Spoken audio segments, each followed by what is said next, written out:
Chapter 1426. Instead of your human form, could you maybe spend some time with us as an elf? Maybe the warrior form you used when rescuing my people?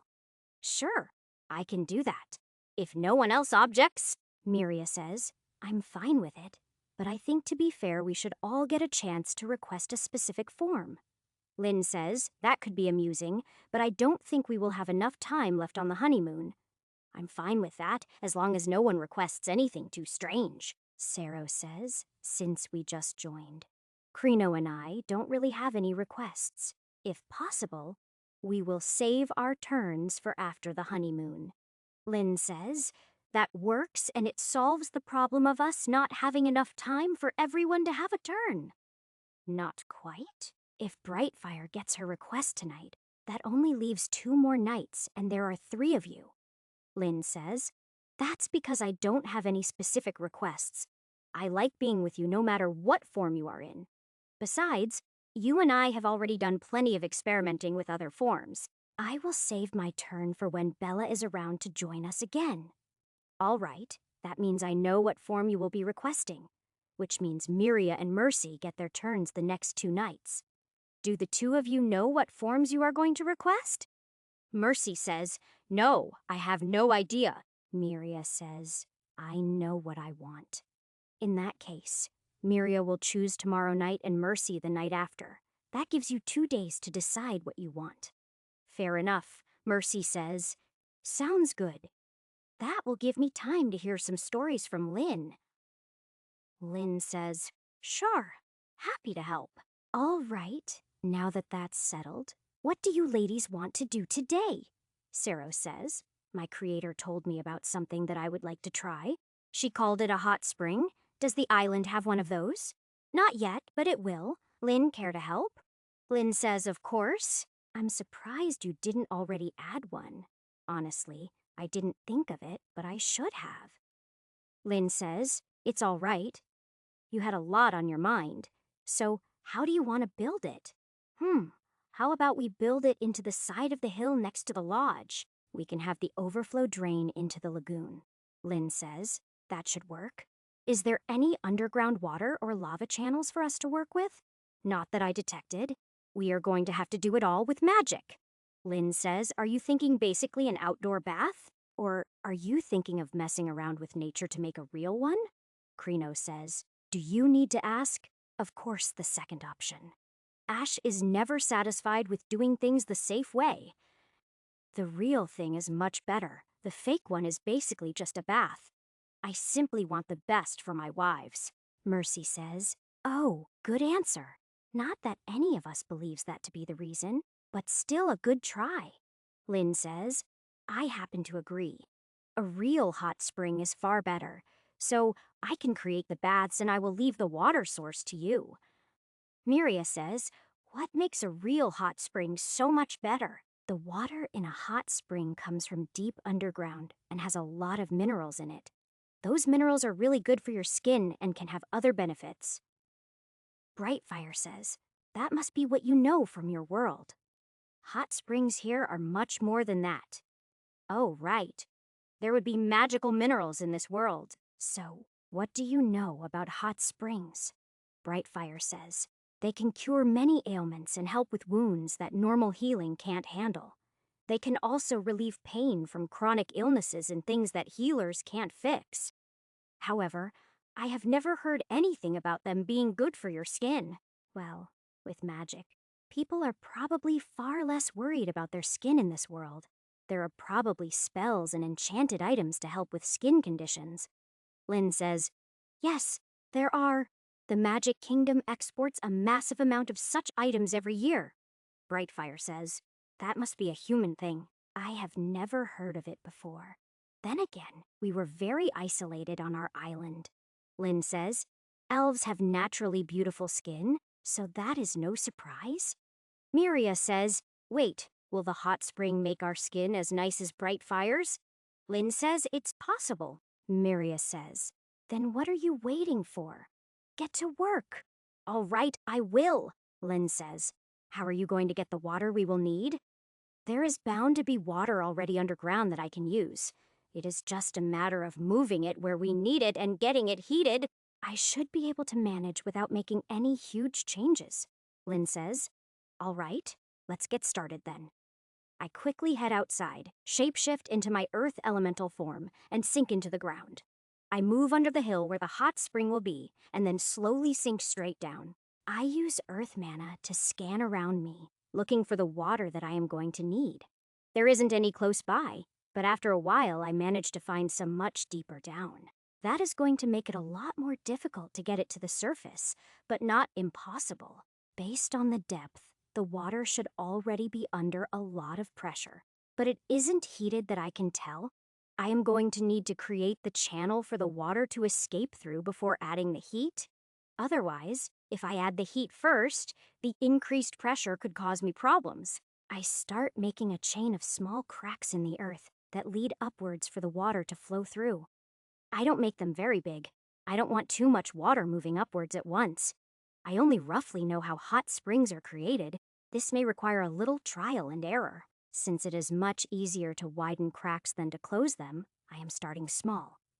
Being in earth elemental form gives me the instincts to know where not to mess with. That is a good thing since if I set off even a tiny earthquake, I will never hear the end of it. I keep the channels small and make sure the water fills each one before I open the next. My main concern is when to heat the water. Do I heat it at the bottom or somewhere closer? Heating at the bottom would be the easiest and is necessary to add to the pressure. The problem is, will it retain enough heat by the time it reaches the surface, or will it get cold? My only real choice is to test it to find out, and just keep adjusting it until it works. I also have to be careful that I don't lose track of time, which is an issue in this form. I don't want to give up any more time with the girls for this project than I have to. Chapter 1427. When I get the crack close to the surface, I stop and head above ground to check with Lynn. I drop shapeshift to talk to her and check the exact placement of the hot spring. For this to work properly, I need the water to come out above the hot spring.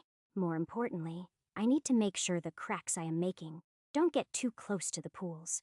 Accidentally breaking through would take a lot of work to fix and might just ruin the whole plan. Before I head back down, I explain my concerns to Lynn and ask for her opinion.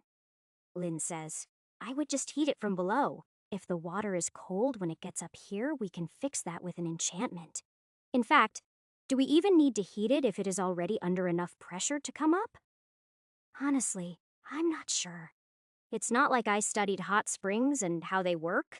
I only know what I know about them because tons of anime included a hot spring episode. Lynn says, well, what difference could heat make?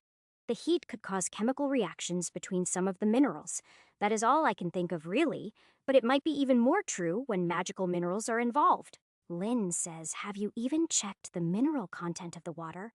Number that is extremely hard to do when I am in my earth elemental form. Lynn says, oh yeah, that makes sense. I will do that once the water is flowing into the pools. Or you can. Lynn says, let's get the water flowing first. Then we can check the water and decide what to do from there. Sounds good. I return to the earth elemental form, sink into the ground, and carefully add cracks. I only use cracks to bring the water close. After that, I shape the rock to create a channel. I don't want to take the chance of the crack being bigger than I want it to be. It is also much easier to make sure that the water goes exactly where I want it to. Lynn has set up multiple pools descending down the hillside. The water will flow down from one to another. This is so that the pools will each be different temperatures, each one being a little cooler. I bring the channel up so that it comes out just above the topmost pool, then exit the earth. I quickly return to my normal form and then watch as the water fills the first pool. It doesn't happen quickly. The water isn't flowing very strongly, but it is filling. Lynn says, is this amount of flow going to be enough? It will take a while to fill the pools, but I don't really want to widen the cracks any more than I have to. The flow will speed up if we heat the water and increase the pressure. Lynn says, I've tested the water, but I don't detect anything all that special about it. All right, I will head back down and move some lava near enough to heat the water and see what difference that makes. Lynn says, just be careful. Don't turn this island paradise into a volcano. Don't worry. I will be moving things around far underground. It won't affect the island at all. Lynn says, "What's that saying from your world? Famous last words?" "Yeah, that's the one. At least I didn't ask you to hold my beer." Lynn looks confused and says, "I don't understand." I spend a couple of minutes explaining the saying and then return to my Earth elemental form. This time, I head even deeper, to below where the underground lake is. Then I form a large empty space and start looking around for the nearest lava to direct to it. I have put the chamber what I hope is a far enough distance from the water to heat it but not melt through. If the lava does melt through, it could easily use the chain of cracks to reach the surface. I didn't want to tell Lynn, but if I mess up here, I could easily create a volcano instead of a hot spring. This deep underground. It doesn't take me long to find some lava to redirect to the chamber. The trick is to get it to fill the chamber but not cause enough pressure for it to expand. I just want heat to radiate from the lava to heat up the water, nothing else. There is a lot of water, so it is going to take time for it to heat up naturally, but I plan to cheat a little. My plan is to modify the stone between the lava and the water to allow heat to pass through it easier. At the same time, this should also make it harder for the lava to melt through to the water. It will probably still happen, but it should take several hundred years or so to do so. That is far enough in the future that I am not worried about it since I won't be around that long. Whoever is in charge of the Empire, if it's still around, at that time can worry about it. Redirecting a small flow of lava to fill the chamber and modifying the stone takes me about an hour. I stick around long enough to make sure that the water is heating up properly and then return to the surface.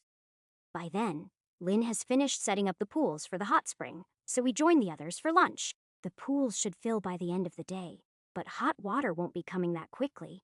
I would say sometime tomorrow, or maybe the day after will be when we finally have a proper hot spring. The girls are a little disappointed when I tell them that, but trying to speed it up could backfire. Lynn says, "I agree. We shouldn't push our luck. It is already a miracle that nothing has gone wrong to ruin our honeymoon or summon Ash away to deal with something." Miria says, "That's true. I was totally expecting something to have come up by now. It's almost like we have someone watching over us, making sure nothing goes wrong." Sero says, "Our creators have definitely been watching when they can, but they don't have that kind of power." Lynn says, "I think it is a combination of luck and the fact that Ash did everything he could to make sure everything was taken care of." Mercy says, "Whatever the case may be, I am glad I have gotten so much time to spend with all of you." Krino says, "We haven't been with you as long, but I know what you mean." "I am really enjoying getting to know everyone," Ciro says, "as have I, and I hope we get to continue doing so." Well, since we have finished lunch, why don't we do that? Ask any questions you may have, and we will all try to answer them.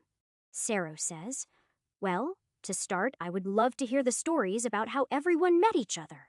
For the next little while, the girls take turns telling the stories of how they met me. After that, it turns to other topics, but it stays a relaxed and casual conversation. That changes later when we get onto the topic of jealousy, and everyone starts talking about what they are jealous of. Chapter 1428.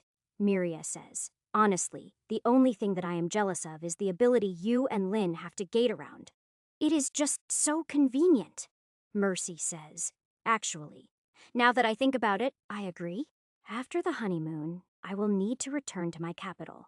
I want to make the transition of power as smooth as possible, but that means that I won't be able to see any of you for a while. Being able to gate back would make things much easier." Lynn says, "Unfortunately, you need a lot of magical power to be able to cast the gate spell. None of you have that much magic. While that is true, there might be another option." Lynn says, "What do you mean?" "It might be possible to make an item that would allow them to gate. It wouldn't have the range of our spell, and it wouldn't be able to be used as often, but it might be possible." Lynn says, "You've aroused my curiosity. What have you got in mind?"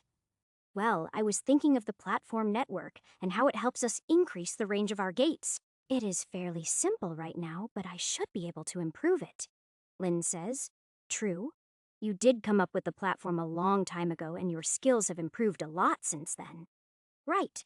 So, I was thinking that if I improved the design and added more platforms to the network, that it could provide all the power for a gate. As I said, the gate would have a shorter range, but it would be usable by anyone. Lynn says, the idea is feasible, but it would be rather limited. On its own, maybe, but not if I add some extras to boost the amount of mana the network can hold. Lynn says, what could make that much difference? The crystals? If I add some of them to the gate network, it would be able to hold a massive amount of mana. Lynn says, only until the crystals run out of mana. Not if the network is set to recharge the crystals. Lynn says, that will only work if we aren't using more energy than the network can gather. You can't have the platforms gather mana too quickly and still remain undetected. Yes, that is an issue. But if I add enough platforms and we don't use it constantly, it should work. I don't mean for this to be something that is used every day. Lynn says, in that case, it could work. There would need to be a device to cast the spell for them, and probably an indicator to tell them if there is enough energy. I am guessing that this is going to be just for them, not for everyone. Yes, just for my wives. Sero says, does that include us? Of course. Like I said, except for the official announcement, you are my wives. Krino smiles and says, I love the sound of that. Sero says, as do I. Does that mean that in private it is okay to call you our husband? Of course. Sero smiles, jumps into my lap, and gives me a long, deep kiss, and as soon as she moves, Krino takes her place. Not to be left out, each of the others takes a turn after them until everyone has had a turn. They settle back down after that, and then Lynn and I start redesigning the gate platforms. Lynn says, wow, these enchantments are really basic. Hey, at the time it was the best I could do. I only had a very basic understanding of how gates even worked. Frankly, it is a miracle that it even worked how I wanted it to. Lynn says, I won't argue that. So, are we trying to fix this? Or are we going to start over from scratch? I can tell from your tone that you would rather start over. Lynn says, yes, I would. No matter how well we fix it, the foundation would still be flawed. I would much rather start over and do our best to make it perfect. That's fine. It was my intention from the start because I came up with an experiment that I want to try. Miria says, oh, what happened to not blowing us up on our honeymoon? Lynn says, just ignore her. What was the experiment and how did you come up with it? Miria says, that figures. Magical knowledge is more important than our safety. Lynn says, it is not. Stop teasing me. And when has Ash ever hurt any of us? He has only ever hurt himself with his experiments.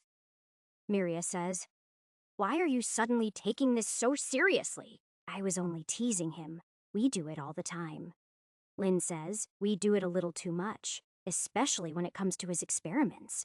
He has come up with a lot of impressive things, and many of them have been useful to us. Right now he is working to make it so you can all gate around. Is it really the time to be teasing him about it? Miria says, you may be right. I do enjoy teasing him, and I might have gotten carried away with it. Still, don't you think that was a little harsh? Lynn says, maybe a little. But I don't want our teasing to make Ash hesitate when he comes up with an idea. We need to tease him about other things. Does this mean you aren't going to fight? Miria says, Number, we are just having a small argument. Why would we fight? Lynn says, because Ash wants to watch. Not a real fight, though. He just wants to watch us wrestle around. Miria says, why would he? Oh, in that case, sure, we can fight. Lynn says, not right now. Maybe later. For now, Ash, go back to what you were going to say. Oh, right. Well, while I was working on the hot spring, I tried to change the rock between the lava and the water. I wanted to make it so that it would allow the heat to pass through easier and keep the lava from melting it at the same time. Lynn says, did it work? What does this have to do with the gates? It did work, but not in the way I expected. For lack of a better term, the stone attuned to the fire element. It did what I wanted, and then some. That is what gave me the idea I want to try. I want to see if I can attune stone to something similar to the gates. Maybe a space element or something similar. Lynn says, I see. I know that certain crystals can enhance certain elements, but I never knew it could go beyond that. Do you think the stone down there was special? Or can all stone be attuned? I'm not sure yet. That will be part of the experiment, Lynn says. You realize that if this works, you will have to go around and replace all of the existing platforms, right? I was going to have to go around and re-enchant them anyway. This will actually make it easier. I can make the platforms, enchant them, and then just gate around replacing them. I am also going to have to add a lot more while I am at it. Chapter 1429. Mercy says, that sounds like it is going to take quite a bit of time. Yes, it will, which is why I won't be starting it until after the honeymoon. That also means you will have to wait a while before you get the ability to gate around. Actually, I will have to wait to start it until after I have visited the dragon, Brightfire says. Why is that? Because what the dragon is going to teach me will likely change the way I use magic, Miria says. What is he teaching you? The dragon's language. It can be considered the true language of magic, or at least as close as mortals can get. Lynn says, I don't suppose that you will be allowed to teach others. I don't know for sure, but I doubt it. I will be sure to ask. Brightfire says, if you aren't allowed to teach her, she is going to sulk for weeks. I know, but I can't break a promise, and the dragon knows that. I'm sure he will make me promise not to teach it to anyone else if that is the dragon's rule. Lynn says, any idea how long you will be gone? Again, I'm not sure. I would expect it to be at least a couple of days, but it may be as much as a couple of weeks. Miria says, so? The first thing you are going to do after marrying all of us is run off for weeks, that figures. Lynn says, we should be grateful that he managed to stay still for this long. Mercy says, I thought that was the whole point of exhausting him, so he couldn't run away. Miria says, well, that was one of the reasons. We all know the other reasons. No need to mention them, Krino says. It is so cute that you can still be embarrassed even after all of the things we have done. Lynn says, wait till later, when he is in a form that doesn't have fur, and I will show you how much he can blush. Saro says, that doesn't match what our creator said about him. I have to see that. Miria says, oh, he's growling. I love it when he growls at us. Lynn says, we know. We also know that that's why you are always trying to get under his skin and get a reaction from him. Miria says, don't try to pretend that you don't like what happens after I get him worked up just as much as I do. Brightfire says, I'll admit that I do, Krino says. This sounds interesting. Is he going to go all beast mode and ravish us? Brightfire says, he never actually loses control. But basically, yeah, it has to do with Miria being a beast woman. Occasionally, she needs to be put in her place. Mercy says, that doesn't sound as fun for Saro and I. Brightfire says, true. He does tend to be a little more physical. It is painful for me as well, but I still enjoy it. Saro says, is it just because he is in his beastman form? Or will it be the same when he is in elven form like you requested? Brightfire says, it may be a little more tame, but it won't be gone completely. We elves also have our baser instincts. Lynn says, for Miria it is all about her instincts. For Ash, it is more him playing along to satisfy her instincts. That is true, but I do enjoy it. It allows me to cut loose a little. Lynn says, Ash, what do you want to do? Do you want to work on your experiment? Or do you want to deal with our bad bunny? I should probably deal with Miria. It will only get worse if we put it off. Brightfire says, what about my request? Lynn says, it is still early. Ash can take care of Miria before dinner with anyone else who wants to experience it. Then, after dinner, Ash can change into an elf to take care of the rest of us. Krenosha says, count me in. Miria says, that works for me. If Ash can bear to put off his experimenting, of course I can. Taking care of my wives is more important. That makes all of the girls smile in Krino Lynn, and Brightfire join me in dealing with Miria. While we are busy, Saro and Mercy spend the time chatting and occasionally watching the show. The weather outside turns, and by the time we are ready for dinner, a heavy rain is falling. Eating while watching the storm rage outside is strangely peaceful and helps to set the mood. I shapeshift into my elven form while everyone is finishing up their desserts. Since Brightfire requested it, When we move to the bed, I give her just slightly more attention. I do my best to keep it so that she feels special without it being enough to make the others feel that I am playing favorites. It is a very thin line to walk, but I don't see any upset looks by the time I am exhausted. It is almost impossible to treat them absolutely equally, but I am doing my best. Surprisingly, it isn't Miria or Brightfire who is the happiest at the end of the night. It is Krino. However, to her credit, she took the effort to make sure that everyone was satisfied. She already knows exactly what everyone wants, and she made sure that they got it. As usual, I am the first one to wake up, but not that long before the girls start to stir. When Krino wakes up, she wakes those that aren't awake yet, and then instigates another round of fun. We keep it to a single round, not enough to exhaust anyone, and then we have breakfast. Lynn says, "So, what's the plan for today?" "Well, the weather is back to being beautiful, so how about after breakfast we spend some time outside?" Everyone agrees, so after we are done eating, we head outside to swim and enjoy the sun. After today, we only have one more day left before the honeymoon is over. It has been fun and relaxing, but I am a little ashamed to admit that I am looking forward to getting back to work. As much fun as I am having spending time with my wives, I am not getting any stronger. There are also a ton of things that I need to take care of to help establish the government. This is probably the only time that I am going to have this much peace and quiet before the war. I know that I should focus on enjoying it as much as I can, but it is hard for me. I feel guilty about not doing all the things I could be doing to become stronger and prepare for the war. I do try explaining it to the girls when they ask, but they just don't understand. Lynn understands the most, but even she doesn't quite get why I can't sit still for any length of time. Honestly, I don't fully understand it myself. I was pretty lazy in my first life. I could have spent an entire week reading without even thinking twice about it. Chapter 1430. However, I can't really compare this life to my old one. They are complete opposites. At this point, the old me and the current me are completely different people. I have changed a lot since I was first summoned to this world, and not always for the better. Lynn and the others have helped with that. I hate to think what I might have become without them. I know now that how I was isolating myself before Lynn was not a healthy thing to do. If she hadn't broken through my resistance, I would have kept going down that dark path. While that would have worked for the war with the demons, it would have been bad for everyone else. Who knows? If I survived the war, I might have become a greater threat than the demons. Especially if I grew to be as strong as I am now, I doubt there are any mortals who could stop me.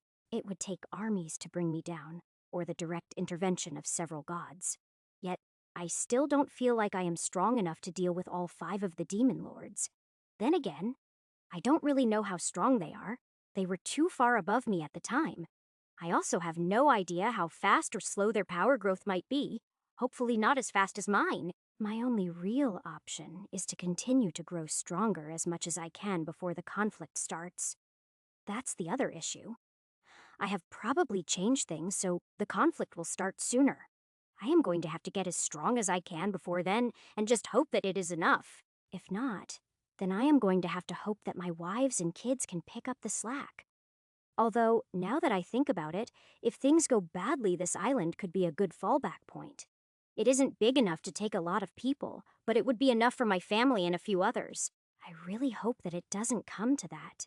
But it is probably better to have a few contingencies prepared. Of course, that won't work for Kachara, not unless I get rid of the barrier first. Lynn says, "Ash, are you all right?" "Huh? What?" Miria says. "We've been asking if you are coming to lunch for a few minutes." "Oh, sorry. I got lost in my thoughts." Mercy says, "What were you thinking about?" The war with the demons and what I need to get done before it starts." Miria says, "Are we not doing enough to keep your attention?" Mercy says, "Be nice. He is a ruler now. He has a lot of responsibilities." "Trust me, it is hard to not think about what needs to be done." Lynn says, "Ash has a hard time relaxing. He almost always has some crazy idea rattling around in his head." Brightfire says, "What were you thinking?" "Exactly, Ash." "Mainly I was thinking about how if I can't handle the demon lords, I will have to depend on you and the kids to handle what I can't. I was also thinking that this island could be a good fallback point if the war goes really badly." Miria says, You think it will. Number, I am fairly confident that we will win, but it is always good to have backup plans. The problem I was trying to figure out is what to do about Kachara. She can't run away while she is bound to the mountain, but I'm not sure if I will be able to handle the controller. Although, maybe I could figure out a way to let her loose on the demons? Sero says, "Forgive me, but who is the controller?" Our creators didn't mention anyone by that name. As we head inside and eat lunch, I tell Sero and Krino about the controller and her minions.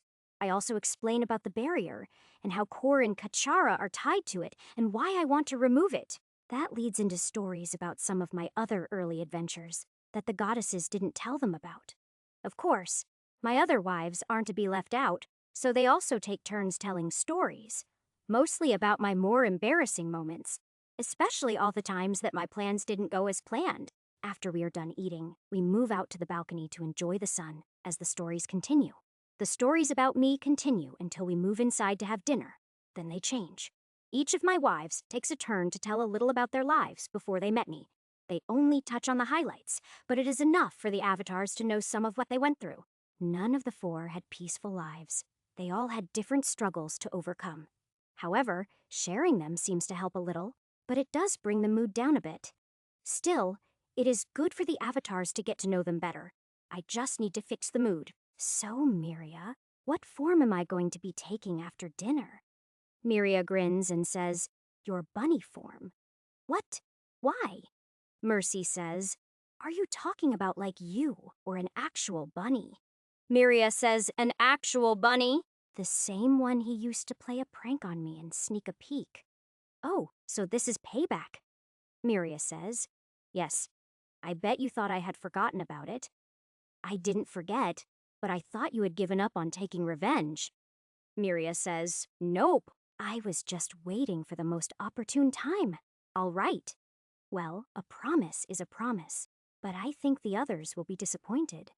Miria smirks and says, "Don't worry, I have some ideas later. When I tell you, I want you to change into one of my people."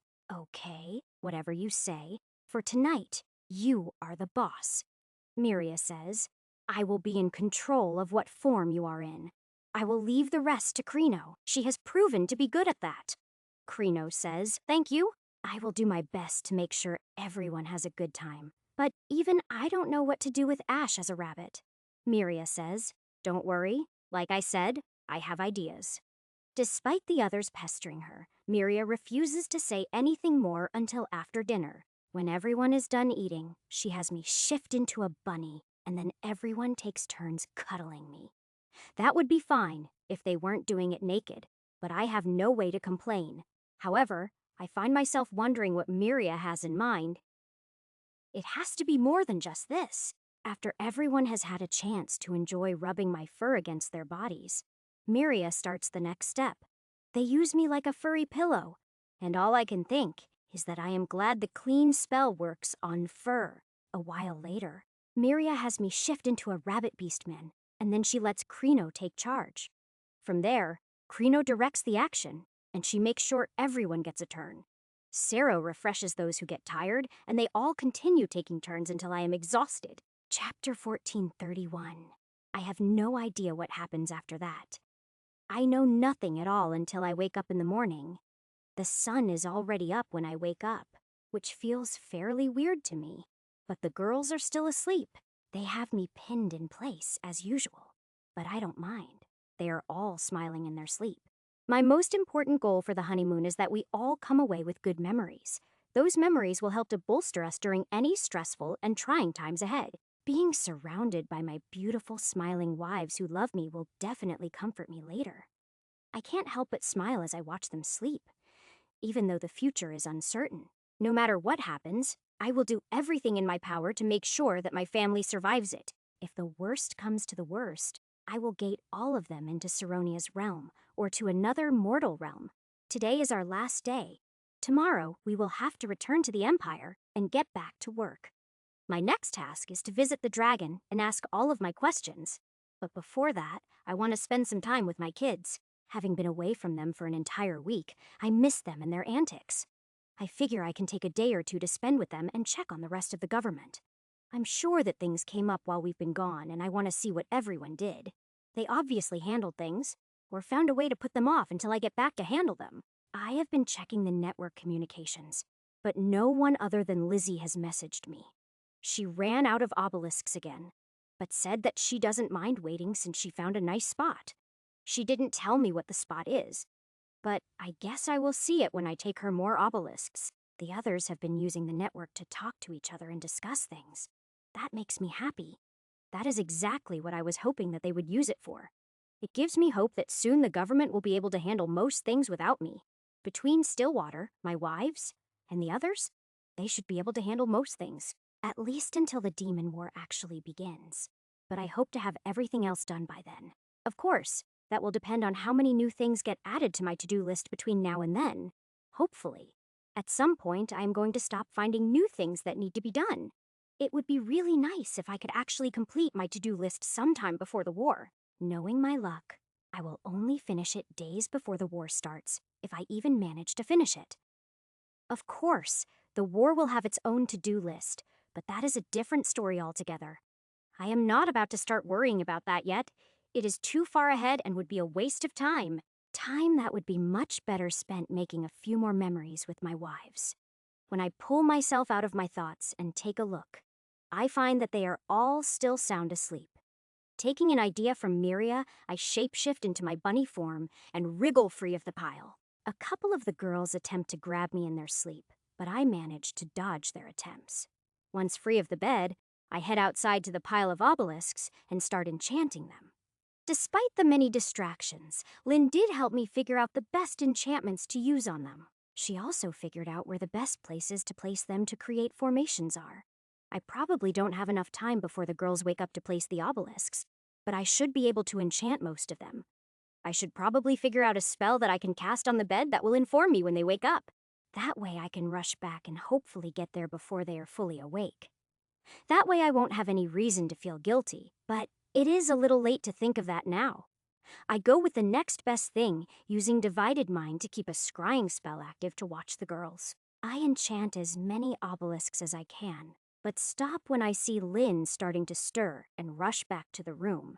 Lynn whispers, "Were you working on the obelisks?" "Yes, but I was keeping an eye on you," Miria says. "Is it morning already?" Lynn laughs and says yes. "Yes, it is," their conversation, while quiet, is enough to get the others to start waking up. Once everyone is awake, I join them in bed and we have fun feeding each other breakfast. There is a lot of teasing and laughter, and we end up making a fairly big mess, but it is worth it. Once we are done, all it takes is a few spells to clean up the bed and all of us. After breakfast, things get a little more serious as I take out a map of the peninsula. Then I start teaching the avatars about what we have done so far in the current situation. After that, I start explaining some of my plans and the way I think things are likely to go. It isn't a very good topic for a honeymoon, but it is information they will need starting tomorrow. I use illusions to show the avatars what people look like so that they will know most of the important people.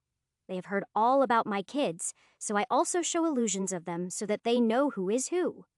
I will be introducing them to the kids as soon as we get back, which should be interesting. I am sure that the kids will like them once they get to know them, but there might be a few issues. The kids know what Cronotia and Saronia look like, so they should recognize them immediately. I don't plan to hide anything from them or Bella. I will explain everything. However, other than them, I plan to keep the identity of the avatars a secret as much as I can. Luckily, most of their statues don't really look like them, so it should be doable. I will probably have them pretend to just be normal priestesses that shouldn't raise too many questions. I am already known as the goddess's champion, so having priestesses with me shouldn't be too strange. Besides, I run around a lot, so they are more likely to be seen as my wives' advisors. I think that that will be enough to protect them and keep the beastmen from raising a fuss. They will probably need a period of time to learn and adjust, but that shouldn't be a problem. I may have a lot of things to do, but they should have a period of quiet that will allow them to learn. I don't try to teach them everything. Just give them some basic information. The girls will help them learn everything else they need to know after the honeymoon. Chapter 1432. We put an end to the boring talk, have some lunch, then head outside to do some swimming. After swimming for a while, I return to normal form and lay on the beach to dry off. The girls decide to do the same, but they use me as a place to stretch out and lounge. It doesn't do much to help me get dry, but I can do that with a spell, so I don't mind. We relax and just chat about whatever comes to mind until it is time for dinner. We head inside and I lay out a huge selection of pizzas for everyone to eat for dinner. Miria says, "Mercy, have you decided what your request for tonight is going to be?" Mercy says, "Number, I honestly have no idea what to ask for." "That's fine. You don't have to use it tonight. You can save it for another time." Mercy says, "Thank you. I just am still getting used to being with all of you." Lynn says, "That's normal. Later, if you want to explore and try new things, we will help you. We have all done the same." Mercy says, "That might be a while. To be honest, I still find our normal activities a little overwhelming." Brightfire says, "That's normal. Our activities are far from normal. Our group isn't even close to being normal." Miria says, "That's certainly true. Of course, Ash is the weirdest one of us. I won't even try to argue that. Look at all the weird people I have attracted." Lynn says, "Ooh, nice turnaround." We continue to tease and make jokes as we eat, but the avatars just watch and listen. They are obviously enjoying it though, especially since this is still new to them. I fully expect them to join in on the teasing once they are more comfortable with us. Things will definitely be getting more and more interesting in the future as the avatars get used to things. It will be interesting to watch and see how their personalities develop as time passes, although influenced by all of us, the goddesses might not like the results. Then again, the goddesses might benefit from some new mortal perspectives. However, that would be way off in the future and I won't have to worry about it unless I become a god. Thanks to the 6 women around me, that is actually starting to become a consideration. It feels weird to be thinking about having a future. I have become used to not having one. I never held it against Krenosha. She gave me more time and let me see this world. After all, I wasn't just summoned randomly during my life. She summoned my soul after I died. Everything since then has been time that I wasn't supposed to have. But now things are different. I have people I care about, and that gives me a reason to look at ways to stick around longer. I'm not going to make any decisions or plans yet, but I will keep it in the back of my mind. When everyone is done eating, I give Mercy a smile and shapeshift into my human form. My smile makes her blush, but she smiles back at me and doesn't resist as I pick her up. As I carry her over to the bed, the other girls laugh and get up to follow us.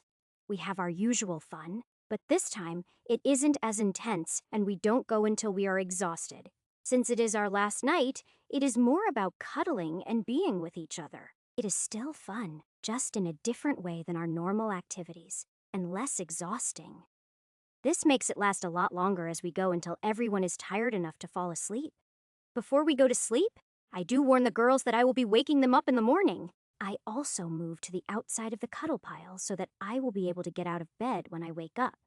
However, I end up not being able to fall asleep despite trying, but the girls have no problem.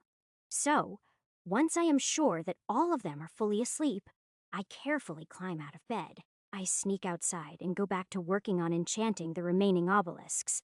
Thanks to Lynn's help, I know exactly how many obelisks that I need to place around the island. I actually made more than I need, but I only enchant the amount that I need currently. The others, I will enchant as normal obelisks for the network and give them to Lizzie later.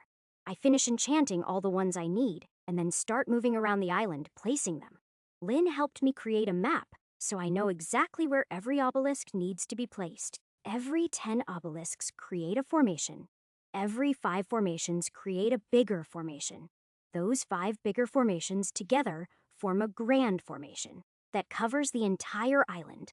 The formations gather mana from the ocean and the air and attract it to the island. Some of the mana is fed into the obelisks to fuel them and the defenses of the island. The rest of the mana remains and increases the density of the mana on the island. It is a slow process, but eventually the island will become rich in mana and a paradise for any mages. That mana can also be absorbed into the obelisks if they run low in an emergency. Once the last obelisk is in place, I make sure that all of the formations are working properly. Then, I bring down the defenses, tie them into the obelisks, and then activate the whole setup. I spend the next hour checking everything and testing it out to make sure it works properly. It does. It works perfectly, in fact. The entire setup is working even better than I expected. There is a resonance between the enchantments, the obelisks, and the formations that I didn't plan for. That is making everything function about 10% better than I was expecting. I am fairly confident now, but I still double-check to make sure there are no blind spots. The offensive part of the obelisks can hit every inch of the coast, and that is just the outer layer. To make the formations, some of the obelisks had to be placed further in on the island. That means that even if something does somehow manage to get past the outer defenses, there are still more to deal with. They will be less effective once the formations are broken, but they will still be able to do damage. However, it would take something really powerful to be able to break through the defenses. Just to be sure, I set myself as an enemy and attack the defenses to see what they can do. The defenses hold against my spells and even my breath weapon. I can't break through. At the same time, the obelisks keep blasting me with all kinds of elemental attacks. Chapter 1433. What little damage they manage to do is healed by the fire and lightning spells they use. Unfortunately, I couldn't figure out a way to make the obelisks smart enough to realize when not to use spells. Still, things with my level of immunity should be extremely rare, so it shouldn't be a problem. Considering it would take something stronger than me to break the defenses, I feel pretty confident. The island is now a proper fortress, or at least as much of one as I can make it. It is enough that I can let the kids come here and I won't worry too much about them. Of course, that is only if they stay on the island. If they go swimming in the ocean, it is a different story. I will tell them not to, but that might just encourage them to do it. It would make me want to do it. As a kid, telling me not to do something almost guaranteed that I would do it. Luckily, none of my kids are anything like I was as a kid, so they shouldn't do that. Even if they do, they are capable of taking care of themselves, especially together. Come to think of it, I haven't really sparred with the kids. Maybe we should try that? I can probably upgrade the training room so that it can be used to spar with the kids. It will need to be stronger than it currently is so that we don't break anything while fighting. I will also add some healing formations that will trigger if anyone takes a serious wound. I should probably go and do the same to the training rooms in the Elven capital. I also want to make some training rooms for the army training base, but they will need more. They will also need bigger rooms so that they can train larger groups, even up to army units. That is going to have to wait until after I visit the dragon. I am not putting that off. It is, however, something that I should do as soon as I can, since the longer they have it, the better. I will try to do that first, after I get back from visiting the dragon. If nothing else comes up, it will be a good chance to see how the ogre tribe is doing. I am fairly curious about them. I could just ask for a report from Leonar, but I would prefer to see for myself. I also need to see about recruiting more tribes to join us. There are 8 total that haven't yet. If I can recruit the wolf, bear, and coyote tribes, then all that will be left is the 5 cat tribes. Once they are the only ones left who haven't joined, the negotiations will be completely different. 5 tribes working together may be strong, but it won't match up to 13 tribes. By now, word about the ogre tribe joining us should have spread to the remaining tribes. From what I have been told, that should make recruiting the other tribes much easier. I will deal with the tribes and leave Leonar to deal with the war against the Empire. If he needs help, I will step in. But I am pretty sure that he will be able to handle it. It might be a different story if the Empire wasn't basically in the middle of a civil war. As it is, they can't put forth an organized resistance, and I trust Leonar to make full use of that. Through the network, I have been able to keep up to date on how things are going. We now control about 1/3 of the Empire, and we have done it without any serious casualties. Quite a few towns and cities have welcomed our forces after hanging their nobles. Despite all of that, the Eastern and Western Dukes are still trying to fight each other. The Northern Duke has remained quiet since we beat him down, but I am sure he is plotting something. Leonar shares my opinion and has made sure to have scouts watching for any movement. I trust Leonar to have plans in place already to deal with any movements that the Northern Duke makes. We will also have to merge Mercy's forces into the main army, which could cause problems. Luckily, most of them have already fought alongside Beastmen, so it shouldn't be too bad. Bringing her kingdom into things is something that I plan to leave to her and the others. I don't want to get pulled into that mess if I can help it. I'm really not good at politics. Unless I can scare them into behaving or kill those who annoy me, it is better to stay away from it. Luckily, my wives are far more patient than I am, and they should be able to handle things. Out of them, I think Mercy is probably going to be the best at politics, but she has had practice. Lynn can be patient, but really doesn't like things that keep her from her magic. Miria isn't even a consideration. She is just as impatient as I am and reacts in a similar way. Brightfire is better, but I am not sure how well she would do dealing with human nobles. We will probably have to find out at some point, but I want to put it off as long as possible. I know that if I saw a noble talk down to her or disrespect her, I would not react well. It is not just Brightfire. Any of my wives being treated like that would enrage me. It is more likely with Brightfire and Miria because nobles are prone to being racist. That reminds me, I need to talk to Brightfire about changing the palace guard. I want them to be the Queen's Guard. All 6 of them should have guards anytime they go anywhere. They probably aren't going to like it, but I need to know that they are safe. With the defenses set up and tested, I head back and start enchanting the other obelisks. I eat a snack while I work, but it doesn't take me long to finish the remaining obelisks. Once they are done and put away, I head inside and try again to get a little sleep. This time, I actually manage to fall asleep, and I sleep for a few hours, but I still wake up before dawn. It is still too early to wake the girls. They would be extremely unhappy with me. So, I lay there thinking about the future and trying to plan out everything that I need to do. As usual, all my plans are subject to change, but having it all planned out makes me feel better. Besides, I don't really have anything else to do at the moment, and it keeps me from getting bored. My thoughts manage to keep me distracted until the sun rises, but I still wait for another hour. Then, I start using some special attention on them to wake the girls up one by one. That helps keep them from being upset at me for waking them up so early, and leads to other things. Once we are done having a bit of fun, we get out of bed and sit down to eat breakfast. Chapter 1434. Brightfire. I wanted to talk to you about the Palace Guard. I want to change it to the Queen's Guard. I want all of you to have guards with you any time you are out in public or meeting with anyone outside our government. Miria says, "Is that really necessary?" I don't need a bunch of people following me around all the time. Brightfire says, "I can do that, but I kind of agree with Miria." Yes, it is. It is not only a status symbol now that you are queens, but it is also a needed safety measure. People will know that they can't target me, so they will look to target you. Mercy says, "I agree with Ash. I already have a personal guard. They will probably want to join the Queen's Guard." Brightfire says, "Some people with experience at the job would be welcome. I was thinking that it is about time we start recruiting more members from outside of the elves." Lynn says, "I agree that we should have guards with us. It will take some getting used to, but it is a part of being a queen." I will send a message to Leonar right now. I will ask him to pick out a few veterans from the army to transfer over. Between them and the Guards of Mercies that want to join, we should have a decent increase in numbers.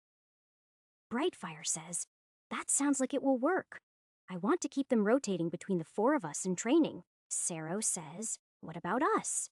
The 2 of you will be acting as the religious advisors for my queens. You will be protected along with them, but this way it shouldn't upset the Beastmen." Lynn says, "That should work. The religion has spread among the Beastmen enough that they should respect them and not question their presence. Them being with us will allow them to learn about everything firsthand." Krino says, "Sounds good to me." Sero says, "That sounds like a good plan. You don't have to sound so surprised." "I make really good plans," Lynn says. It's true, he does make good plans. The problems only show up when he is carrying out those plans.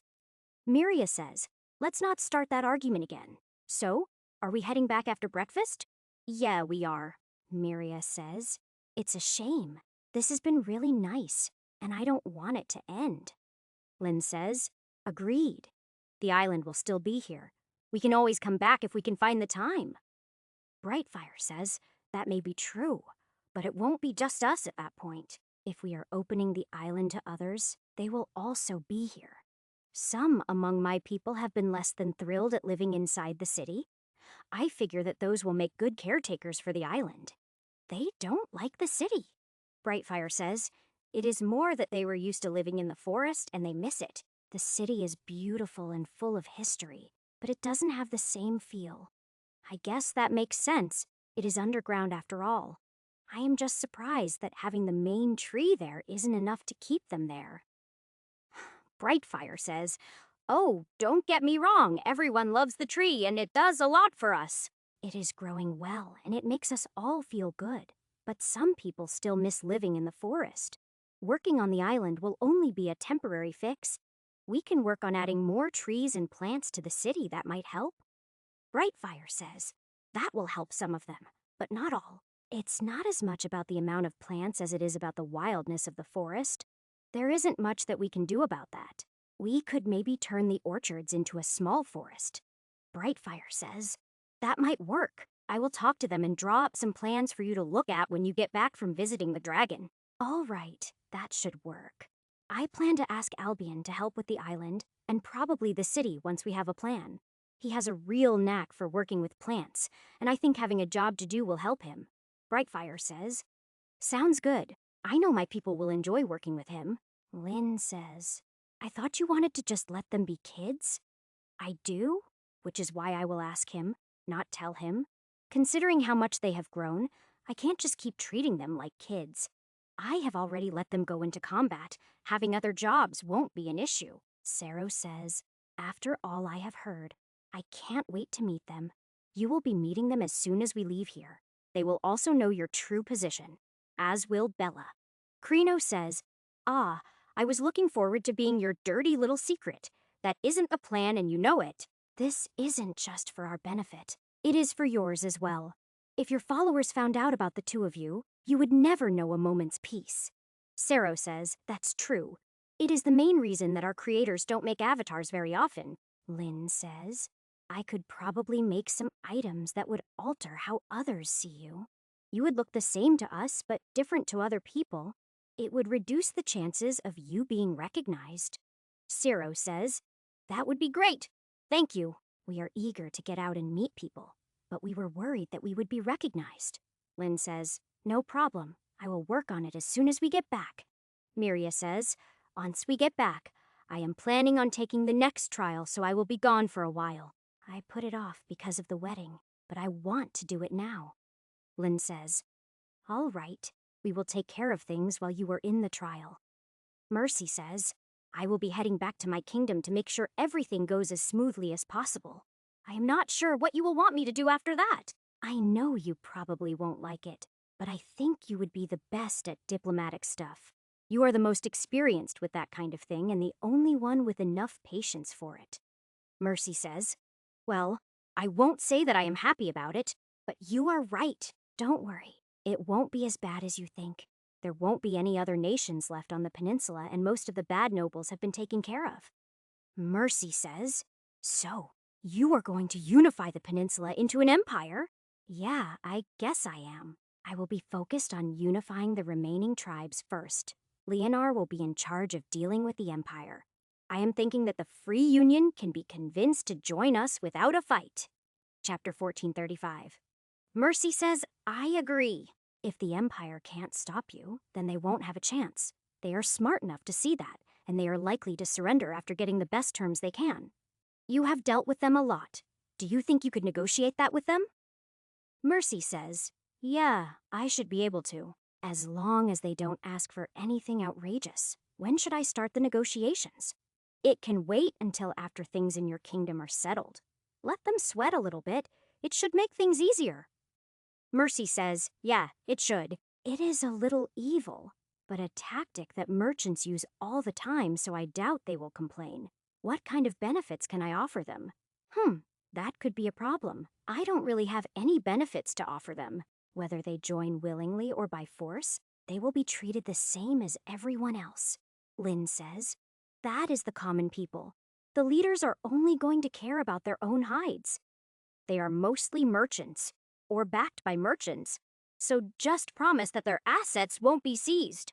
Miria says, you can also tell them that they will have the same access to the gate to the Southern Empire that our merchants do. They don't need to know that they would have gotten it anyway. Those are some good ideas. I didn't think of that. Mercy says, "All right, I'm pretty sure that I can work with that. Sounds like a good plan." All right, are we ready to head back and see the kids? Lynn says, "I guess we are. Are you leaving straight away to go visit the dragon?" "No, I will spend a day or two with the kids first." Speaking of the kids, Mercy, I plan to ask one of them to accompany you. They will place obelisks along the way so that you can stay in touch. I will also give you some items to give to your people to get them connected to the network. Mercy says, "Great, that will make things a lot easier." I also want all of you to keep an eye out for talented individuals. By now, the network should have started building profiles on people. You will be able to access those, and if you find someone decent, recruit them. We are going to need a lot of people for positions in the government, Lynn says. We will keep our eyes out. If we find someone, do we notify you, or do we recruit them directly? You can recruit them yourselves or pass on the information to Stillwater and let him handle it. I probably won't have the time to do it myself, if I am even around at the time. Miria says, "That's true. We will be lucky to see you. It shouldn't be that bad. Once I get back from visiting the dragon, I will be around as often as I can. I won't be able to be around for weeks at a time, but I also shouldn't be gone for weeks at a time," Lynn says. I hope that proves to be true, but even if it does, we will also be separated. All of us being together will be somewhat rare. That's true, and there isn't much I can do about it. Hopefully, as the government grows, we will have more free time. In the meantime, there is always meeting up in the Soulscape. Oh, Sero, Krino, did your creators tell you about the Soulscape? Can you join it? Will there be issues if both you and your creators are there together? Sero says yes. We are aware, and yes, we can enter. It won't create any issues, but we might find it a little uncomfortable. We are them, but also not at the same time. True, being around them might affect the development of your personalities. All right, we will avoid having you and them in the Soulscape at the same time. Krino says, "Thank you." On their behalf, I would ask that you invite them over us. We get to be with you in the real world. It is only fair that they get the Soulscape. Fair enough. I will do that, Miria says. You should do it soon. I want to play with the goddesses, Lynn says. I agree. You can't just give them a taste and then neglect them. I will. I've been a little distracted. That gets smiles from all of them. They obviously are happy to be the reason I was distracted. We talk for a few more minutes about our plans for the immediate future before getting ready to leave. Luckily, thanks to storage items, packing up only takes a few minutes, and then I open a gate. The gate leads to the castle, and as soon as we are through, the kids swarm all of us. They are in their miniature form so that their cuteness is at the max and they can get lots of attention. Sero and Krino have absolutely no defense against that level of cuteness, and it shows. With the avatars, there are enough of us that all of the kids can get individual attention. I now have almost as many wives as I do kids. That is a frightening thought. There are way too many people between the two groups, and they all want affection from me. It quickly brings back my fears that I am not going to be able to keep all of them happy. The kids are accepting the attention from the others, but they obviously want attention from me specifically. I do my best to give all of them attention, but I feel like I am not doing enough. The kids are getting a lot of attention, and they look perfectly happy. But that doesn't stop me from worrying. Bella looks happy and relieved to see us. She has probably had a hard time with the kids. Watching all of the kids on her own for a week can't have been easy, so it isn't a surprise. She also looks excited when she meets the avatars, but I can't really blame her for that. We were all just as excited when they first showed up. So why would she be any different? She is acting all shy when she first meets them. But it doesn't take long before she is flirting with them. Sero doesn't seem to catch on, but Krino certainly does. And she is flirting right back. I had a feeling that those two would get along, but them getting along does worry me somewhat. Krino on her own is bad enough. If Bella starts helping her, it could get really bad. Of course, it could go the other way and they could keep each other busy and leave the rest of us alone. Well, probably not Lynn, but I am sure that she would enjoy that kind of attention. Some of the others might as well, but probably not all of them, at least not currently. Eventually, I am sure that things will change. Being around each other constantly will change them. People rub off on each other. They pick up each other's habits and quirks. Some of them are still a little innocent, but I don't expect that to last for long in this group. Chapter 1436. Even if I am not around, I am sure that the other girls will take care of that. Especially Krino. Now is not the time to think about that kind of thing. Now is the time to pay attention to the kids. We move inside and sit down, and as soon as I am sitting, the kids swarm over me. Luckily, they are still shrunk down so I don't get completely buried by them, but it is close. I grow a second set of arms, use divided mind to control them, and pet all of the kids. Even with 4 arms, I am constantly switching between kids to try and give all of them equal attention. They finally start to settle down after about 10 minutes, but then they start fighting over who gets to talk first. Each of them wants a turn to tell me what they did during the week that we were gone. To stop the fighting, I pick them one by one and listen to what they have to say. The girls, instead of helping, are all sitting around the table sipping tea and chatting. As soon as I realize they are telling Bella about the honeymoon, I tune them out. I do not want to know what they are telling her. It is probably embarrassing stuff. The kids are making enough noise that it is easy to ignore the girls' conversation. They each want their time to talk to me, even if they didn't do anything while we were gone. By the time all of them have had their turn, it is about time for lunch, which distracts the kids. It is only now that I realize that the table isn't big enough for all of us to sit down. So, the girls get the table and me and the kids sit on the floor to eat our lunch. There is a lot of talk and laughter as we are eating, but the kids get hyper again once they are done. So, I return to my normal form, shrink down to their size, and lead them into the play area. My plan is to run them around, playing tag until they run out of energy. But it doesn't work. While they do settle down somewhat after playing for hours, they do not get exhausted. In fact, by the time Lynn calls all of us to dinner, I am the one who is almost completely exhausted. It is bad enough that I am tempted to ask Saro to use her spell on me to restore my stamina. Luckily, that doesn't end up being necessary. The food helps to restore me enough to function. It has the opposite effect on the kids. By the time they are done eating, they are almost nodding off.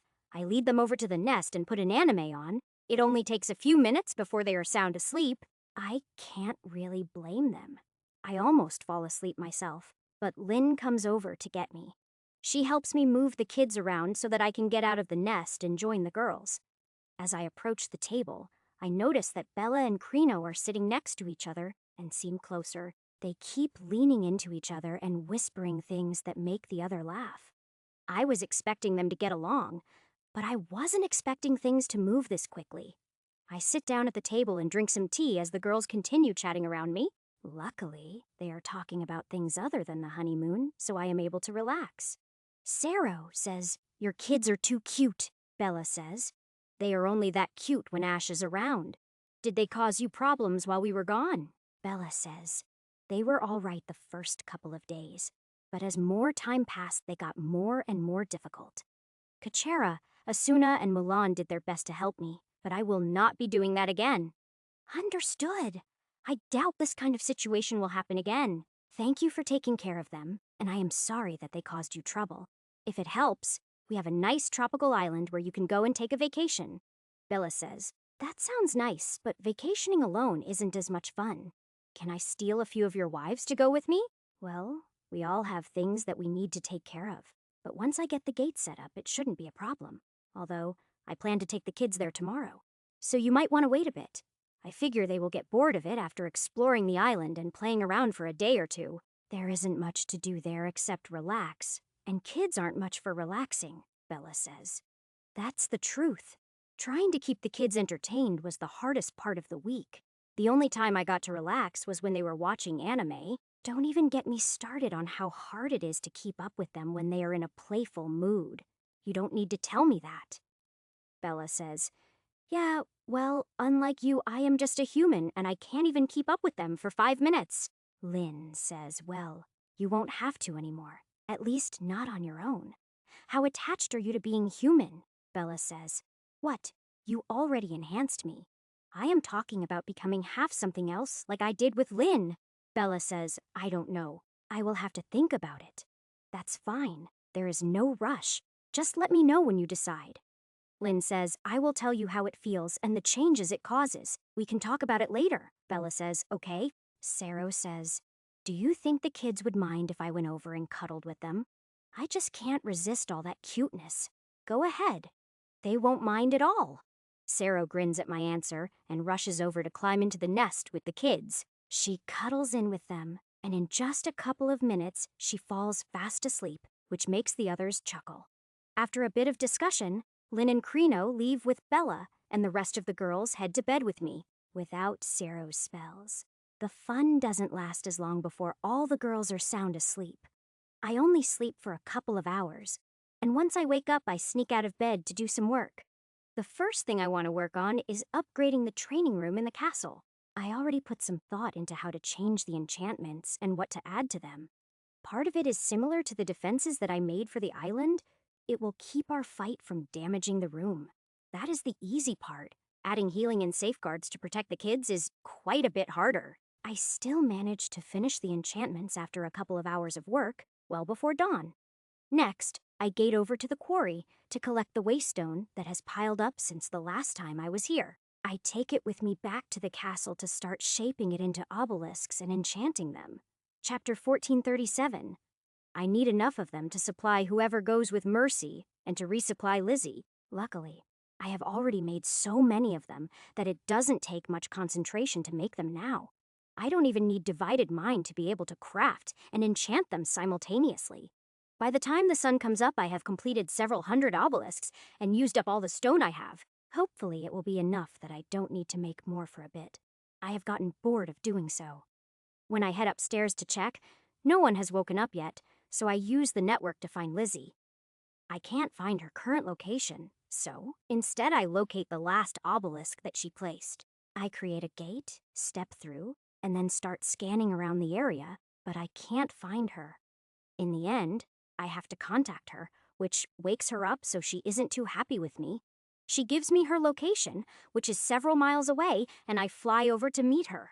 When I get there, I get a pleasant surprise. She has found herself a natural hot spring. It is no wonder that she wasn't in a rush to have me deliver more obelisks. Lizzie sighs and says, "I guess this means it is time for me to get back to work." Not necessarily. You move fast and have already placed a ton of obelisks. If you want to stay and relax a few more days, I am not going to say anything about it. Lizzie says, "No, if there is work to do, I would rather do it. It's not like there is much else for me to do. Besides, I might find another cave of snacks." Cave of snacks? Lizzie says, "Yeah, I found a cave with a bunch of sleeping demonic beasts inside. Killing them wasn't any challenge, but they were at least tasty." It sounds like the demons are ahead of us. Those beasts were probably meant to be woken up once we had moved past and attack us from behind. Lizzie says, "So there are probably more." It's very likely. How many beasts were in the cave? Lizzie says, "I didn't really stop to count them, but probably around 1,000. All right, new plan. I want you to keep placing obelisks, but your main goal now is to find more of those caves and clear them out." Lizzie says, "Sure, I can do that. I still get to eat them, right?" Of course. They are your kills. Do what you want with them. Just be careful. Eating too many demonic cores could affect you. Lizzie says, "I will be careful." "Oh, I have a present for you. It is a new collar.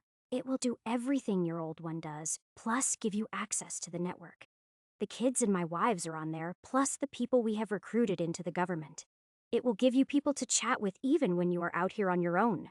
Lizzie says, "That sounds nice. Thank you. It has one other ability that I'm not sure if you will like or not. It will allow you to shapeshift into a human form." Lizzie says, "Why would I want to turn into a human?"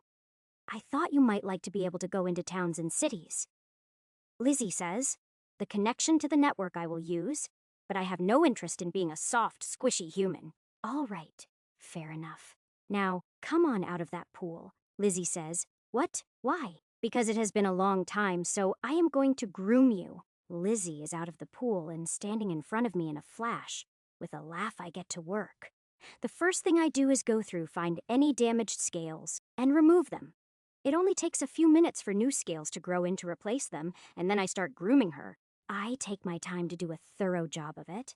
About 2 hours, and Lizzie enjoys every second of it. Once I am finished, I give her about 3/4 of the obelisks I made, and then send her off. She lets out a happy trill and takes off like a bolt of lightning. She is out of sight in seconds. Once she is gone, I gate back to the castle where I find Mercy, Mulan, and Bella awake. They are sitting at the table, drinking tea and chatting quietly when I walk in. I hug Mulan, kiss Mercy, and then sit down at the table with them. Mercy says, "Where did you run off to?" "I went to go give a bunch of obelisks to Lizzie." Mercy says, "Oh, good. I was worried that you left to see the dragon already." "Nope, not yet." "Speaking of, when do you plan to leave?" Mercy says, "I was going to leave today.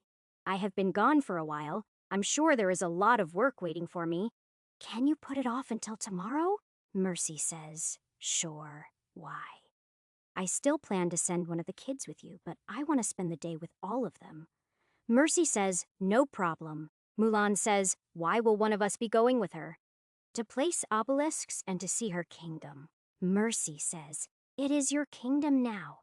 "No, it is part of my empire now, but calling it your kingdom just makes it easier to know what we are talking about." Mulan says, "I volunteer to be the one to go with her." "Okay, if that's what you want." "Any specific reason?" Mulan says. "Because I like Mercy and I want a chance to get to know her better. I also want to meet Maricel and hear her stories from when she was trapped in your head. She is technically our aunt now, so I want to get to know her as well." "Oh, that's right. Maricel is my sister-in-law now. That's going to take some getting used to." Mercy says she really wanted to come to the wedding. I had to promise all sorts of things to get her to stay behind and run things for me. "In that case, once I am done with the dragon, I think I will move the castle to your capital for a while, let her meet everyone." Mercy says, "I'm sure that she would love that. I'm hoping that showing myself will also make the transfer of power a little smoother. It will also be good to let the others get to know the area and people. Knowing more will make ruling easier." Mercy says, "For someone who hates ruling, you are pretty good at this stuff. I am good at making plans and coming up with ideas. But when it comes to dealing with people, I am horrible. Anytime I have to deal with nobles, all I want to do is kill them." Mercy says, "That is a sentiment that I can completely understand. Luckily, most of our bad nobles died with the king, or when you went through and cleaned them out. I don't think the transfer of power will be as bad as you fear. You are still a hero to most of my people." Chapter 1438. Maybe, but it is better to plan for the worst. "The last thing I want is a group of rebels messing things up." Mercy says, "Oh, ha. I didn't do too bad as a rebel leader, did I? I know we would have been wiped out if not for you, but was I a bad leader?" "No, you were a good leader. You did the best you could with what you had, and I don't think you would have been wiped out. You would have taken serious losses, but I think you would have survived to continue fighting." Mercy says, "Luckily, we didn't have to find out. You saved us and everyone knows it. Not only that, you dealt with my father. Don't underestimate how much my people love you." "I will try not to, but I also can't depend on it. If it makes things easier, great. If it doesn't, then we will be ready. Honestly, I don't expect too much trouble, but it is best to have plans ready just in case." Bella says, "Hope for the best, but plan for the worst." Yes, exactly. It is a good motto to live by, even more so in this world. Our conversation is interrupted by the kids waking up and swarming over to get my attention. Them leaving wakes up Sarah, who follows them to the table and helps me pet all of them. I finally get them to settle down by feeding them breakfast, and the rest of my wives join us as they are eating. I tell the girls the plan for the day while we are eating breakfast. Once everyone is done eating, I gather the kids and head to the training room.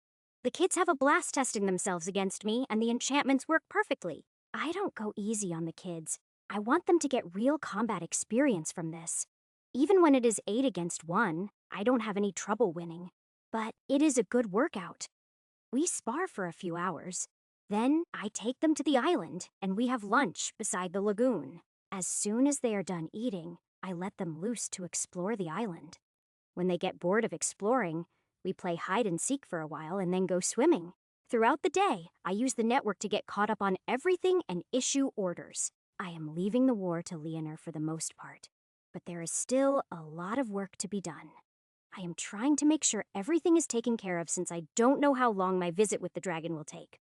I have dinner with the kids on the beach, and then we return to the castle. I play tag in the playroom with the kids for an hour, and then watch anime with them until they fall asleep. Then I join the girls for a second dinner and chat with them about their plans for while I am gone. I let Brightfire know that Albion agreed to help with the island and the capital. In fact, he is really excited to have something that only he can do, which makes me feel guilty. For him to be that excited means that he has been feeling useless or unwanted. That hurts me deeply and makes me worry that the other kids might feel the same. So as I am eating with the girls, I rack my brain trying to think of things for the rest of the kids to do. Kachera and Asuna should be fine. They already have things that they like to do. Mulan is going with Mercy, so she should be fine. But the others are going to need something to do. As beasts, they mature faster, but it is hard for me to stop thinking of them as kids. I am not going to be able to find something that matches each of them in just one night. Albion is different. He is basically a born druid, so anything with plants is perfect for him. Learning and playing with crafts help them, but they need more than that. Lynn says, "What's got you looking so grumpy?" "Trying to figure out something for each of the kids," Miria says. "What do you mean?" Seeing how happy Albion was to have a task that suits him made me think that the others need something similar. Brightfire says, "So you are trying to figure out something for each of them to do. Don't you think that you should let them choose what they want to do?" "Yeah, I don't plan to force them into anything. I just want to give them the chance to experience things so they can find what they like." Lynn says, "That's easy." "It is." "How?" Lynn says, "We let them take turns following each of us around. They will get to see and experience various things with us, but they won't be in any danger." Brightfire says, "That's a good idea, but all of them following just one of us would cause chaos. We should split them into groups and just rotate who they go with." Miria says, "That sounds like a better plan." Mulan is going with Mercy, and Albion is going with Brightfire, right? So, Lynn and I can take 3 each for the next few days? It sounds like it might work. Lynn will be focusing on magic, so take Kachera, Eckhard, and Mushu with you. Miria, you will be training, so you take Asuna, Nala, and Haku with you. That way they will at least start with something that is close to what they are interested in. Lynn says, "All right. But what do we do after this?" "Well, we don't have to limit it to just us. We can have them take turns following others around, like Stillwater, Sarah, and Leonor." Miria says, "As much as I hate to say it, you should allow Asuna to spend some more time with Muyon. They are the same race, and Asuna can still learn a lot more from her." "Yeah, I can allow that. Muyon hasn't done anything to make me doubt her, and Asuna is smart enough not to believe everything she is told." Lynn says, "The kids also have the planar gates in their training areas. We won't need to keep them with us all the time. It will be good to change things up a bit and let them get some new experiences." Brightfire says, "So, we take the kids a day or two each week and let them have the rest of the time free." Lynn says, "Yeah, that should work. We don't want to have to force them. We want them to want to be with us." "Thank you. That takes a weight off of my mind." Lynn says, "Next time, don't make me ask. We are your wives. If something is bothering you, just tell us. We will work together to figure it out." "Yes, ma'am." Krino says, "This will be our last night with all of us together for a while, right?" "Yeah, most likely." "Why?" Krino says. "In that case, I would like to use my special request if that's all right." "Yeah, it is. What do you want?" Krino says, "I want Bella to join all of us, which means you need to change." Chapter 1439. When I turn to look at her, I find Bella is looking at me and grinning from ear to ear. I was expecting this request to come at some point, just not this fast. Bella must have made an impression on Krino. However, a promise is a promise, and I am not about to go back on my word, Krino says. "So, do I get my request?" "Yes, you do," Krino says. "Yay! This is going to be fun." Sero says, "I think I will just go cuddle with the kids again." Krino says, "Oh, no you don't. You are joining us. It will be fun and you can learn some new things." Sero tries to argue, but Krino ignores her words and starts dragging her upstairs to the bedroom. The rest of the girls are laughing as they get up and follow the two of them. I am the last one to leave the table and head upstairs, shape-shifting as I go. Even just walking up the stairs feels weird once I am done shape-shifting into a human female. I have only done this a couple of times, so I am still not used to it. But it is what the girls want. I still have some hang-ups about changing my gender, but that is mostly from how I was raised. The few times I have done it before have been very enjoyable, but I have trouble admitting that, even to myself. I am pretty sure that the girls have noticed me having issues, but they have left me to work through them. I am glad for that. If they started teasing me, I would be having even more problems. As it is all I can do to keep my issues from interfering and let myself enjoy what is going on. It isn't like our normal fun, but it is just as enjoyable, if in different ways. Krino has taken charge and is having a ton of fun directing all of the action. There is no battle of stamina, and Sero doesn't use her spell. Everyone just has fun until they fall asleep. It is different, but sometimes a change of pace makes everything better. I am the last one to fall asleep, but I still only sleep for a couple of hours before waking up. I sneak out of bed and then use the gate in the room to move to the elven capital. Once there, I craft a permanent gate between the palace and the lodge on the island. I don't put the gate in the bedroom since there will be others that will need to use it. When I get back from putting the gate on the island, I find Stillwater waiting to talk to me. Luckily, he just wants some more details on some plans that I suggested. We talk for a few minutes, then he heads off and I gate back to the castle using a spell. Doing it that way allows me to return to the castle's courtyard instead of the bedroom. I don't want to accidentally disturb the girls and get in trouble for waking them before dawn. Even the ones who shouldn't need as much sleep get really grumpy if they get woken up. The problem now is that I really don't have much to do with the limited time I have. I plan to leave to visit the dragon after breakfast, which is only a few hours from now. Most of what I want to do would take a lot more time than that, other than making obelisks. The problem is that I really don't feel like making more of them right now. It is boring. I really need to figure out another way to make the obelisks and enchant them. Something automated so that I don't need to be involved would be perfect. But that isn't easy. I can probably come up with something that would shape the stone, but the enchantments are another story. Still, that would remove half the work, and I could even put it at the quarry and just have them add the stone. Something that they could shovel loose stone into, and it would just shape it. Really, all I need is a box that is bigger than the obelisk. The enchantments won't be hard. I have made so many of the things that creating an enchantment to shape them is super easy. I really wish that I could figure out how to make golems that can use magic without being possessed by a ghost. Hopefully, something that I learned from the dragon will allow me to solve that problem. If I could make golems that can cast spells, I could do all sorts of nifty things with them. Just the thought of it has my brain running in 100 different directions. I quickly shove all that to the back of my mind. I don't want to go down that rabbit hole.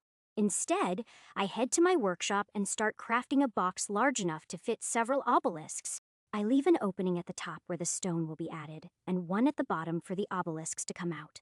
I place a collection point below the top opening and enchant it to fuse the stone into a block. Then the block will drop down to another platform and the enchantment will shape it into an obelisk. Once finished, the obelisk will get spit out through the bottom into some catch bars. Someone will need to move the completed obelisks out from there, but that shouldn't be a problem. A worker or two at the quarry will be enough to handle that.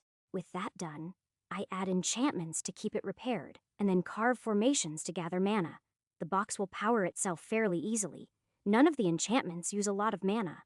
As long as no one smashes it intentionally, it should keep running forever, but it isn't very fast. When I test it, it takes a few minutes to fuse the stone and then shape it into an obelisk. I have no idea how fast the quarry might produce loose stone, so I go ahead and make a second box. Once it is done and enchanted, I gate to the quarry and have one of the foremen woken up. While I am waiting, I set out the two boxes a little apart from each other so they can both gather enough mana. Foreman says, "How may I serve you, Your Majesty?" I explain how the boxes work and their purpose to the foreman and inform him someone will pick up the obelisks periodically. Once that is done, I gate back to the castle where I find Brightfire and Albion awake. Brightfire looks barely awake, but Albion is wide awake and bouncing around already. I see that someone is excited. Brightfire yawns and says, "Yeah, so excited that he barged into the room and woke all of us up. Albion hangs his head and says, I said I was sorry. Oh, it would probably be a good idea to be gone before they wake back up. Brightfire says, yeah, that's the plan. I just wanted to see you before I go. Where did you go anyway? Chapter 1440. Oh, I made some devices to automatically make the obelisks and took them to the quarry. Once she wakes up, I plan to talk to Lynn about finding some people to enchant them so that I don't have to. Brightfire says, if she can teach them how, I'm sure some of the elven mages would be willing to help. If you plan to cover the entire peninsula, we are going to need a lot of them. Eventually, yes. For now, I just want to cover all the areas under our control. That way we can get any data we might need through the network. Brightfire says, that would make our jobs easier. When are you leaving? I plan to leave after having breakfast with everyone. Brightfire says, oh, we were hoping to eat with you. We can do that. I can eat multiple times and not be full. Brightfire smiles as I sit down next to her and Albion moves to my other side. I put an arm around each of them, pull them close, and we cuddle for a few minutes. Then we eat breakfast, while talking about plans and ideas for the island and the capital. After we are done eating, Brightfire tries for more cuddle time, but Albion isn't having it. After giving Brightfire several long goodbye kisses, I gate the two of them to the capital. Once they are gone, I sit back and relax as I read some manga until the others wake up. The kids are the first to wake up and I spend time with them until the girls join us. Once we are all gathered, we eat breakfast together and talk about random things. I wait until Lynn is done eating and then tell her about the boxes that I made to create obelisks. Lynn says, that should make things easier on you. Yes, it should. You know how I enchant them, right? Lynn says, yes, I do. Are you wanting me to enchant those that are made while you are gone? Actually, I was thinking more along the lines of you, finding a couple of the elven mages and teaching them how to enchant them. Then, we can ship the obelisks to the capital, have the mages enchant them, and then have the army place them. Lynn says, you want to set it up so that everything is done without you. Well, I doubt that will happen. The production of the obelisks will be much slower than what I can do. However, it should make it so that I have to create obelisks less often. Lynn says I can enchant them, but I'm not sure others are going to be able to. It is a complex set of enchantments for one person to learn. You could always break it down. Take 3 people and teach each a section of the enchantments to place. Lynn says that could work. It would also make it harder for anyone to steal the process. That doesn't matter. The obelisks just spread the network. They don't contain the network's enchantments. The most anyone could learn is how to make a simple communication network. Lynn says, couldn't they use the knowledge to damage our network? Not a chance. The network is linked. To destroy even one obelisk, they would have to do enough damage to destroy them all. There are already hundreds of obelisks placed. Even I couldn't destroy them easily. Miria says if they added their own obelisk to our network, couldn't that cause problems? Nope, the network itself is encrypted. What that means is that it can only be read by specific items, like your crowns. If someone else placed their own obelisk within our network would take it over instantly. We would also be alerted through the network if something like that happened. It is as secure as I can possibly make it. Lynn says, all right. Then I won't worry about security. I will enchant them myself until I can find and train some mages. Kachera says, Dad, does this mean you don't want us to help place the obelisks anymore? Number any of you who want to help are more than welcome to. It just means that if you don't want to, you don't need to.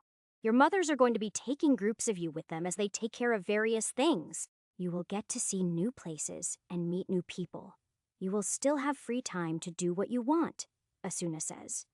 What's the point to all of that? I want you all to experience as much as possible and to be able to find paths that you want to follow. Technically, you are all going to be princes and princesses of the Empire, but you don't have to worry about that. You will be able to choose what you want to do in the future. Nala says, if I am a princess, does that mean I have to wear those poofy dresses when I am in human form? Haha, no, it doesn't. Although, if you want to go to any balls or feasts, then you would need to dress nicely. Haku says, does this mean that I can join the military if I want? Yes, it does. You would have to go through the same training that everyone else does, and you would start as a basic soldier. There will be no head starts or favoritism. Although, with your stats and abilities, it shouldn't take you long to move up the ranks. Haku says, that's fine. I prefer to earn my own place anyway. Then if that is what you want to do, you can do it, but I would prefer it if you waited a bit. Haku says, how come? I want you to know a bit more about what the world is like before you make a decision. There might be something that you would enjoy more than joining the army. Haku says, all right, I will do as you say, father. Some of the other kids ask questions as well, mostly about what they will be doing. I have already discussed that with the girls, so I let them answer the questions. Once the kids run out of questions, I start saying goodbye to each of them and giving them attention. After the kids, I start saying goodbye to my wives, but I notice Bella looking a bit sour. So, after kissing all of my wives, I shapeshift just long enough to give Bella a kiss goodbye. Then I return to my normal form and open a gate to the mine in the north of Mercy's kingdom. I could gate straight to the dragon's cavern, but I don't think startling a dragon is a good idea. Instead, I end up startling a lot more people. It seems that the mine is active again, although it is no longer slaves working it, and from what I can see, the conditions are good. The miners standing around staring at me in shock and fear look to be healthy and well-fed. Some guards come running over, but I ignore them as I head towards the boarded-up mine shaft. Either the guards are too scared to, or smart enough not to, but they don't attack me. Chapter 1441. They just watch as I open the mine entrance, head through, and then seal it behind me. As I am walking down into the mine, I can hear the sounds of more boards being added behind me. Not that it would do much good, but it should ease their fears a little bit since they didn't seem to recognize me. I don't mind. I know that my new form looks pretty scary, especially to normal humans. I should have shown up in my human or beastman form, but I didn't think of it. It has been a bit since I was around normal humans who didn't know who I was. Well, it will confirm the rumors about a powerful beast living in here and should keep anyone from bothering the dragon. It has been a long time since I was last here, but I still remember the way to the cavern. I do have to shapeshift to fit through the hole into the cavern, but I return to normal as soon as I am through. Seeing the dragon again is still something of a shock. His head is as big as my new body. He could still eat me easily, but at least now he would get about 2 bites out of me. His eyes open as I approach, but I don't feel the fear that I did the last time I was here. Dragon says, welcome, Ash. You are here sooner than expected, but I am glad that you kept your promise. You are even starting to look like one of our young. Thank you, I guess. It is good to see you again. I have a lot of questions. Dragon says you always do. First, though, why did you come physically instead of visiting my soulscape?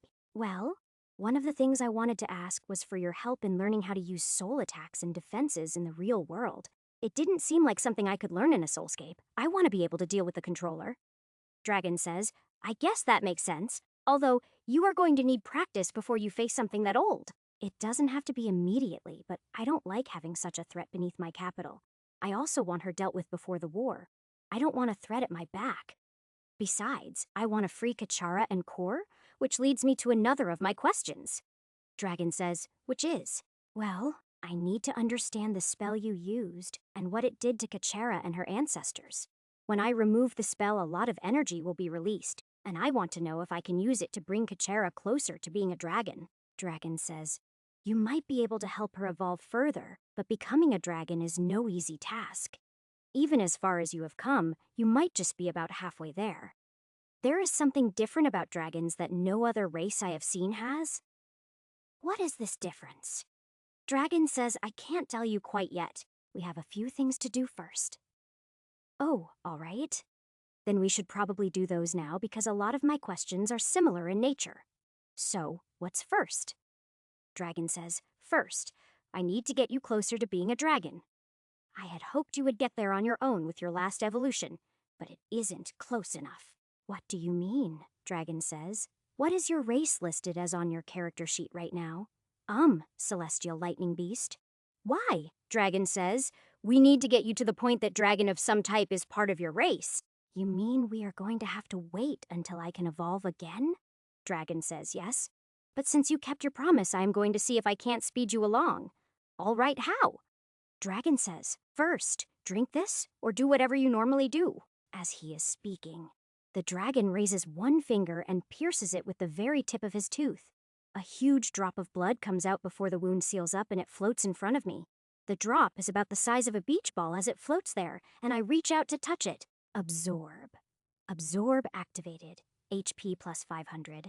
MP plus 500. STUR plus 200. End plus 200. Evolution points plus 200. For some reason, Absorb only consumed about a quarter of the drop of blood, but still gave me the effects. What is the most surprising is that it gave me so many evolution points just from a bit of blood. Dragon blood is obviously a lot more powerful than I ever imagined it would be. Dragon says, "What are you just standing there staring at it for? Keep going."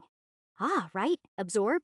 Absorb activated. HP plus 500, MP plus 500, STR plus 200, End plus 200, evolution points plus 200. Oh, wow, it worked. Normally, it will only work once for any given creature. Why are dragons so different? Dragon says, you would have a hard time finding an entire herd of creatures that could match the power in that drop of blood. Now stop wasting it. Sorry. Absorb. Absorb. Absorb activated. HP plus 500. MP plus 500. STR plus 200. End plus 200. Evolution points plus 200. Absorb activated. HP plus 500. MP plus 500. STR plus 200. N plus 200. Evolution points. 810 divided by 800 evolution. Ready. Would you like to evolve now? Widden. I am ready to evolve again from just one drop of blood. Dragon says, good. I was hoping it wouldn't take more than one. Go ahead and evolve. I will guard you. Okay, evolve. Evolution beginning. Calculating sources. True. Dragon, 100% calculations, complete. Beginning evolution. The last thing I see before everything goes dark is the dragon looking down at me and grinning. A dragon grinning at you can be a very disturbing sight, but in this case, it is reassuring. I doubt that there is anything in this world that can harm me with him standing over me. Stage 4 evolution completed. HP plus 5,000. DP plus 5,000. MP plus 5,000. All stats plus 100. Movement speed plus 35. Flight speed plus 200. Lightning. Greater immunity Sudi lightning. Ultimate immunity. Wow, that's a lot of changes. Dragon says, welcome back. How do you feel? I feel pretty good, actually. How long was I out? Dragon says, about 3 days.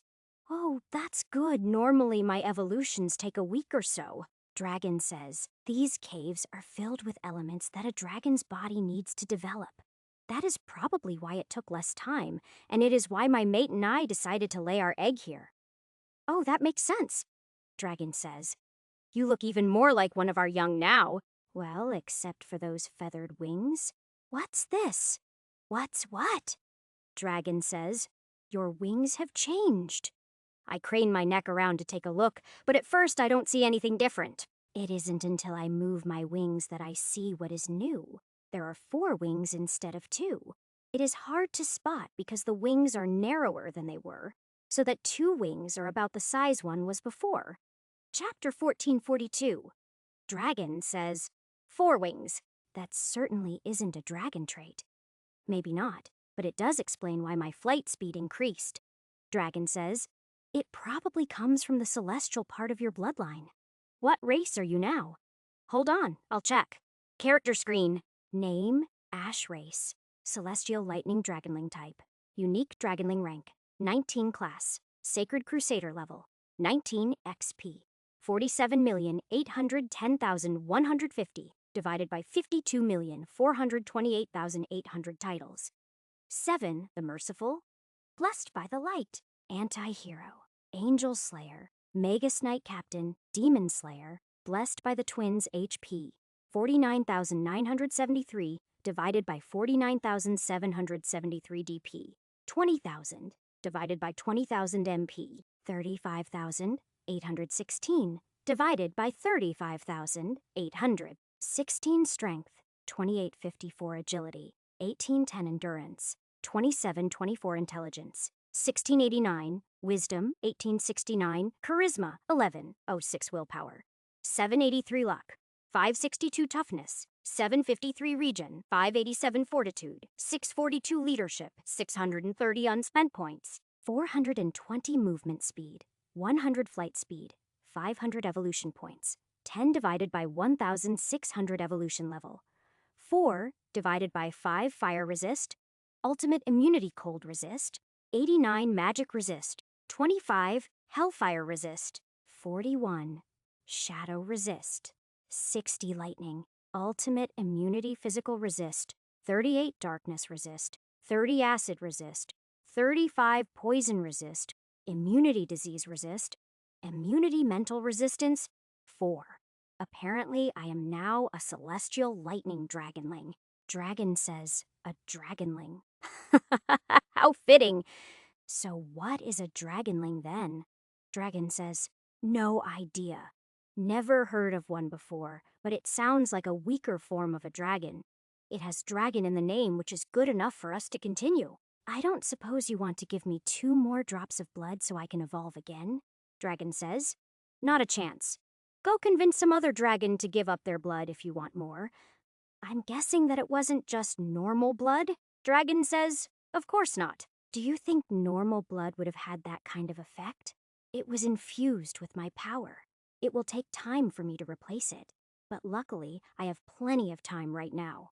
All right, just figured I would ask. So, what's next? Dragon says, next I need to give you our language, and then you will need to swear an oath using it.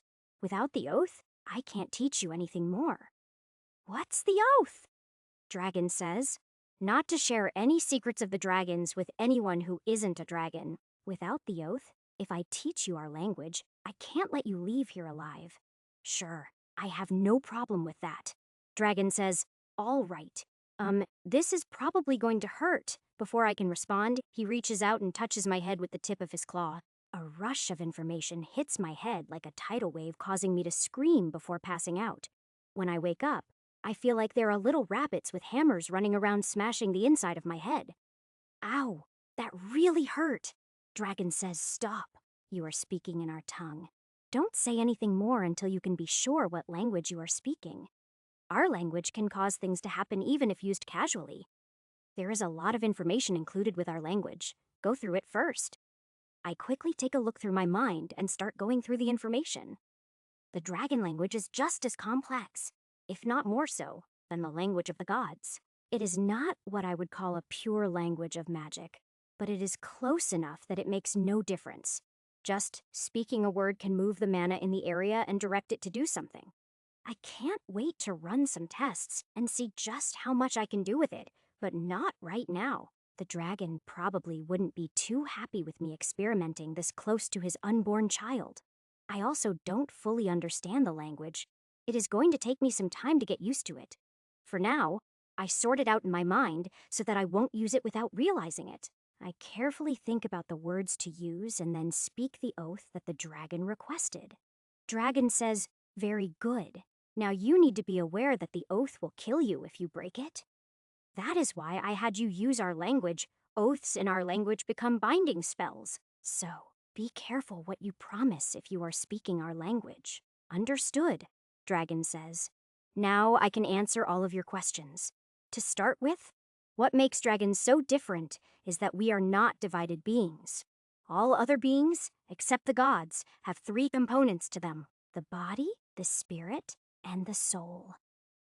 I'm familiar with the body and the soul, but where does the spirit come in? Dragon says, the spirit, or life force, is the bridge between the other two. It is what allows the soul to have control over the body. You may have seen people who are permanently paralyzed. That is damage to the spirit. Okay, so which 2 do the gods have?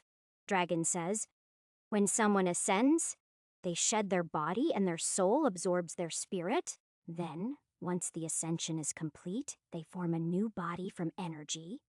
All right. What about dragons?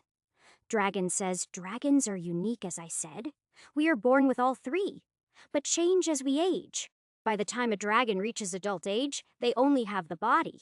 The soul merges into the spirit, and then both merge into the body. It gives us an amazing amount of power and a really long lifespan. So, all the strength gets concentrated into the body? Doesn't that mean you can't enter the hallway? Wouldn't that mean that soul attacks are extra effective against you? Dragon says, one question at a time, please. Yes, all our strength is in our bodies. No, we can't just send our souls into the hallway, but we can enter physically. We can also split a small part of ourselves off and send that in instead. Yes, soul attacks are our weakness, which is why learning to defend against them is important. Splitting off a part of yourself? Is that the same as creating an avatar? Dragon says, it is basically the same, but we use different methods. The gods use their power to create an avatar, and that returns to them if it dies. We use a physical part of ourselves, so if it dies, we are wounded by it, and that part is lost. Does that kind of wound recover, or is it permanent?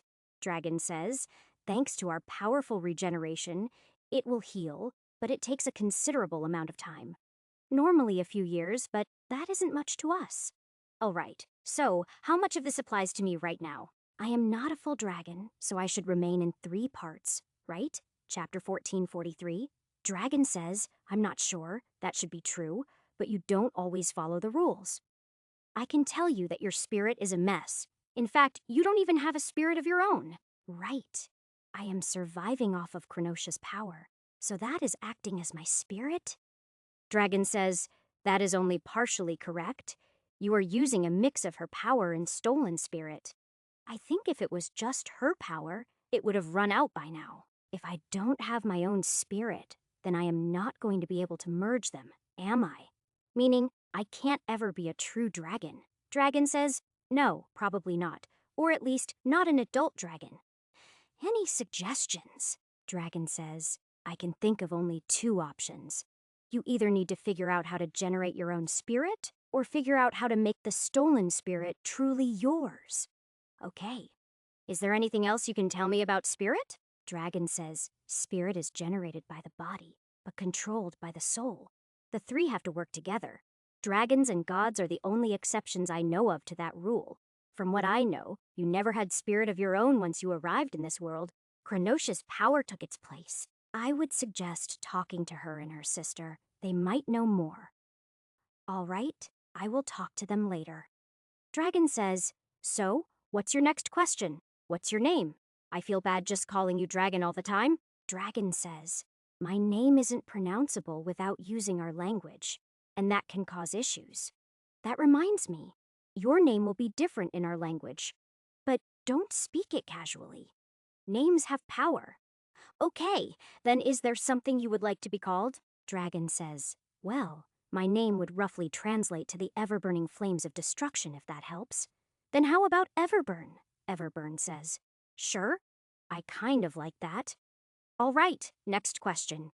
What makes a god an ancient god? Everburn says, it is based on when they became a god. Planets are living things, and like all living things, they have a cycle. Birth, development, old age, and eventually death. Eventually, death development is broken down into a lot of stages, but the one that is important is the primal stage.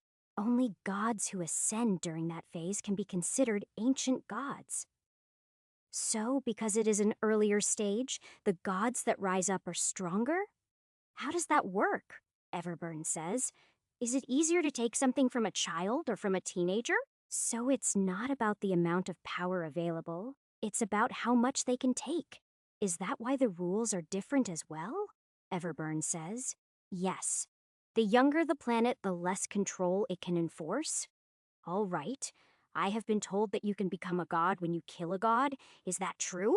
Everburn says basically, when a god dies, it releases a massive amount of energy. It is easy to take that energy and spark your own ascension. Is it possible to kill an ancient god and become an ancient god? Everburn says, number you will be restricted based on how strong the planet is when you ascend. Are you planning to become a god? Well, I was considering it, but I don't like all the rules that gods have to follow. Is there such a thing as a dragon god? Everburn says, no, there isn't. At least, not that I have ever heard of on this plane. I doubt that there is a planet strong enough to withstand the ascension of a dragon. We are already on par with gods as far as power goes. If a dragon were to ascend in the material plane, it would probably destroy the planet to do so. All right, so that option is out, Everburn says. Why the sudden interest in becoming a god? Saronia and Cronotia want to be my wives, and they plan to help my other wives to ascend as well. Everburn says, how many wives do you have? 4 currently, but I also have mortal avatars of Saronia and Cronotia that are basically wives as well. Everburn says, so, you basically have 6 mates? Are you insane? Yeah, I probably am, Everburn says. 1 mate is bad enough. I can't imagine having more than 1. I would guess that things are a bit different between humans. Everburn says, for your sake, I hope so. What are you going to do if they all get pregnant at the same time? There is no way you would survive that. There haven't been any pregnancies so far. I don't think our races are compatible, Everburn says. That is possible. It could also be that without your own spirit, you aren't capable of siring children. Noted. If I fix my spirit somehow, I will be careful. Everburn says you should prepare an escape plan, just in case. It wouldn't do any good. Lynn can track me wherever I might go. Everburn says, my mate can do the same. Well, I wish you luck. Thanks. I will probably need it. Everburn says, all right, next question.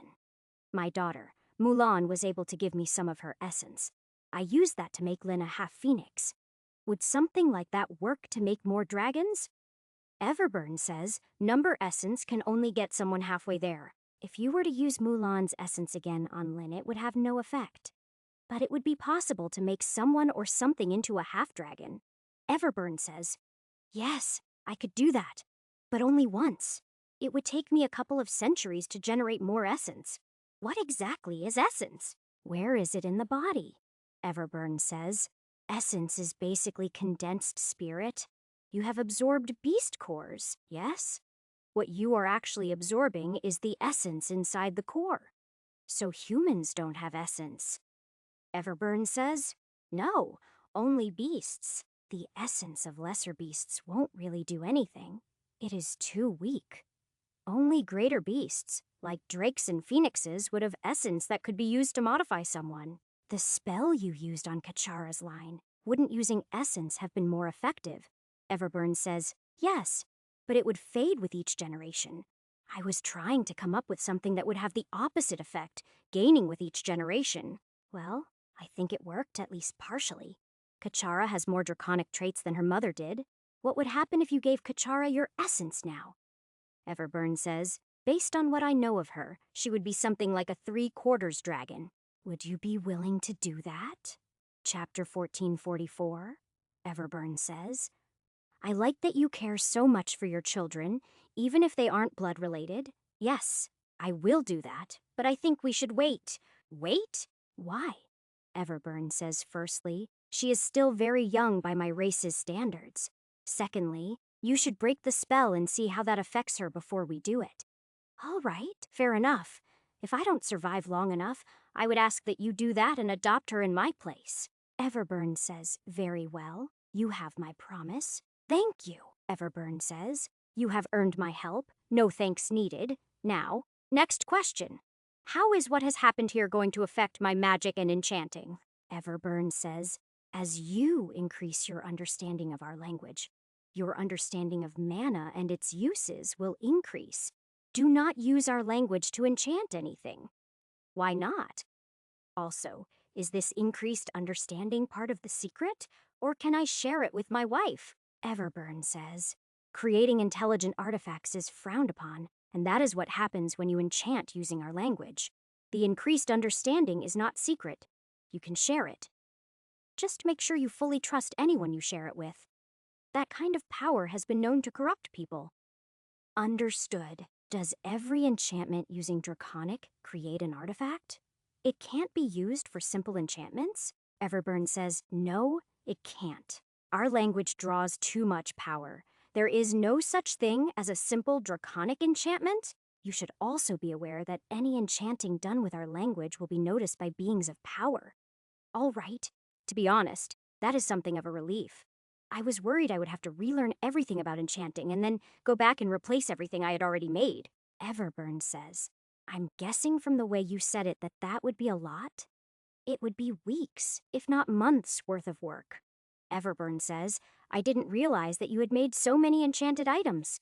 Hundreds at least, maybe thousands. I have even made a couple of artifacts, although that was an accident. Everburn says, then I guess learning a new way to enchant would be bad. It would be time-consuming, but it might also give us an edge in the war. Everburn says true, but while you won't be learning a new way to enchant, you will be improving your enchantments through knowledge. Yes, but probably not enough that I need to re-enchant everything. Everburn says, all right. Next question. You said essence is contained in beast cores. Is there a way, other than absorbing them, to extract the essence? Like with the dragonfish, could I extract the essence and then separate out the dragon portion? Everburn says, I don't know. I've never heard of anyone even trying something like that. You can manipulate life force, so you should be able to do the same to essence. I would ask Milan since she was able to give you her essence. Other than that, I would ask your goddesses, why do you want to separate out the essence? All right, something to experiment with later. I want to continue to evolve, and dragonfish are the easiest means to do so. However, I want to turn into a dragon, not a fish. I may have already absorbed a few too many of them, Everburn says. So, you want to be able to separate out the dragon from them and absorb just that. Interesting. If it is possible, it is going to take a lot of them to make any difference. That's fine. I would rather hunt hundreds of them than kill any more drakes. Their numbers are already low. I don't want to risk wiping them out. Everburn says, their numbers might not be as low as you think. Like us, the older, more powerful drakes can sleep for centuries. Also, drake eggs can last for years and still be able to hatch once conditions are right. It wouldn't be so easy to endanger the species. I hope you are right, but I still prefer to be cautious. I will try my idea first, and only hunt drakes if it fails. I have already killed several drakes, but I didn't have much choice. Everburn says, yet you don't mind killing the dragonfish? They are fish. They reproduce way faster than drakes. Not to mention, it is a big ocean. There are probably millions of them. Everburn says, I don't know that there are that many, but I get your point. Although, considering the drakes eat them, I would still hesitate to wipe them out. Who knows what the drakes would eat if they were gone? Everburn says, whatever they could find. Drakes don't tend to be picky eaters, unlike dragons. Although, we mainly only eat things big enough to be worth the effort, which isn't a big list. I imagine not, but I am guessing you also don't have to eat very often. Everburn says, when awake and active, about once a year normally. We do tend to eat more before and after a long sleep. Is me waking you up going to cause a problem? Everburn says. No, it is just hunger. It can be ignored. Open your mouth. Everburn gives me a strange look, but he does as I ask and opens his mouth, which I could walk into. I grab my pouch and start pulling out pizza after pizza to throw into his mouth. It takes me about 10 minutes to fill his mouth with pizzas, and it strains my pouch to create that much food. All right, done. Everburn says, that is delicious. Glad you like it. Unfortunately, my pouch can only create so much food, but hopefully that helps with the hunger. Everburn says, it is enough to take the edge off, thank you. No problem. After all, I woke you up. If I need to again, I will see about making a stronger pouch. Maybe something that can make entire sides of meat, Everburn says. That would be appreciated. So, next question? Actually, why don't you teach me how to use soul attack in defense? Then you can go back to sleep and we can continue in the soulscape. Everburn says, all right. Without saying anything else, he launches an attack at me, but it isn't a normal attack. I can tell them just from seeing it, it is a soul attack, but I am not ready for it. Instead of raising a defense, I jump out of the way of the attack, but Everburn just launches another. He launches several more attacks, which I dodge. Before throwing a faster attack, I instantly know that I won't be able to dodge fast enough, and out of instinct, I raise a defense. It isn't my best attempt, but it is just enough for me to stop the attack from hitting me. Chapter 1445. After doing it once, I find it much easier to create defenses, but Everburn ramps up his attacks. He also starts using different types of attacks, mixing them up to keep me on my toes. This goes on for several minutes with him throwing several attacks every second, winding congratulations. Skill Mental Defense has progressed to level 4. Mental Defense level, 4 Wiz plus 12, you can somewhat protect your mind. Everburn says, not bad, but you are going to have to do much better if you want to defend against the controller. I have only gotten into a few fights in the Soulscape. I haven't really had a chance to practice and raise my skill, Everburn says. Why didn't you say so? I will be happy to help you raise your skill. As Everburn launches a dozen attacks at once, I realize just how big of a mistake I just made. Everburn's training has never been pleasant or gentle. In fact, I am surprised I've never died from it. Especially in the Soulscape where death isn't permanent, it just hurts a lot. Anytime I try to set up a strong defense, Everburn throws in an attack to specifically counter it. I am constantly on the edge of being overwhelmed and just barely hang on by the skin of my teeth. Of course, that is intentional. If he wanted to, Everburn could defeat me with one attack. Ding, congratulations. Skill Mental Defense has progressed to level 5. Mental Defense level 5 Wiz plus 15. You are adept at defending. Everburn says, what are you doing? You won't ever win the battle if you don't attack me back. I can't counterattack. It is taking all my concentration to just defend. Everburn says, then use some attacks to counter my attacks and buy yourself some room. Oh, I didn't think of that. Everburn says, of course you didn't. You are not thinking at all. You are just reacting. A soul battle is a battle of wits. You can't just throw out attacks. You need to use strategy. You just bombarded me with attacks. You didn't give me a chance to think. Everburn says, oh? And you think that your enemies will give you time to think and plan what you want to do. Once again, multiple attacks. Per Essacon start flying at me, not giving me a chance to answer. At first, all I can do is block the attacks. But after a few minutes, I managed to throw out a couple of attacks. Not at Everburn. At the attacks coming at me to try and buy myself a little breathing room. Unfortunately, just as I am making a bit of progress, Everburn increases the power of his attacks. Now, my weaker attacks are no longer enough to block his attacks. Just weaken them. However, that gives me an idea and I start throwing out area attacks to weaken all of his attacks. It is not enough to negate his attacks, but it makes it much easier for me to defend against them. My defenses hold out against more than one attack, which allows me to send out even more attacks. I even get a little cocky and send an attack towards Everburn, but that turns out to be a mistake. The next thing I know, something hits me in the back and I black out for a few seconds. When I come to, I am lying flat on the floor and I feel completely exhausted. Everburn hasn't moved and is looking down at me with what I can only call disappointment. Everburn says, join me in my soulscape.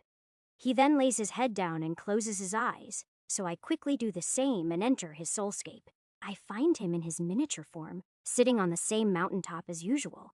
He watches me as I land, but doesn't attack me like I was expecting him to. Everburn says, do you understand what happened? Number, I just felt something hit me from behind, and when I woke up I felt completely exhausted. Everburn says, by only attacking you from the front, I got you to let down your guard. You didn't even sense me creating the attack behind you, so you had no chance of defending against it. As for the exhaustion, that is because you used up all of your soul energy. It will recover given a bit of time. I have soul energy too. Why doesn't it show on my character screen? What can I do to increase it? Is it linked to a specific stat? Everburn says, what did I say about one question at a time? Sorry, but they are all linked. Everburn sighs and says, soul energy is determined by your soul level. The soul provides the energy and your wisdom is what allows you to direct it. Wisdom, not willpower. Everburn says, yes, wisdom. Most people don't have the willpower stat, but most of them have a soul. So increasing my wisdom won't increase my soul power, but will give me better control of it? Everburn says, correct. Basically, the higher your wisdom, the less power you will waste when creating attacks and defenses. So, the only other thing I can do is raise my soul level. I guess it's a good thing that I can go to the battlefield now, Everburn says. Only if you want to die. Your defenses are crap, and your attacks are pathetic. You wouldn't last long on the battlefield as you are. That's because I am used to fighting with my body and my magic. I haven't had a chance to fight with soul power much, Everburn says. You have roamed the hallway. What did you use to fight?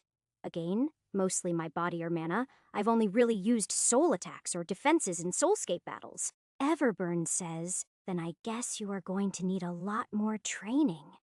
How do you think I would do against the controller as I am now? Everburn says. From what I have seen of her in your memories, you could withstand an attack, maybe two. That bad? What if I maxed out my defense and attack skills? Everburn says. That would increase your chances, but I can't be sure by how much. I only have your one memory of her attacks to go off of. I was able to dodge her attacks before, and I am much faster now. Maybe I would stand a chance? Everburn says. It's possible, but you should still do everything you can to prepare before you fight her. I know you want to hurry and release Kachara and Core, but you won't do that by rushing. Fine. I will wait. Everburn says. I will train you enough that you at least have a chance of surviving the battlefield. Then you can train up your skills there. Chapter 1446. All right. Sounds like a plan. Maybe I can raise my soul level again while I am at it. I have unused skill points. Do you think I should use them to increase my wisdom? Everburn says. That's up to you. More control would be useful, but you might need other stats more. Well, I haven't needed them for anything else so far. I've been saving them up for a while, but haven't been able to decide what to use them on. I may as well use them now. Everburn says, as I said, it is your choice. It would help with my training, right? Everburn says yes. It would. Then I will do it as soon as I wake up. If my soul power lasts longer, then I can train longer. Everburn says, that is true, and you do need a lot of training. Thanks. So, while we wait for me to recover, how about telling me about the spell you used on the Elven capital? Everburn starts describing the spell, how he came up with it and how he cast it. He also explains all the theories behind what he did and what he expected the outcome to be. Or at least, what he hoped the outcome would be. But it is more so that I can understand the process that created Kachara. The more that I understand the spell and the process, the better my odds of helping Kachara. Of course, that won't be until after I have dealt with the controller, but that gives me time to think. The better the plan I can come up with for the spell, the better the odds of it working. Honestly, it is going to take me a while just to figure out what Everburn even did. Not only that, but I am going to need to go back and study the spell itself thoroughly. Everburn has told me about things hidden within the spell that I had absolutely no clue about. In fact, Everburn has to teach me about an aspect of enchanting that I have never heard of. If you think of a single enchantment like a strand of string, then he is talking about weaving those strings together, not to share parts like I learned previously, but to conserve space and allow more enchantments. If that wasn't interesting enough, it also allows you to hide an enchantment underneath the others. That is what Everburn did. He hid the parts of the enchantment that affect Kachara. I never would have been able to free her properly without Everburn's knowledge. No wonder I could never make sense of the barrier, Everburn says. I would be offended if you could. It is the most complex spell I have ever created. If parts of it weren't hidden, I might have been able to figure it out eventually, Everburn says. That is the whole point of hiding parts of it, to keep nosy troublemakers from messing with it. I'm not Never mind, I can't say it with a straight face. Everburn chuckles for a bit, but then I start bombarding him with questions about magic and enchantments. He grudgingly answers my questions, and his answers also help me process what I gained from learning Draconic. Surprisingly, I also end up teaching him a couple of things I have learned about enchantments. It makes me feel good to know that, as old as Everburn is, I have figured out things that he didn't. Then again, I don't imagine that he has spent all that much time working on enchantments. Not to mention that my knowledge has been gathered from numerous sources. Everburn, can you shapeshift? Everburn says, of course I can. All it takes is a little imagination. No, I mean in the real world. Everburn says. Oh, I suppose I could if I tried. I just never had a reason to. Why? I was wondering if shapeshifting would allow you to need less mana. If so, then you could be more active and not have to sleep as much. Everburn says. That's an interesting thought. What brought that on? I am a little worried that now that I have evolved into a dragonling, I will start needing to sleep more. Everburn says, I doubt that you will. Our young don't need to sleep like an adult does, and you aren't as powerful as them yet. Seriously, a dragon is born more powerful than I am now. Everburn says, yes, you could probably defeat one in combat, but they would have more natural strength than you. Just how strong are you then? Everburn says, it would take 4 or 5 gods working together to defeat me. Even then, they would suffer casualties. Isn't that a little ridiculous? Where is the natural balance? Everburn says, there is no such thing, especially in this world as it is now. Keep in mind that this world is not how it is supposed to be. The lower mana affects everything, especially the beasts. If the world was not broken, there would be much stronger beasts. Maybe not as strong as me, but I am stronger than a normal adult dragon. Why is that? Everburn says, well, I am older for one thing. I was an adult before the demons arrived in this world. For another, unlike most dragons, I have a class, and it is already maxed out. So are you the strongest dragon in this world? What is your class? How did you get the ability to gain levels? Everburn says, as far as I know I am.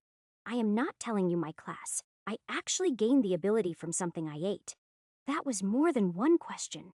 Before I can apologize, Everburn launches a series of attacks against me that I barely manage to block. Since it is his soulscape, I can't use anything besides my own power, but he can.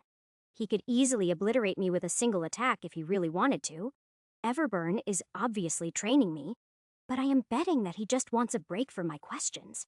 Still, he has given me a lot to think about, but I don't have time to think thanks to the constant attacks. I don't even have a chance to try and counterattack.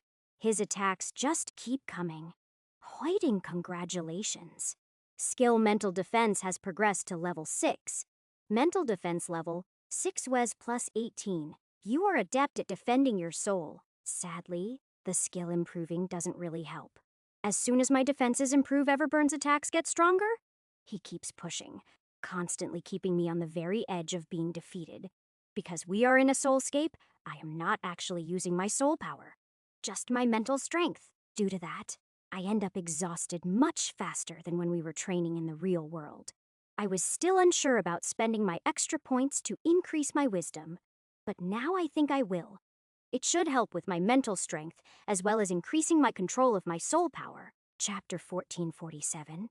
Everburn says, now, one question at a time, or you get another training session.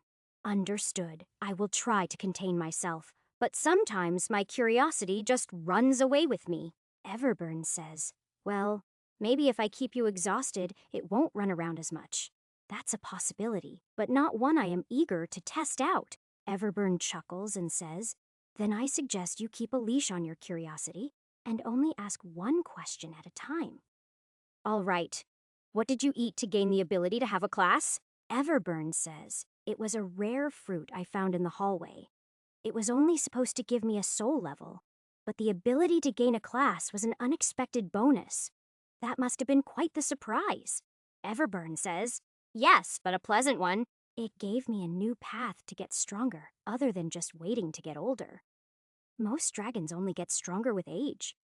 Everburn says, we can level up our soul, which increases our strength as it merges with our body, but other than that, yes. I can't imagine just sitting around waiting to get older to get stronger. It would drive me nuts, Everburn says. It isn't so bad when you can sleep for years at a time. I guess so, but I still wouldn't be able to stand it. Luckily, even if I become a real dragon, I will have other ways to continue improving my strength. Everburn says, that is a good thing since, by the way, dragons count things you would still be a newborn. That's fairly depressing. Maybe I don't want to become a dragon after all. Everburn says, you've gone rather far along the path to be changing your mind now. Although, it is up to you. You might find something else that suits you. Not a chance. I can't stand the idea of being a god and having to follow all those stuffy rules. My only other choice is to become a dragon who has power equal to a god, assuming I can figure out how to live that long. Everburn says, I'm sure that you will find a way to stay alive. I have faith in your ingenuity. Just don't conduct any of your experiments around my cavern. I wouldn't dream of it. I don't want to get eaten. Everburn says, Good. I look forward to seeing what you become. I have several ideas that I need to test out, but that is going to have to wait. I am not going to rush in this time. I have made that mistake before. Everburn says, That is good. Major changes take proper research.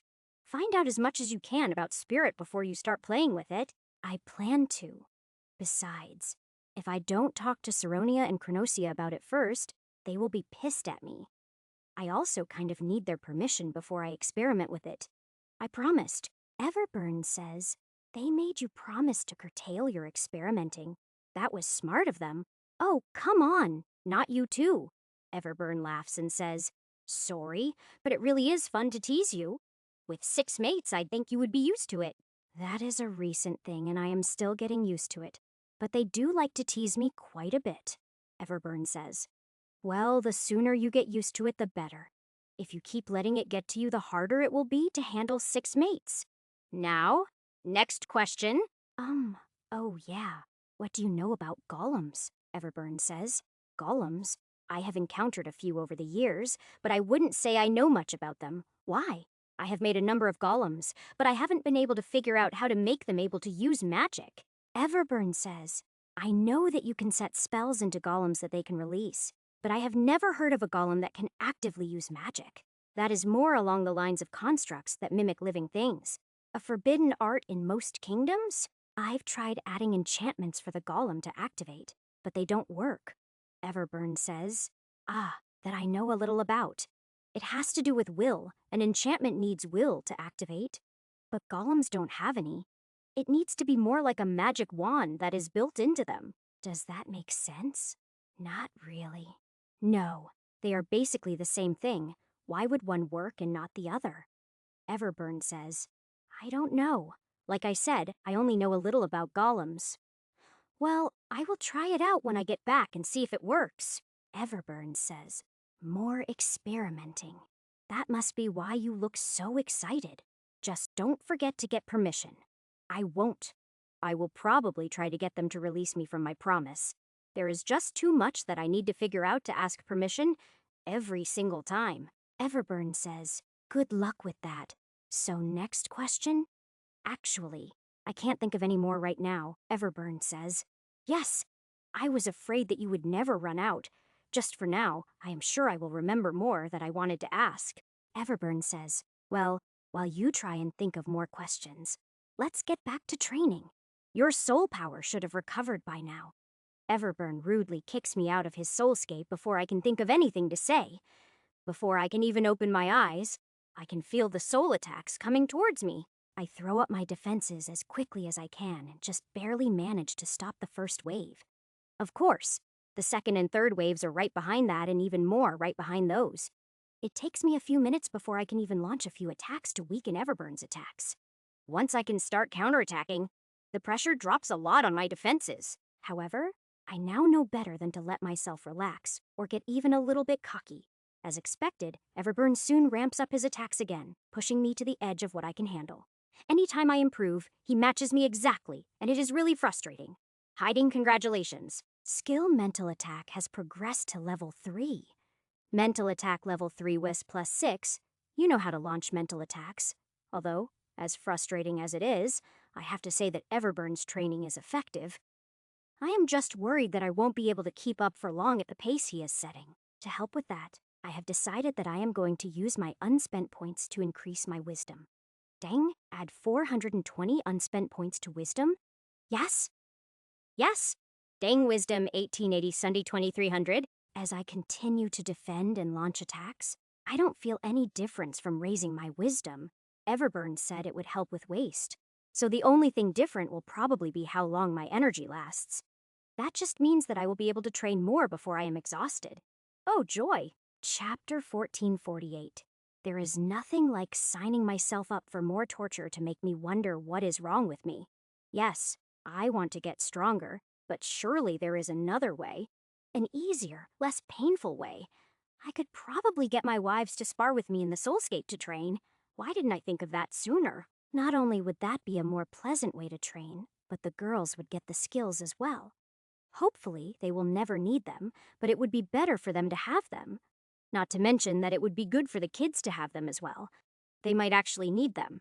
As beasts, they are far more likely to end up in a soulscape battle than my wives are. Although, I suppose it is possible that the demons might target my wives and attack them through the soulscape. Either way, I am going to have to teach all of them how to fight in the soulscape. Congratulations. Skill mental attack has progressed to level 4. Mental attack level 4 whiz plus 8. You are adept at launching mental attacks. Congratulations. Skill mental defense has progressed to level 7. Mental defense level 7 whiz plus 21. You are adept at defending your soul. Everburn says, what happened? For a minute there, you actually used your defenses and attacks in sync. Oh, I was just thinking that I need to teach my wives and kids how to use soul attacks and defenses. Everburn says, wait, your skills improved because you got distracted. That is the opposite of what should have happened. That makes no sense. I guess so, Everburn says. What led to you thinking about teaching your wives and kids? It started with me realizing that I could have sparred with my wives to train instead of being tormented by you. Everburn says, raising your skills inside a soulscape would be much more difficult. It would take longer, but it is possible. Do you want me to stop training you and leave you to train yourself? Number, I will train with them, but I can't guarantee that I will have enough time to level my skills. It is better to train here as long as I can, for as long as you are willing to train me. Everburn says, in that case, let's get back to work. That is all the warning I get before a massive swarm of attacks come flying at me. It takes every attack I can throw out and every defense I can raise to stop all of the attacks. Everburn gives me just enough time to catch a breath before he launches the second wave. Hiding, congratulations. Skill mental attack has progressed to level 5. Mental attack level 5, mental attack level 5 whiz plus 10. You are adept at launching mental attacks. Everburn keeps throwing swarm after swarm of attacks at me, not giving me any time to rest. The first hint I have that something is wrong is when I block a swarm and there isn't another behind it. I heave gasps of air for a minute, and then everything catches up to me and I collapse. Everburn says, you lasted longer than last time? Did you decide to add your extra points to your wisdom? Yes, I did, but I didn't notice any difference. Everburn says, you aren't experienced enough to be able to tell, but I am. You lasted about 10 minutes longer than last time. You would have lasted longer, but I'm guessing that you added the point halfway through. Yeah, about that. Everburn says, all right. Are you going to join me in my soulscape for more training while you recover? Or are you going to create your own? I will create my own and check in with my wives and kids. The sooner I teach them the skills, the sooner they can start practicing with each other. Everburn says, just remember to restrain your attacks when you are teaching them. They will all have level 1 souls. Is there a way that I could help them level up their souls without them going into the hallway? Everburn says, there are a number of resources that you can buy in the city that grant experience. You could buy them and pass them to your wives and kids to get them a few levels. Even that is going to cost you a lot based on how many mates and kids you have. Also, have you considered what is going to happen when your mates get pregnant? How are you going to survive if more than one gets pregnant at the same time? Considering the amount of time I have already spent with some of them, I am guessing that I am sterile. Otherwise, there would have already been at least one pregnancy. Everburn says, I didn't consider that. With no spirit of your own, you probably can't create life. That may be fixed if you fix your spirit. Keep that in mind. I didn't consider that. Thanks for the warning. Everburn says, you're welcome. You're going to need all the help you can get with 6 mates. They aren't dragons. It won't be as bad as you think. Everburn says, I think you underestimate them, but I will leave it at that. You can just be surprised. Go on, go teach them. I will be waiting for you to return once you have recovered your soul power. All right, Sounds good. Once I have permission, I quickly create a soulscape and invite my wives and the avatars. It is obvious from their excitement that they have missed me, and the first few hours pass quickly. Once we have all gotten reacquainted, I summon my kids and spend some time with them. After the kids settle down, I gather everyone and teach them about soul attacks and defenses. It is my soulscape, so they can't just create things with their imagination unless I let them. Because of that, it takes a bit of work before they are able to create their first defense. Not too surprisingly, Lynn is the first one to succeed in creating a defense and get the skill. It isn't anything impressive, but it is enough for her to get the skill and is a good start.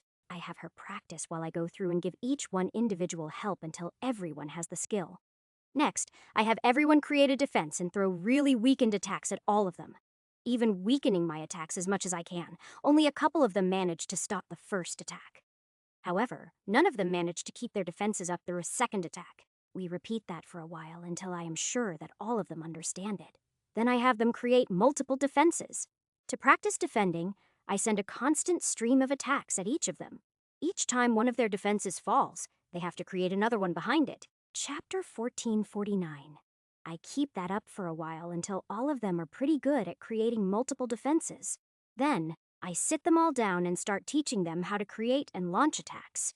To start, I have them all create attacks and throw them at me until they get the hang of it. After that, I split them into pairs and have them practice attacking and defending against each other. I move from group to group, correcting mistakes and giving pointers where I can. I keep that going until I get a ping from Everburn, probably because my soul power is full. All right, I am out of time. Lynn, I want you to teach everyone how to create a soulscape when you can. However, everyone needs to stay out of the hallway until I say you are ready. Lynn says, all right, I can do that. I give each of the kids a hug and each of my wives a kiss before they leave the soulscape. Once it is just me, I end the soulscape and open my eyes to see a wave of attacks already headed for me. I have to scramble to keep any of the attacks from reaching me. I really don't want to know how bad they would hurt. Everburn doesn't give me a chance to recover. He keeps me on the edge the entire time. No matter what I try, I just can't get any space. I spend the entire training session on my back foot. Everburn keeps it that way right up until my soul power runs out and I collapse.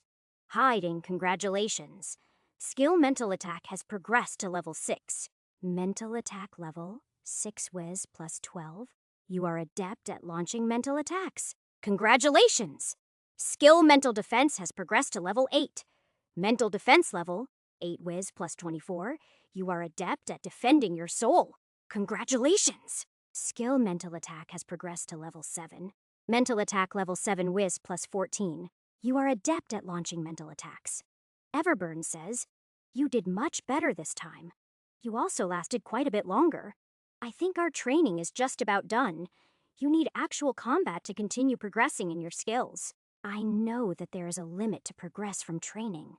Actually, I am surprised that my skills progressed as much as they did. Everburn says, that is because of how much stronger I am than you. Training against a much stronger opponent allows a bit more progress than would normally happen. You could maybe get another level or two against me, but I need to go back to sleep. I'm sorry. Thank you for spending so much of your energy to train me, Everburn says. Don't worry about it. As long as no one attacks me, I will recover my energy soon enough. Although, it would be better if you wait at least a couple of months before visiting again. That's fine. I have more than enough to keep me busy, and I won't need to visit in person next time. I will just visit your soulscape. Everburn says, that will work. All right, I will leave you to your sleep. Thank you again for all of your help. Everburn chuckles, closes his eyes, and soon is fast asleep, so I quietly leave the cavern. I don't bother returning to the surface. I just get far enough away that my gate won't bother Everburn. Then, I create a gate back to the castle, head through, and get tackled by Kachara. I laugh as I pet her, and she fills me in on why she is the only one around the castle.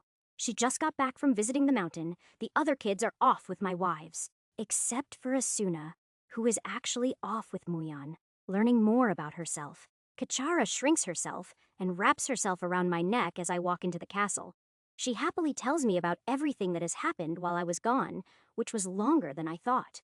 I have actually been gone for just short of 2 weeks. I guess my exhausted sleep was longer than I thought. Luckily, not much has happened while I was away, but I do have a few things to do. I sit down to eat a meal with Kachara, but I don't actually know what time it is or what meal it should be. So I go with my old default pizza. It can be eaten for breakfast, lunch, or dinner. Kachara obviously doesn't mind. She is just happy to have me all to herself for once. As we eat, I use Divided Mind to check in with the others using the network. Everything has been running smoothly. There are only a few small things that need my attention. All of them are things that I can take care of just by talking to people through the network. So, half my mind works on that while the other half chats with Kachara about random things. Once we are done eating, I spend some time petting Kachara and run a scan through her body. It is something that I haven't done in a long time, but I can see so much more now. The spell literally has threads going to every cell in her body, and now I can actually see them. Not only that, but with a bit of study, I can start to get an idea of what they are doing. The spell threads merge into a big rope as it leaves her body, and the rope heads off towards the mountain. I can tell that, if that rope were to break, Kachara's body would simply fall apart. I don't think that even with all my power, I could hold her together if that happens. I quickly figure out that there is nothing I can do from this side of the spell. I will need to work on the source. However, I am going to need to talk to the goddesses before I do anything else. I will do that later. For now, I am going to spend my time with Kachara while I can. It doesn't take me long to handle other matters, and after that, I just relax and cuddle with Kachara. I really shouldn't play favorites, but Kachara, as my first kid, still holds a special place in my heart. When the other kids are around, I don't give her more attention than the others, but right now I can spoil her a little. However, as much as I enjoy spending time with Kachara, I quickly start to feel bad about being idle. I quickly check on my wives. Lynn is in the capital, Brightfire is on the island, Mercy is in her capital, and Miria entered the trial. I quickly decide that helping Mercy is what I should do, but it is something that I don't really want to do. I take Kachara with me and gate to Mercy's capital, but I come out in the throne room. It is the only place that I remember well enough to target since there are no platforms here. My arrival disrupts court, especially when Mercy runs down from her throne to hug and kiss me. Chapter 1450. I suppose I could have gated to the pit. I certainly remember it well enough, but I don't want to see that place again. Disrupting court is definitely the lesser of two evils. Besides, this is my territory now. After kissing Mercy, I step up and take her throne, which causes many of the nobles to gasp. Luckily, I shapeshifted to my Beastman form before coming here, so everyone recognizes me.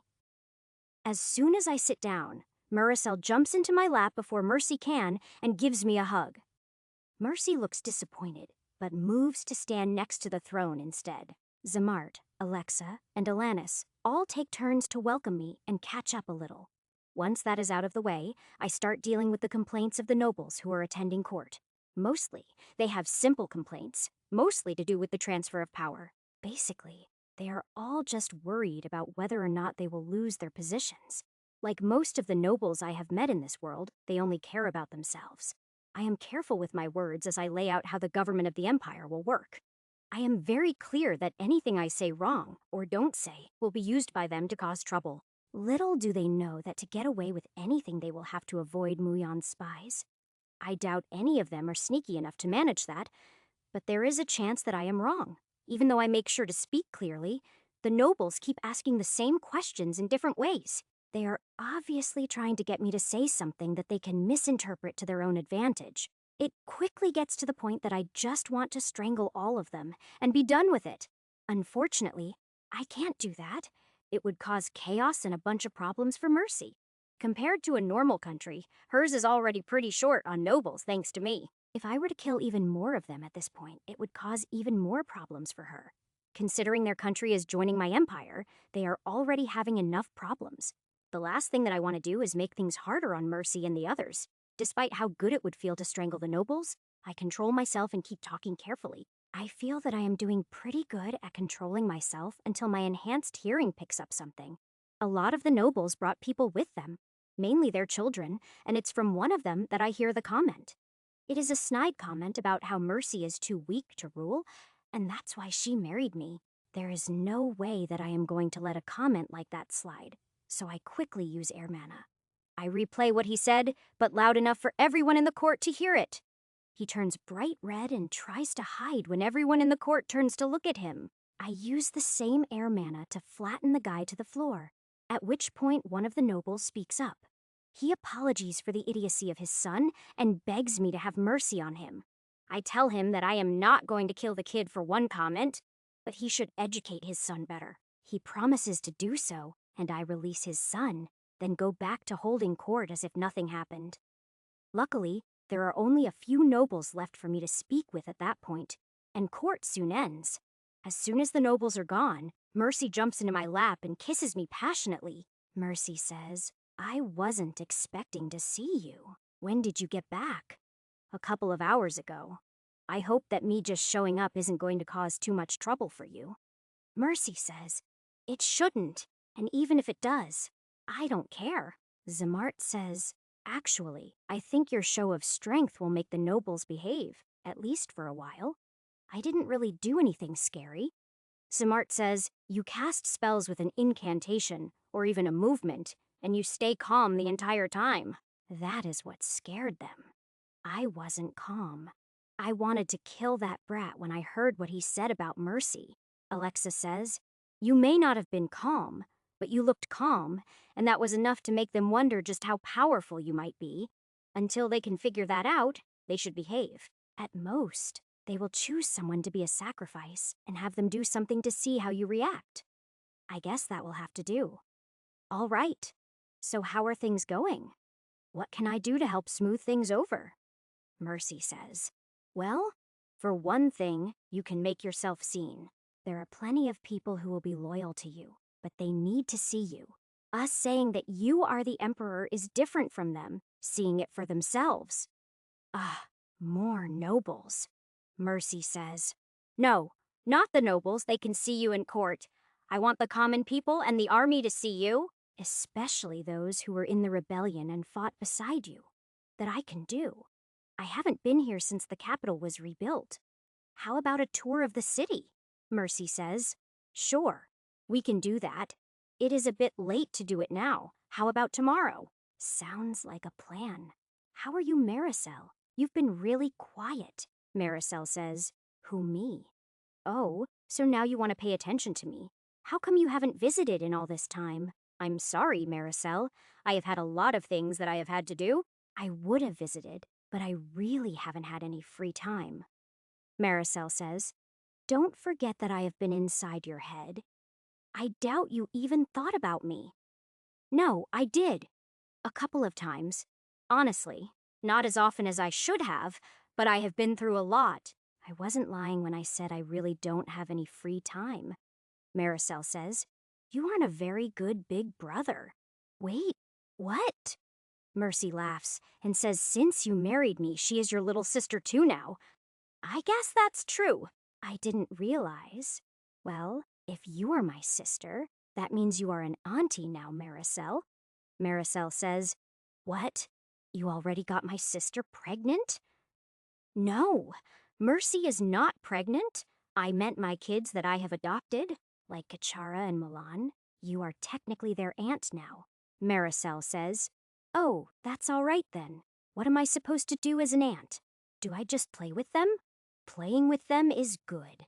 Teaching them things is also good. Being a role model for them is also good." Mercy says, "I'm pretty confident in her ability to do the first two, but that last one, not so much. At least not a good role model." Chapter 1451. Just because she likes to cause trouble does not mean she can't be a good role model. Honestly, I think my kids are a little too well behaved. They could do to get in a little trouble from time to time.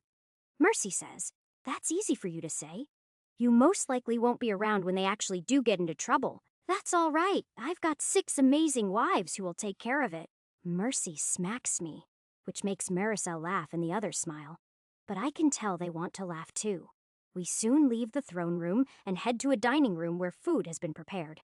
As we eat, Zamart and Alexa brief me on how the kingdom is faring and their plans for the integration. Most of the army are those who were a part of the rebellion, right? Alexa says. Mostly, yes. The others are mostly those who were stationed on the northern wall. Then they shouldn't have a problem working with beastmen. How about I have Leonor send some men up to work with the army and help them start getting used to it? That should make it easier for the armies to merge. Alexa says, sure, that would work. But what are we going to have them do? Well, do you still have problems with beasts and monsters outside of the towns? Alexa says. Sure we do. We've never had enough strength to deal with them. Then it sounds like we have something for them to do. We use mixed units and have them clear them out. Mercy says, that would definitely benefit my people and would make you really popular. Not to mention that it would open up more land for our people to settle. Zamart says, more land would mean more room for people. Our population would increase eventually. Alexa says, it might not take that long. We have been turning people back at the border. People wanting to leave the Empire. If we started accepting them, it wouldn't take long to fill a few more towns at least. Alana says, we should probably figure out the best places for new towns ahead of time and focus our clearing efforts in those areas. While they get out a map and start looking at where they want to place towns, I contact Leonor. He loves the idea and even plans to come himself once he takes care of a few things. He thinks it will be good training for the newer members of the army, and he wants to take a look at Mercy's army. I also suggest that he consider Alexa as a second in command, but that will be up to him. Both Alexa and her sister are more than capable enough to be high-ranking officers. That will also help with the integration of the two armies, which will be a big step. Where the army goes, the commoners will follow, because that is mostly who makes up the army. I don't think there will actually be much trouble with the integration amongst the commoners. However, I will still do what I can to make it easier on Mercy and her people, even if it does mean having to deal with the stupid nobles and their stupid politics. Actually, thinking of the nobles makes me think of a system from a book that I really liked. So, while we are eating, I start explaining the system to Mercy and her people to see what they think. The system is based on merit.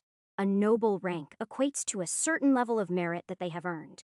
If the noble gains more merit, then their rank increases, but it also can have the opposite effect.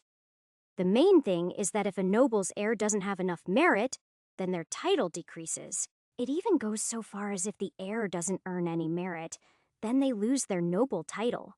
The whole point of this is to put a stop to worthless nobles who just inherit the title and do nothing with it. The system also allows commoners who earn enough merit to become nobles. Mercy says, it sounds like a good system, but I don't think we could get the nobles to go for it. Zamart says, I think you are overestimating the nobles.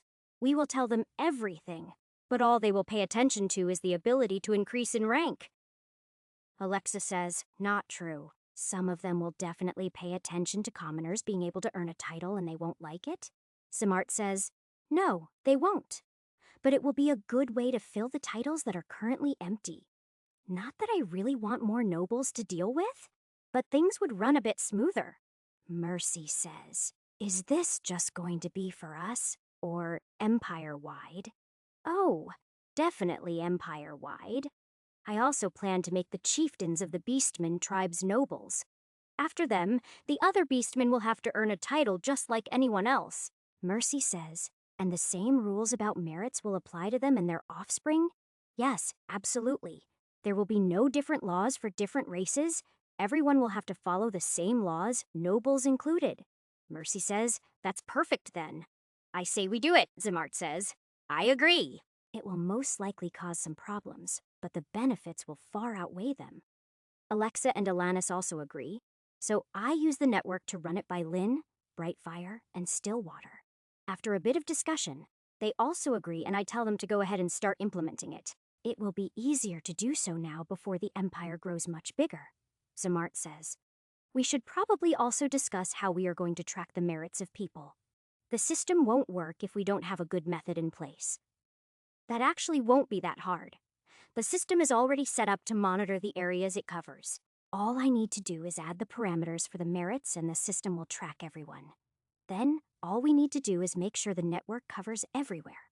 Although, there will be places the network won't cover, such as inside homes, so we may need a department to do inspections.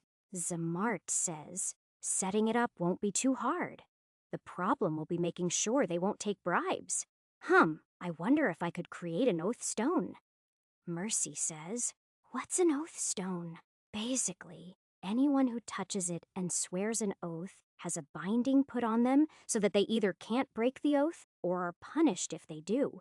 Mercy says, oh, I need one of those. In fact, all 4 of us need one. All right, I will talk to Krenosha later. I think oaths would be more her thing than her sister's. Chapter 1452. Zamart says, I can create a magical binding that would work similar to that, but this oath stone sounds much easier to use. I will talk to Krenosha first.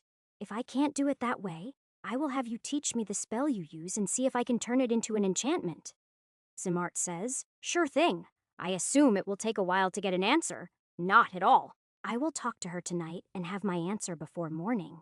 Zamart says, I'm not sure if being able to talk that easily to a goddess would be a good thing or if it would be terrifying.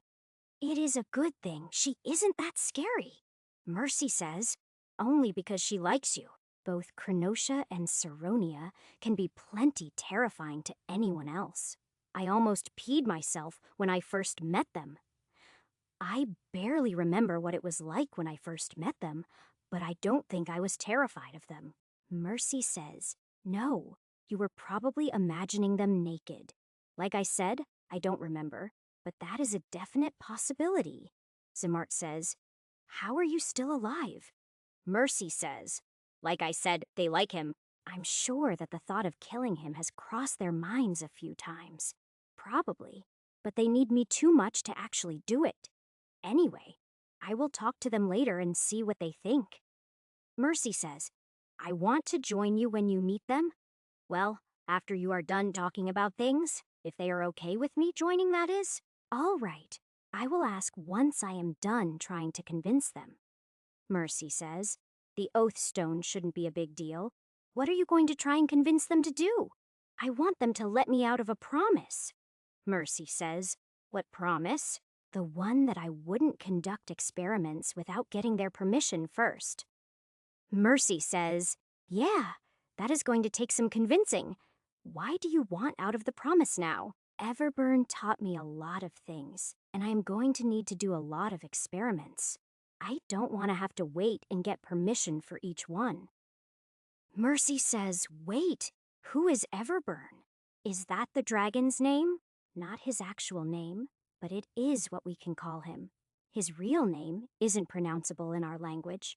Mercy says, considering he is sleeping below my kingdom, Everburn isn't a very comforting name. As long as no one bothers him, he will sleep far longer than we will be alive. You don't need to worry at all. Zamart says, luckily, no one but us knows he is there. The miners just think there is a monster in that mine, and they are terrified of it. So the chances of someone bothering him are next to nothing. Alexa says, do we really want to depend on a rumor to keep anyone from bothering a dragon that might destroy us all?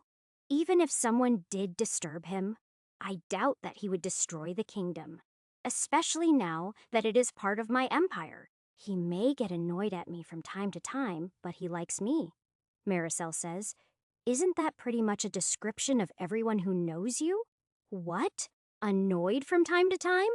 Yeah, I guess so. Everyone has a good laugh at that, but I don't mind. It is all in good fun and I will get her back later. By this point, we are done eating and Maricel quickly runs off with Kachara and Milan.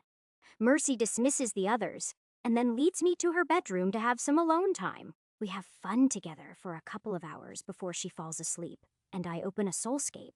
I set up a nice living room with comfy seating and snacks, but I also create an attached bedroom. I am hoping that we will need it, but that will depend on how mad they get at my request. I could be wrong and they could be cool about it, but I don't think that I am that lucky. It is far more likely that me asking to be released from my promise is going to royally piss them off. There is no avoiding it, so there is no point worrying about it, so I invite the 2 of them. Chronosia appears first and greets me with a passionate kiss, but Saronia appears during the kiss. As soon as Chronosia breaks the kiss, Saronia pulls her away from me and takes her place. They don't even give me a chance to get a word in. Not that I am complaining about it. Chronosia says, "So, is this a visit for fun, or did you need something?" I am hoping for both, but that will depend on how pissed off you get. Saronia says, "That sounds ominous. Just what are you needing?"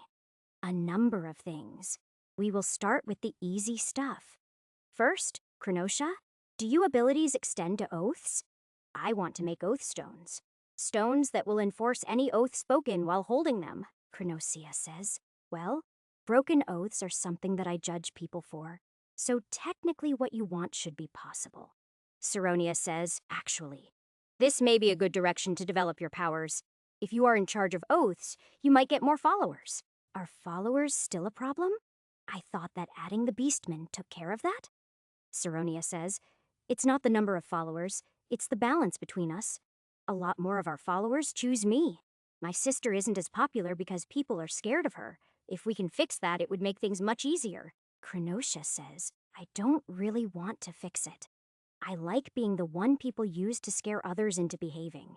I am fine with you being stronger than I am." Saronia says, "Well, I am not.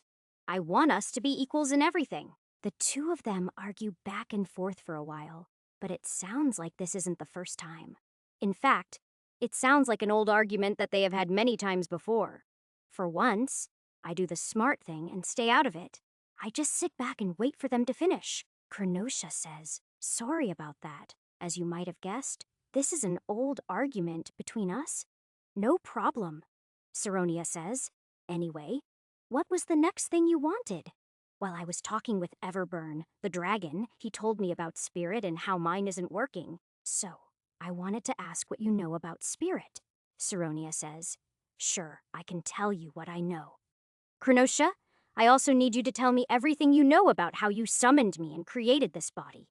The more I know, the better my chances of getting my spirit fixed." Chronosia says, "Sure, no problem."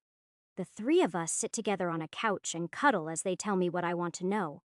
Saronia, as the life goddess, obviously knows a lot about spirit, but it is mostly just general knowledge. However, it is more than I knew before this, so it will help with what I am planning. Chapter 1453. Once Saronia is done telling me what she knows, Chronosia takes over and tells me about the summoning. She has told me about it before, but this time she goes into much greater detail. It is enough that I could probably figure out the summoning spell if I really wanted to. Chronosia says, "I see that look in your eye. Don't you dare." "What? I didn't say anything." Chronosia says, "You were just thinking about recreating the summoning spell." "I was thinking that I could, but also that I didn't need to. Lynn handles all the summoning, and I am fine with that." Chronosia says, "You had better not make me regret this." "It's fine. You can skip the summoning part." "I am far more interested in the body that you shoved me into." Chronosia says, "All right." She then goes into the details of how she used her power as a substitute for life force. Unfortunately, when I ask, she just used her power instinctively and doesn't know exactly how it worked. It looks like I am going to have to figure that part out for myself, but that's fine by me. Still, I get her to tell me every detail that she can remember, even how it felt to use her power. I have no idea if any of it will be helpful, but it isn't like I am wasting my time. If nothing else, we are all cuddling the entire time she is talking, and that may be all the attention I get tonight. When Chronosia has told me everything that she remembers, I ask the two of them a few other questions. I want to be sure I get everything they know about Spirit, and I also want to delay the last topic. The problem is that there are only so many questions that I can ask them, and they soon run out. Chronosia says, "You are repeating yourself. What is it you are trying to avoid?" Saronia says, "Well, none of this has pissed us off, so he is probably trying to avoid the topic that will." Chronosia says, "All right, Ash, out with it. What are you trying to avoid saying?" "Well, I want you to release me from a promise that I made." Saronia says, "What promise? Why should we release you?" "The promise not to experiment without asking first." "I have a lot of experiments that I need to do, and I don't want to have to come running to you to get permission for every single one." Saronia says. What? Not a chance. You are far too dangerous when you start experimenting. Krenosha says, I agree. Your self-control, what little you have, disappears completely when you are experimenting. Your promise is the only thing that keeps you from going completely out of control. Saronia says, we aren't going to release you from your promise. It just is too much of a risk. However, we can approve a group of experiments instead of each individual experiment. They just have to be on the same subject, such as all experiments having to do with spirit. Saronia says, yeah, like that. Krenosha says, no, wait. Life force covers a wide range of areas. What kind of experiments? Well, based on what Everburn told me, I am going to be experimenting with the spirit of different things to look for, something I can make my own. The idea is that if I can figure out a way to have my own spirit, I will be able to live normally. I also plan to experiment with the essence from beast cores for the same reason.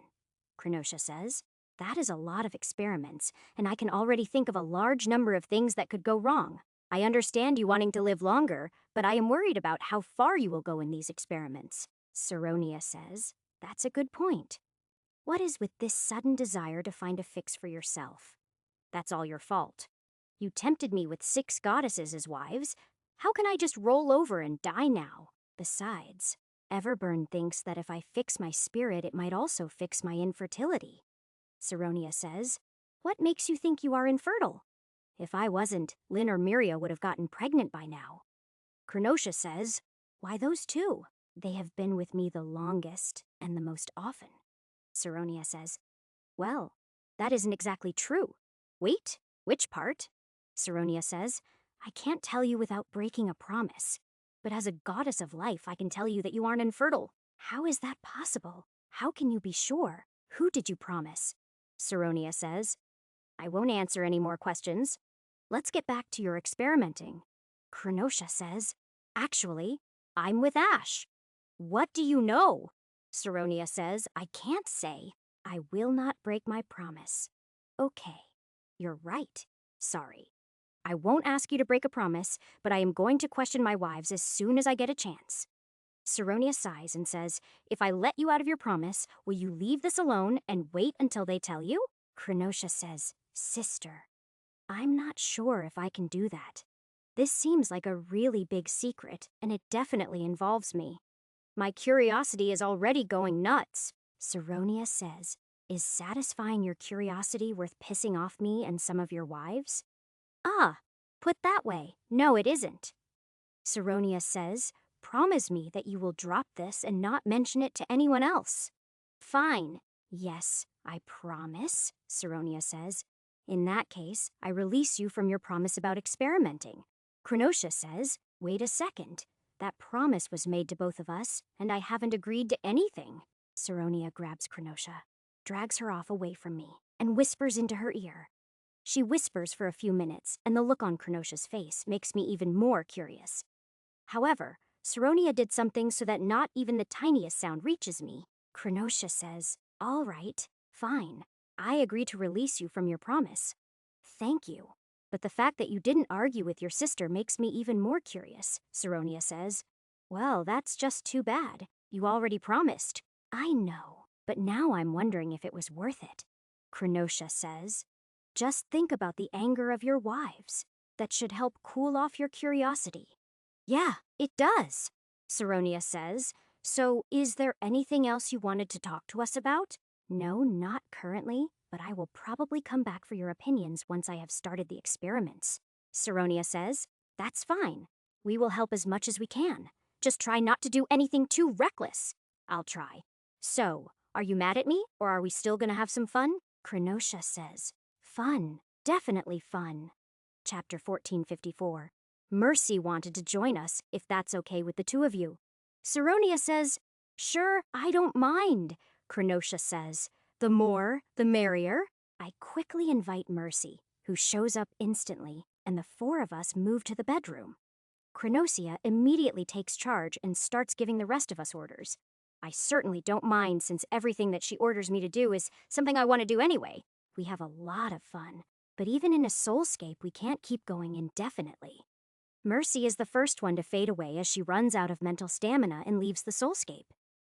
Saronia lasts a few rounds longer than Mercy did, but still fades away before Chronotia does. Chronotia insists on a few more rounds with just the two of us after her sister has left. Once she is exhausted and I am alone, I end the soulscape and get some actual sleep. I only sleep for a few hours, as usual, but I feel pretty good when I wake up. Mercy is still sound asleep and wrapped around me like a koala, so I can't really move. However, this time, I don't really mind since I have something that I can do while I am trapped. Word by word, I start going through the draconic language and learning the information. Each word has a wealth of knowledge attached to it, and this is the only way to learn it. Or, I guess absorbing it would be a better way to describe it since the knowledge is already in my head. Either way, I quickly lose myself in the information, and the next thing I know, Mercy is kissing me. I return the kiss with interest as I put the knowledge aside, and things quickly escalate. We keep our morning fun to a single round, and then Mercy has servants bring us breakfast. We eat breakfast together in bed, and then a servant informs Mercy of the day's schedule. Mercy says, "So, I need to attend to the morning court, but it shouldn't take long. After that, I can take you on a tour of the city." What about the kids? Mercy says. Apparently, Kachara and Milan already ran off with Marcel. That's fine.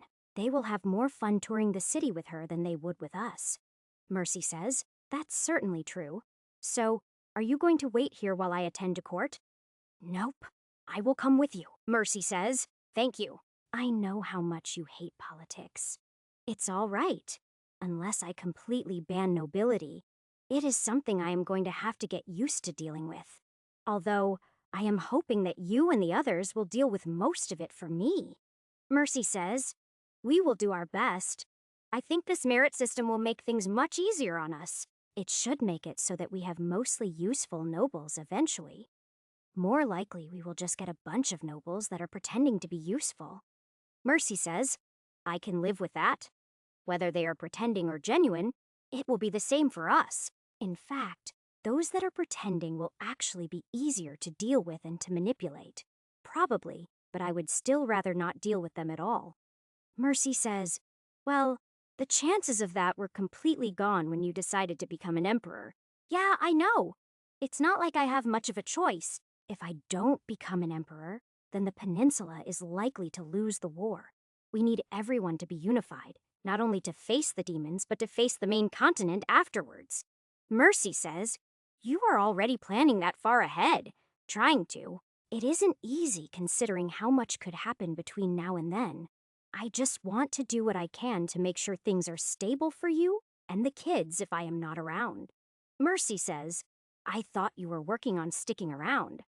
Speaking of that, how did your chat with the goddesses go? I am, but I am also making plans for in case I fail. It went as well as I could have hoped. They let me out of my promise. Mercy says, I'm guessing that you are going to be doing a lot of experimenting then. Please be careful. I will be. I've got a lot to live for now. Besides, I am a lot harder to kill than I used to be. The experiments I plan on doing shouldn't be all that dangerous. Mercy says, wow, you have changed. That is the first time I have ever heard you actually agree to be careful. Oh, come on. I am not that bad.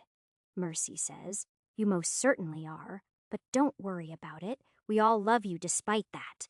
Thanks, I think. Come on, let's not keep the nobles waiting too long. I don't want to listen to them whine about it. Mercy smiles and says, all right. Before we leave the room, I return to my beastman form. I switch to human for Mercy's sake. When we enter the throne room, I notice a lot of the nobles trying to hide their disappointment. They were probably hoping not to see me again. They seem to still be scared of me. However, that is actually perfect. I can tell them about the new system for the nobles. If they are still scared from that little incident yesterday, they are less likely to try and argue. First, though, I will listen to what they have to say. That is the point of court. This time, there is a second seat next to the throne so that Mercy can sit next to me. There are about the same number of nobles, but there are far less extra people this time. After Mercy and I are seated, the nobles come forward one by one to voice their issues. It is a serious test of my patience to listen to them go on and on about their concerns. They are not even serious issues. It is things that could be solved easily enough, but they want more. They want someone else to solve their issues so that they have someone to blame if it doesn't work. Either that, or they are just looking to be seen and heard in court to reaffirm their position. There could be other reasons, but I just don't care enough to try and figure them out. I will say that despite their whining, it is nice that the nobles are on their best behavior. They are still scared after my actions yesterday, which I find surprising since I didn't do much. I wasn't even trying to scare anyone, well, other than the kid that made the comment. Then again, I guess I did kill a bunch of nobles previously, so I probably have a reputation amongst them. Mercy, is this enough of your nobles for me to make the announcement? Mercy says, yes, all the most important ones are here. Okay then. When the last noble has gotten an answer to his issue, I stand up and all eyes focus on me. I then explain what the system for nobles is going to be in the Empire in detail. Once I am done, I answer the nobles' questions about it for the next half of an hour. Chapter 1455. Once I have answered all of the questions, Mercy promises the nobles that she will send them documentation. Once the nobles have left, I ask her to also send the documentation over to Stillwater. He can then spread it to all the other areas that are currently under my control. I will figure out the merit system and add it to the network once I get back to the capital. That way, it can start recording people's merits, at least in the areas that the network covers. Speaking of, I pull up the map to see how much the network has spread so far. Sadly, the area with the best coverage is our side of the land bridge. Lizzie has been busy. The rest of the network is spreading much slower, and there is only the capital here in the kingdom. Other than that, there is a small line leading from here all the way to Ilium. That should be what Mulan laid down on her way here. We are definitely going to need more coverage. I can raise a large obelisk that will cover the entire city, but we will need more than that. There will need to be coverage of the areas where the nobles have their land so the system can monitor them. When Mulan gets back, I will ask her if she wants to stay up here and work on spreading the network. If not, then it will have to wait until we have more people who can spread the obelisks. Once Lin has some people enchanting them, it should be easy enough to have some people place them. For now, I head outside while Mercy is getting things ready for the tour of the city. As much as I would prefer it to be just us, we can't really get away with that. We are going to have an escort of guards, even though they can't really protect me. It is all about perception. But I don't really see the point. I can protect Mercy from just about anything. It's not like anyone is likely to attack her in the middle of the city anyway. The nobles may not be happy with her, but her people love her, and so does the army. Still, I will put up with it for now and not make things difficult for Mercy's people.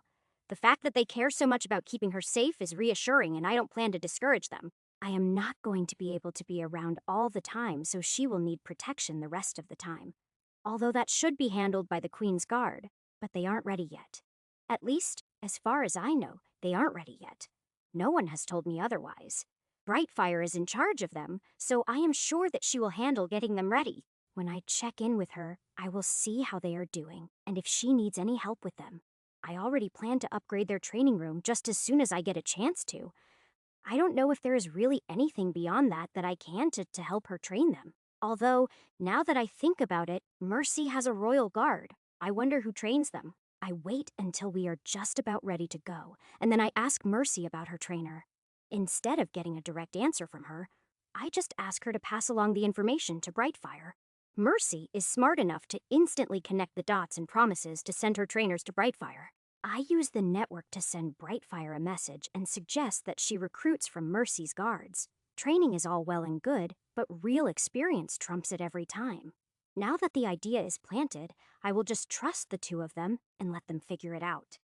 The guards are ready, along with all the other people that will be going with us. To be honest, this looks far less like a tour and more like a full-blown parade. If Mercy thinks that this will help to bring the people firmly on our side, I guess I can put up with it. We are finally ready and leave the palace with our parade of people. Mercy and I walk side by side while the rest of her people surround us. Touring the city with this many people is nowhere near as fun as it would have been with just me and Mercy. However, fun isn't the main purpose of this little adventure, so I put up with it. Mercy is obviously enjoying it a lot more than I am, and I don't want to ruin it for her, so I stay quiet. I don't really remember what the city looked like before. I was too busy to pay attention at the time. There is still a lot of construction going on, but the shape of the city is easy enough to spot. The streets are in a grid pattern and are nice and wide, enough for 2 wagons at least. As we walk through the city, people stop to stare or wave, and there are even a few cheers. I don't really recognize anyone in particular, but Mercy and I wave at the people. The longer we are walking, the more attention we gather until the streets are lined with people. It really did end up turning into a parade, and it would seem that I am the main attraction. Well, at least this will guarantee that everyone hears about me being here. Those that don't see me themselves will hear about it from those who did see me. There are plenty of soldiers, probably off duty amongst the crowd, and some of them even look familiar. The fight with the rebellion was a long time ago, so I don't remember any specific people. I mainly just remember the officers that I dealt with directly, but even those are only vague recollections. However, they probably don't have the same problem. I am a lot more unique looking. Besides, my actions would have made me pretty memorable. At least they should have. Either way, Mercy's goal will definitely be accomplished by this little parade through the city. After doing a full loop through the city, we move outside the city to a military camp. There are a lot more familiar faces here, even if I couldn't name a single one of them. The few I do remember well enough to know their names, I call out greetings to. I really should have a better memory considering how high my intelligence stat is. I think the problem is the sheer amount of information that I have crammed into my head. Just what I got along with the dragon language is enough to fill a couple of libraries. I think my brain just prioritizes what to keep in my memory. Not that I would choose differently. Some information is just more important, and names of people I only met once aren't as important.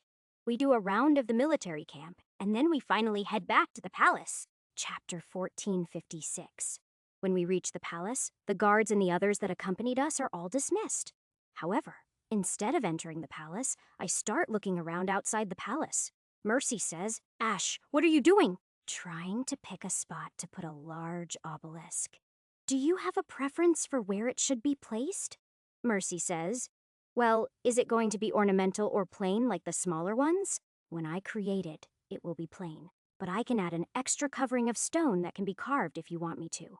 Mercy says, "Yes, please." "In that case, put it over there." In the middle of the square, I was planning a memorial for all those that died for the rebellion. An obelisk will do nicely. All right, sounds good. Since I have permission, I head over to the spot she indicated and start raising an obelisk.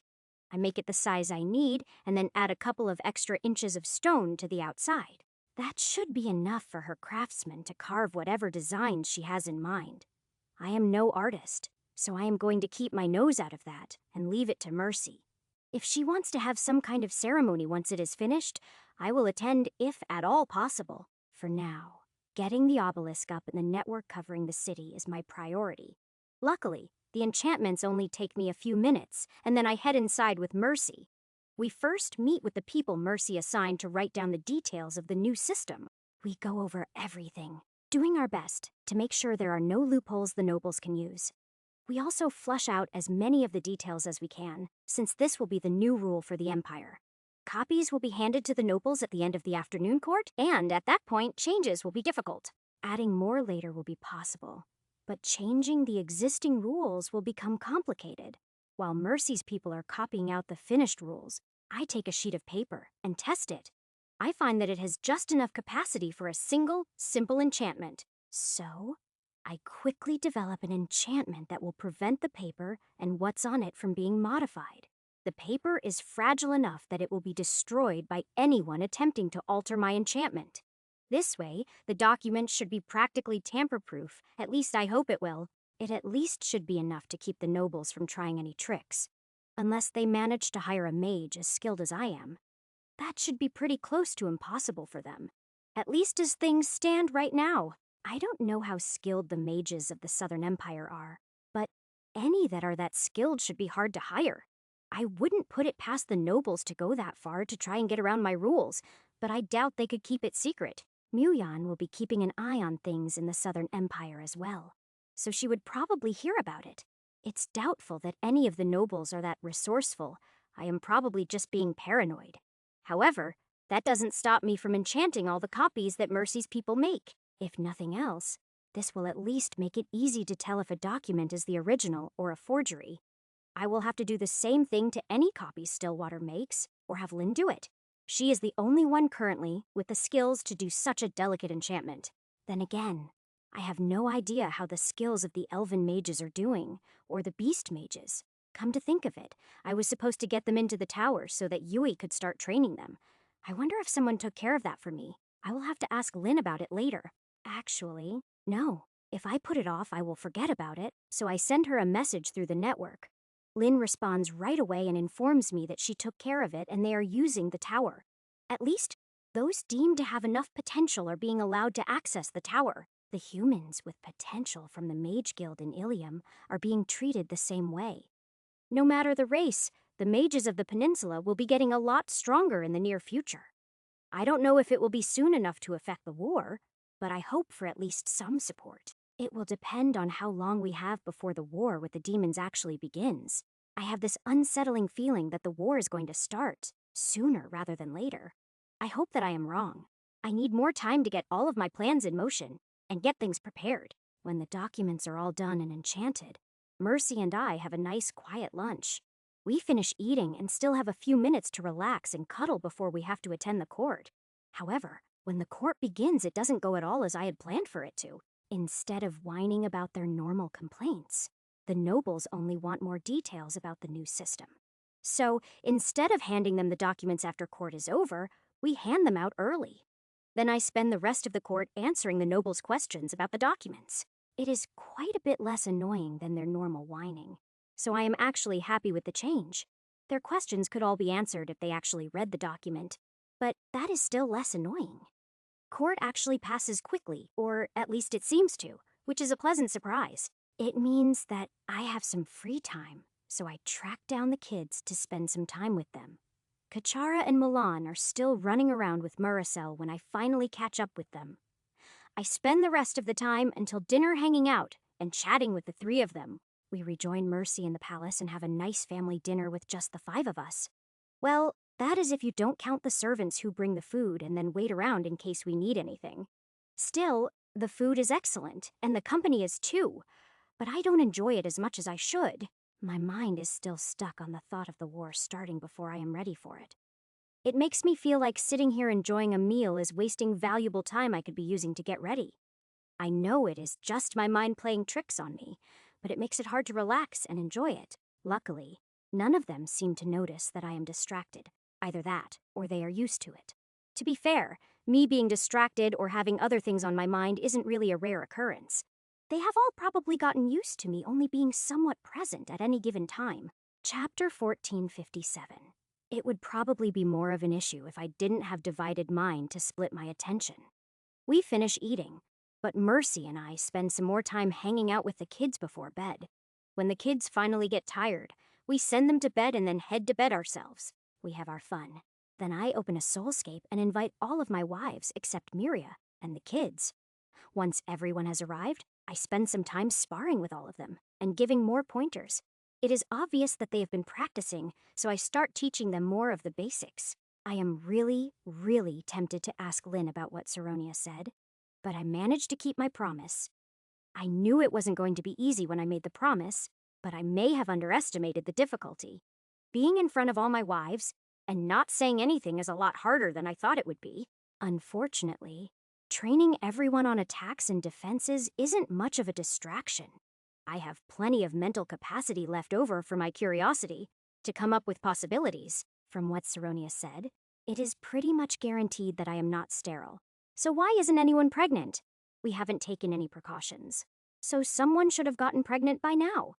Maybe they asked Saronia to keep them from getting pregnant. That should be within her abilities.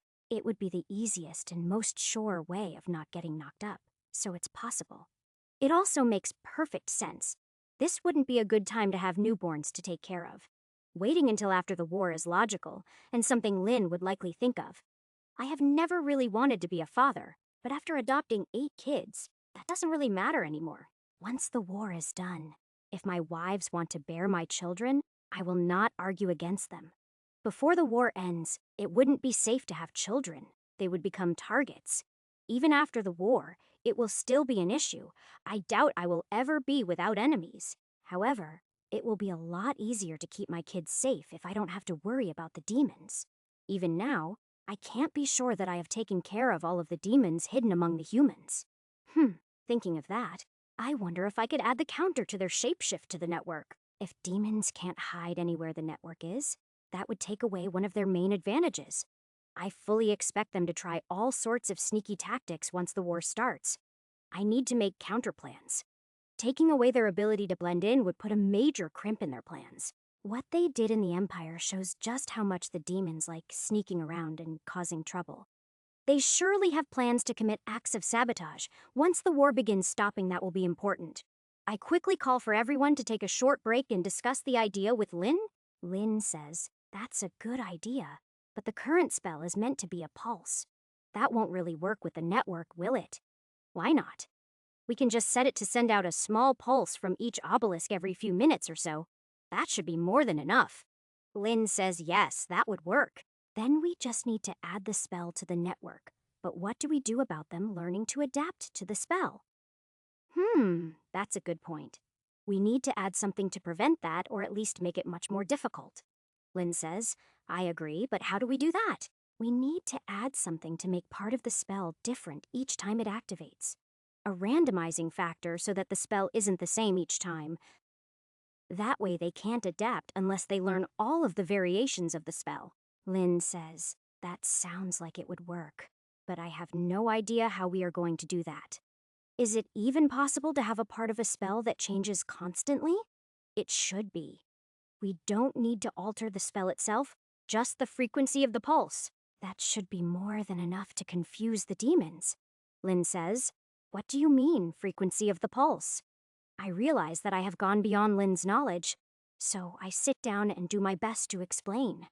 It would be easier if I knew more, but I am basically going off of things I learned from television series. After I am done explaining, Lynn looks confused, so I push it aside and have everyone go back to practicing. While I am doing that, half of my mind is already working on changing the revealing spell. I need to alter it so that it will fit in with the network, then I will worry about the frequencies. Luckily, since Lynn and I revamped the spell completely, it isn't hard for me to modify it. The problem I run into is that it stands now. The spell takes too much mana for the network to handle. If I add it to the network as is, it will limit the ability of the other portions of the network. The easiest way to fix that would be to increase the available mana of the network. However, to do that I would need to go around and modify all of the obelisks, which would be a major pain. I don't have that kind of time. It would take weeks to visit all the current obelisks. What's worse is that during that time Lizzie would just keep placing more obelisks. Wait, what if I could send changes to all of the obelisks remotely, like a firmware update? The trick would be to send some kind of signal through the network that would affect physical changes on the obelisks. They are made of stone, so I could add a stone shaping spell to the network and use it to add the needed runes to the obelisks. I could even set it to do the same to any obelisks added to the network. Then I wouldn't have to change the current setup. That sounds like it would work, and adding the stone shaping spell to the network will be simple. Of course, I will need to return to the capital to be able to do so. But at least I have a plan now. The runes to add to increase the mana gathering of the obelisks is actually the easiest part. Thanks to my new understanding of mana, improving the runes for the obelisks is a simple matter. My constant use of pure mana was actually a mistake. The elements are better in some circumstances. Take a fireball, for instance. It is more powerful if you use fire mana instead of pure mana. Pure mana converted to fire mana is actually weaker than natural fire mana is. So, using pure mana to feed natural fire mana is much better than just converting the pure mana. Chapter 1458. If this idea works, I can make several improvements to the runes already on the obelisks. Changing the enchantments remotely will be fairly easy as well. This could actually work. It looks like I am going to have to cut my visit with Mercy short. I need to get back to the capital. I will wait and tell Mercy in the morning. That should be soon enough, and I doubt she will be surprised. For now, I turn my focus back to teaching my wives and kids attacks and defenses. After a couple of hours, I send the kids off and spend some time having fun with my wives. After that, I end the soulscape and go to sleep. But as usual, I only sleep for a couple of hours. So, for the rest of the night, I continue working on the plans for the network. When Mercy wakes up in the morning, we start kissing and cuddling, but we get interrupted when I get a message. Lynn says, "Ash, you need to come to the Trade City right away." "Why? What's going on?" Lynn says Empress Atesh just arrived and says that she needs to speak with you as soon as possible. Did she say why? Lynn says no, she didn't. All right, I guess I should find out what's going on. I will be there shortly. I quickly explain the situation to Mercy, who is not very happy about the interruption. However, she only grumbles about it a little. She understands that it is something that I have to do. After kissing her goodbye, I quickly go and wake up Kachara and explain that I have to leave. Kachara says, "It's all right, Father, I understand."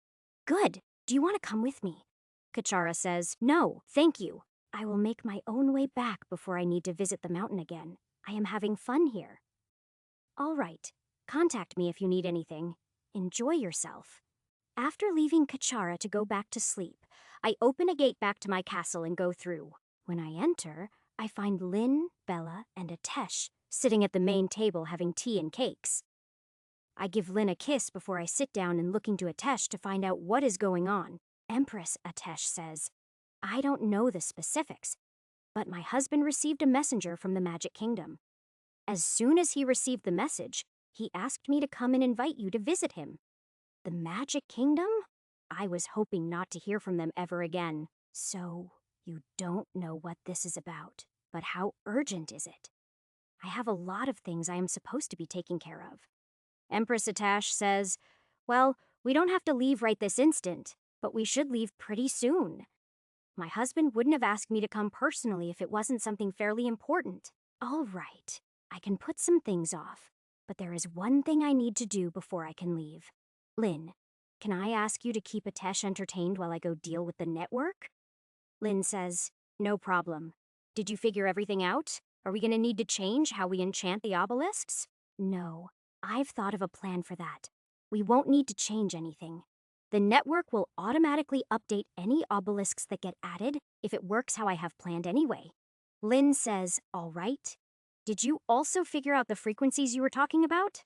"Not yet. I figured out how that part of the spell will work, but I need to actually try them out to determine the frequencies." Lynn says, "How long do you think all this is going to take?" "I don't think it will take more than a couple of hours." Lynn says, "We can find something to keep us entertained for a couple of hours. Go do what you need to do." "All right, I will try to be quick."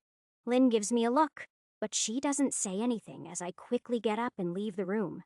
I head up to the bedroom and use the gate there to move to the capital. Then I head to the throne room, access the main hub for the network, and start making changes. There are a lot of changes to be made, even before I start adding the new abilities. I quickly get lost in my work and lose all sense of time passing, but that is fairly normal. Luckily, nothing goes really wrong. In fact, everything goes surprisingly smoothly. All of my new ideas that I had and wanted to try out actually work the way I intended for them to. That's never really happened to me before, at least not when I was making this many changes. I am basically rewriting all of the enchantments for the entire network and again almost as much again. Even something small should have gone wrong, but nothing did, and I find myself a little creeped out. Even finding and testing the frequencies goes off without a hitch, which is a little scary. The stone shaping spell also works perfectly, although it can only modify one obelisk at a time. That is fine though, since it will do it automatically, meaning it will modify the entire network without me. That will save me a ton of time and account for any future spread of the network. However, it does mean that I can't start the anti-demon pulses right away. Part of the network needs to upgrade first to be able to handle the mana required. I can't estimate how long that will take until I see how long it takes for each obelisk to upgrade. However, I can't really sit around and wait to see, not with Atesh waiting for me. For now, I leave the pulses inactive. I will activate them once the network upgrades some. Or, if I am not around, I will have Lynn activate them. But that will depend on what Am wants. I can't make any plans until I find that out. So I use the gate to return to the castle and find the girls. They aren't in the main room, and Jarvis informs me that they have left the castle.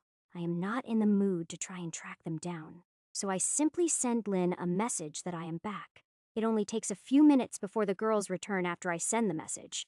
Lynn says, "All done." I was expecting it to take longer. Actually, so was I. But everything went perfectly. Lynn says, "Really? That seems unusual." I was thinking the same thing. It was a little creepy, if I'm being honest. Empress Atesh says, "At least it was fast. Are you ready to go?" "Yes, I am. Lynn, I will let you know as soon as I find out what's going on." Lynn says, "All right." "Stay safe," and kisses me. Empress Atesh says, "All right. Let's head to the gate then." "No need. I will simply open a gate directly to your palace." Empress Atesh says, "Oh, right. I forgot that you could do that." That will save us quite a bit of time. Chapter 1459. I smile at Atesh and open a gate to the palace of the Southern Empire, then wait for her to go through. I give Lynn a wave, and then I follow behind Atesh and let the gate close once I am through, with Atesh leading the way the guards don't give us any problems, and she quickly leads me to the Emperor's study. Emperor Am stands and says, "Ash, thank you for coming on such short notice." "No problem. Now, can you tell me what is so important as to send your wife to fetch me?" Empress Atesh says, "I also would like to know." Emperor Am says, "The Magic Kingdom has put out a call for the rulers of all nations to gather to deal with a threat. It should be a threat that is great enough to threaten the existence of all nations. Did the message state what the threat is? Why is the Magic Kingdom the one to issue the call to gather?" Emperor Am says, "They did not give any details, but they wouldn't risk sending out a call like this for something they weren't sure of. They would never risk the loss of face." As to why they are the ones putting out the call, it is because they are neutral and trade with everyone. "So, I'm guessing that you think I should also answer this call?" Emperor Am says, "Yes, I do. Your empire isn't going to remain a secret for long, if it even still is. Better to start getting the other nations of the continent to acknowledge you now. That will involve politics. I would rather not. I have an alliance with you, and if necessary, I can deal with the Northern Empire, but other than that, I don't really care about the other nations." Emperor Am says, "That is rather short-sighted of you. Unless you plan to annihilate the land bridge and turn your peninsula into an island. Actually, that is one of the plans, but it is fairly far down the list." Empress Atesh says, "It's on your list." "So you are saying that you are capable of doing that?" "Yes, but I have been told not to unless absolutely necessary. So it is at the bottom of the list and will only happen if all else fails." Emperor Am says, "That is only slightly terrifying, but back to my point. Your peninsula is fairly isolated, mainly due to the activity of the demons. If we manage to defeat the demons, that will end. In the future, your empire will need to be a part of the continent. Maybe, but I will worry about that after the war. Besides, I have a history with the Magic Kingdom and would prefer not to deal with them again." Emperor Am says, "What history?" I tell the two of them about my first visit to the Magic Kingdom for the auction. Then, I tell them about how I met Lynn and then stole her from the son of the leader of the council. I finish up by explaining how people from the Magic Kingdom then chased the both of us across the continent. Emperor Am says, "You were in human form at the time. Surely they wouldn't recognize you now." Unfortunately, I doubt their intelligence gathering is that bad. My activities in both your empire and the Northern Empire have probably been reported to them. While I look different now, it wouldn't take much to identify me.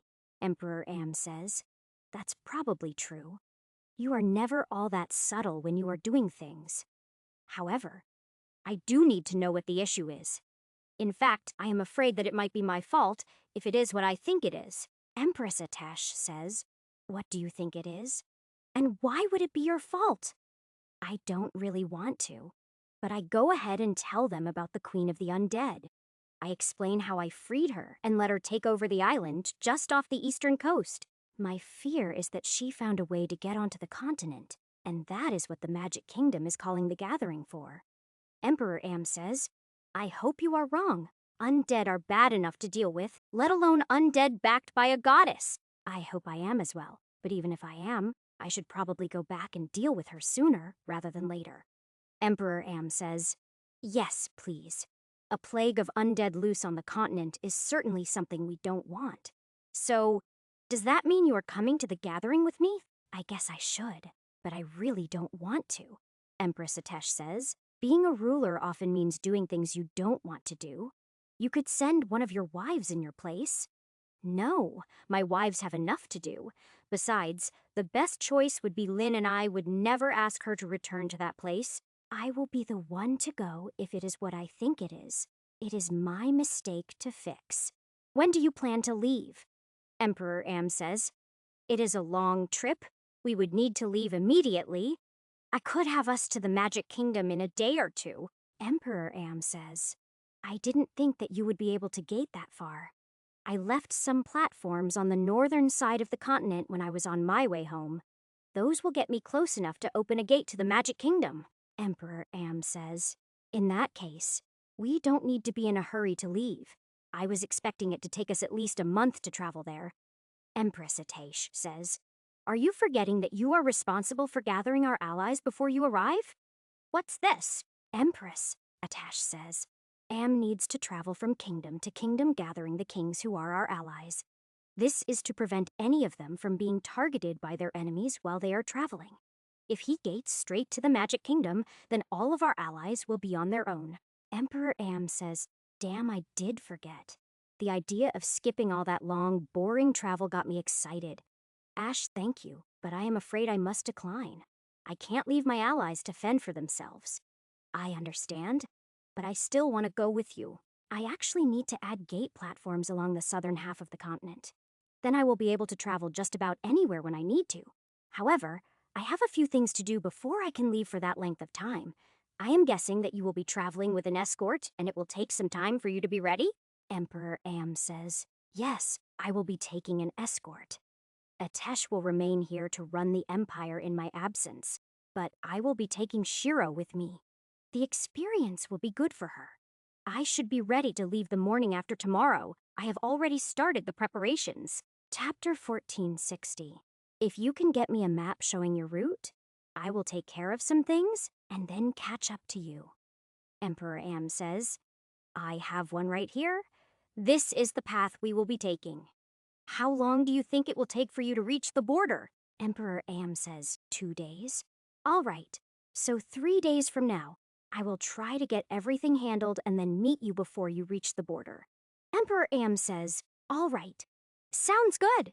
Empress Atesh says, I feel much better with you going with him. Just because the Magic Kingdom made the call doesn't mean it will be a safe trip.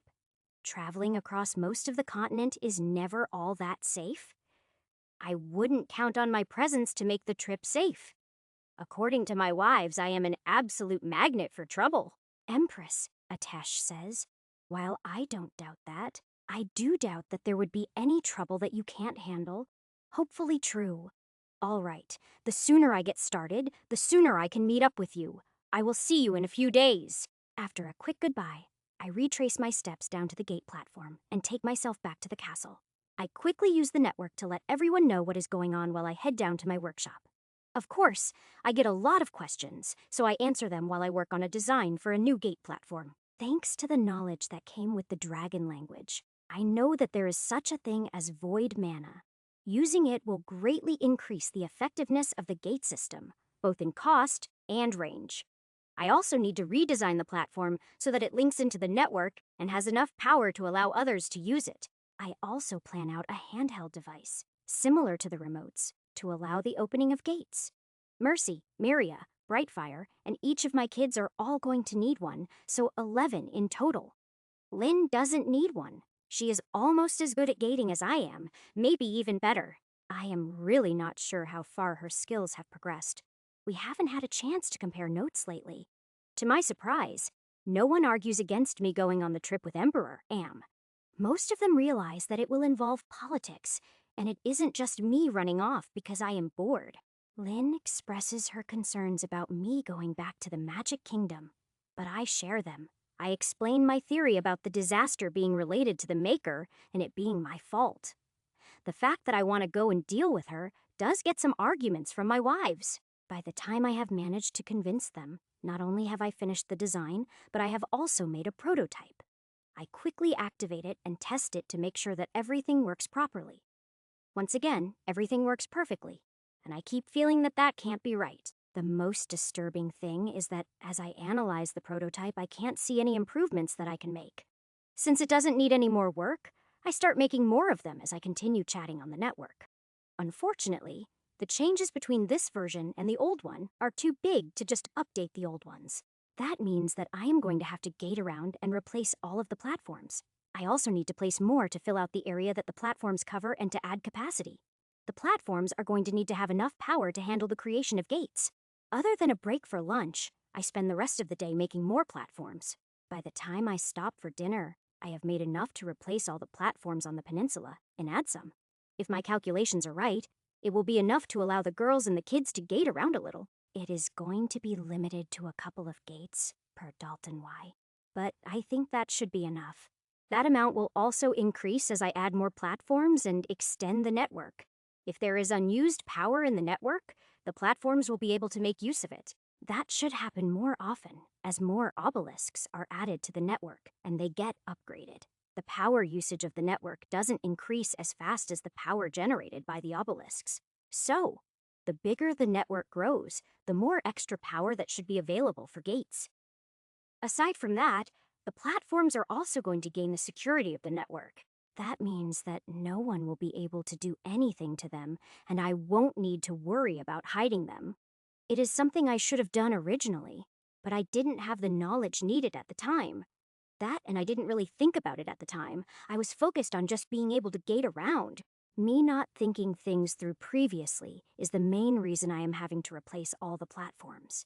This time, I am making sure to think everything through and to leave room for future improvements. I don't think there is anything more that I can add, but that is with my current knowledge. Who knows what kind of things I might learn in the future that would change that? If there is one thing this life has taught me, it is that there is always more knowledge to be found. Lynn calling me up to dinner breaks me out of my thoughts, and I quickly finish the platform I was working on. I join the others for dinner and spend some time with the kids that are here afterwards. Once the kids are in bed, Lynn and Bella drag me upstairs for some fun, and after that, I open a Soulscape. I train with my wives and kids for a while, and then sleep for a couple of hours. When I wake up, I start gating around the peninsula replacing the gate platforms. After the existing ones are replaced, I start flying around to place the new ones. As I am flying around, I stop in a few places to collect more stone to use to make more platforms. The sun is well up by the time I am done placing platforms, and return to the castle. When I arrive, I find that Brightfire and Albion are back from the island. I have breakfast with the two of them, and listen to them tell me about the island. The changes to the island are already done, and it is ready to be used as a resort. They are now planning on starting the planned changes to the capital, but they wanted to see me before I leave. The other kids wake up as we are eating, probably from the smell of food, and join us. We eat, and then I spend some time with the kids before sneaking away with Brightfire for some adult fun. Lynn wakes up in time to join us, but Bella runs away when I don't shapeshift for her. Chapter 1461. Since we have the full day ahead of us, we keep our fun to just a couple of rounds. After we are done, I leave the girls to their own things and head down to my workshop. Once there, I start making more platforms, since I am going to need a lot for the trip. While working on making more platforms, I also start working on the design for the remotes. One of my major concerns will be to make sure that they can't be stolen and used by someone else. The best answer that I can come up with for that is to make each one unique to the user. It is something I haven't done before, but I quickly managed to figure out how to do it. As I am creating the gate keys for each of my people, I decide to add Bella to the list. She is basically family at this point, and while I doubt she will need it, it is always good to be prepared. While I am at it, I also decide to add Stillwater and Leonard to the list. It will be quite useful to them. The downside is that the more people that are using the gates, the less gates will be available. The easiest way to fix that problem is going to be to add more platforms to provide more power. The biggest problem with that is going to be making sure the platforms on the main continent are connected. That means that I am going to need to make sure that the land bridge is properly covered. However, the network is not going to spread that far, only the gate platforms. I don't plan to spread the network past the land bridge. I only want it to cover my territory, although I suppose that extending it to the Southern Empire's capital would allow for better communication. I will worry about that once the rest of the network is up and covering the entire peninsula. That reminds me, Lizzie is probably either running low on obelisks by now or already out. Since I am going to go down to place more platforms, I should make sure to take her more. In fact, that's going to be my plan for after lunch, so I make a quick trip to the quarry and pick up some obelisks. The obelisks aren't enchanted yet, but that will only take me a few minutes to fix. The quarry is producing the obelisks at a decent rate, and it gets rid of the scrap that would just be in the way. Lynn is probably still working on getting the enchanting organized, so I clear out the stockpile. It would take a while if I were to enchant the obelisks one by one, but I easily figure out how to enchant them in piles. It is definitely something I should have thought of sooner, but it just didn't cross my mind. Probably because I was having to shape them and just enchanted them as I made them. Now, I just do the enchantments once and then feed extra mana to allow them to spread to the other obelisks. It is far faster, but it does waste a little bit of mana, which I don't really mind. The time saved is worth far more to me than the little bit of mana that is wasted. With the obelisks dealt with, I go back to making platforms until it is lunchtime. I head upstairs and have lunch with everyone else, and then after I am done eating, I gate to the land bridge. I pull up the map, pick the optimal spots for platforms, and start flying around. I figure I can track down Lizzie later, if I don't spot her while I am placing the platforms. With my mind made up, I fly around planting the platforms in the positions that I mapped out. I actually do end up running across Lizzie as I am on my way to place the third platform. I stop and chat with her for a while. Then I give her a good grooming and have dinner with her. I doubt she will use it, but I go ahead and make her a gate key and explain how it is used. After that, I hand her all of the completed obelisks and then head out to finish placing the platforms. I finish placing all of the platforms and am about to gate home when a thought strikes me. There is something else that I have forgotten about that could turn into a serious issue. So, I fly across the demon territory, looking for the gate to the shadow plane that I left open. As I cross the demon territory, I place a few more platforms in isolated, hidden spots. Luckily, even though I haven't thought about it since I was last there, I remember where the portal is. However, the situation at the gate is much different than the last time I was here. The gate is surrounded by demons, and they are killing the shadow beasts as they come through. They are using the gate to power level themselves. One of the things I was worried about happening. I am really glad that I remembered about the gate. If I hadn't, this could have turned into a major problem. Luckily, the demons are focused on the shadow beasts and don't notice me as I approach. There are 12 demons, and from what I can sense, they are pretty strong. So, I reach out with my senses and take a scan of the gate that they are gathered around. It is locked to the shadow plane, just like I left it. But the gate is still very unstable. To be honest, I am fairly impressed that the patch I threw on the gate has kept up for this long. Thanks to my new knowledge, I know that if I push some mana in here and then give it a twist, kaboom! Asterisk 12 demons defeated. 120000 XP gained. The blast wave throws me away from the explosion, and I end up crash landing. It has been quite a while since I crashed. I have not missed this feeling at all. I was obviously way too close to the explosion, but I am not going to tell anyone that. I head to the crater, that is all that is left of the gate, and spend a few minutes searching the rubble. I only managed to find 5 of the demon's cores, but I am actually surprised to find that many. I quickly store them away. I will save them and feed them to my angel once I have it. A quick check of my character screen shows me that I still need about 3.5 million experience. I am actually hoping that the trip to the Magic Kingdom isn't quiet. Then I can get the rest of the XP I need. I really want to get this last level so that I can summon my angel and start leveling it up. Even if nothing attacks us directly, we should be passing through areas where I can go hunting. I really want to hunt some normal beasts so that I can start experimenting with essence. It will probably be best if I start with weaker beasts and then work my way up. Chapter 1462. That should make my first few experiments a little bit safer, at least I hope so. Even if that doesn't work, I can at least tell my wives that I was trying to be careful. I am not really worried about getting hurt if an experiment doesn't go well. I heal quickly.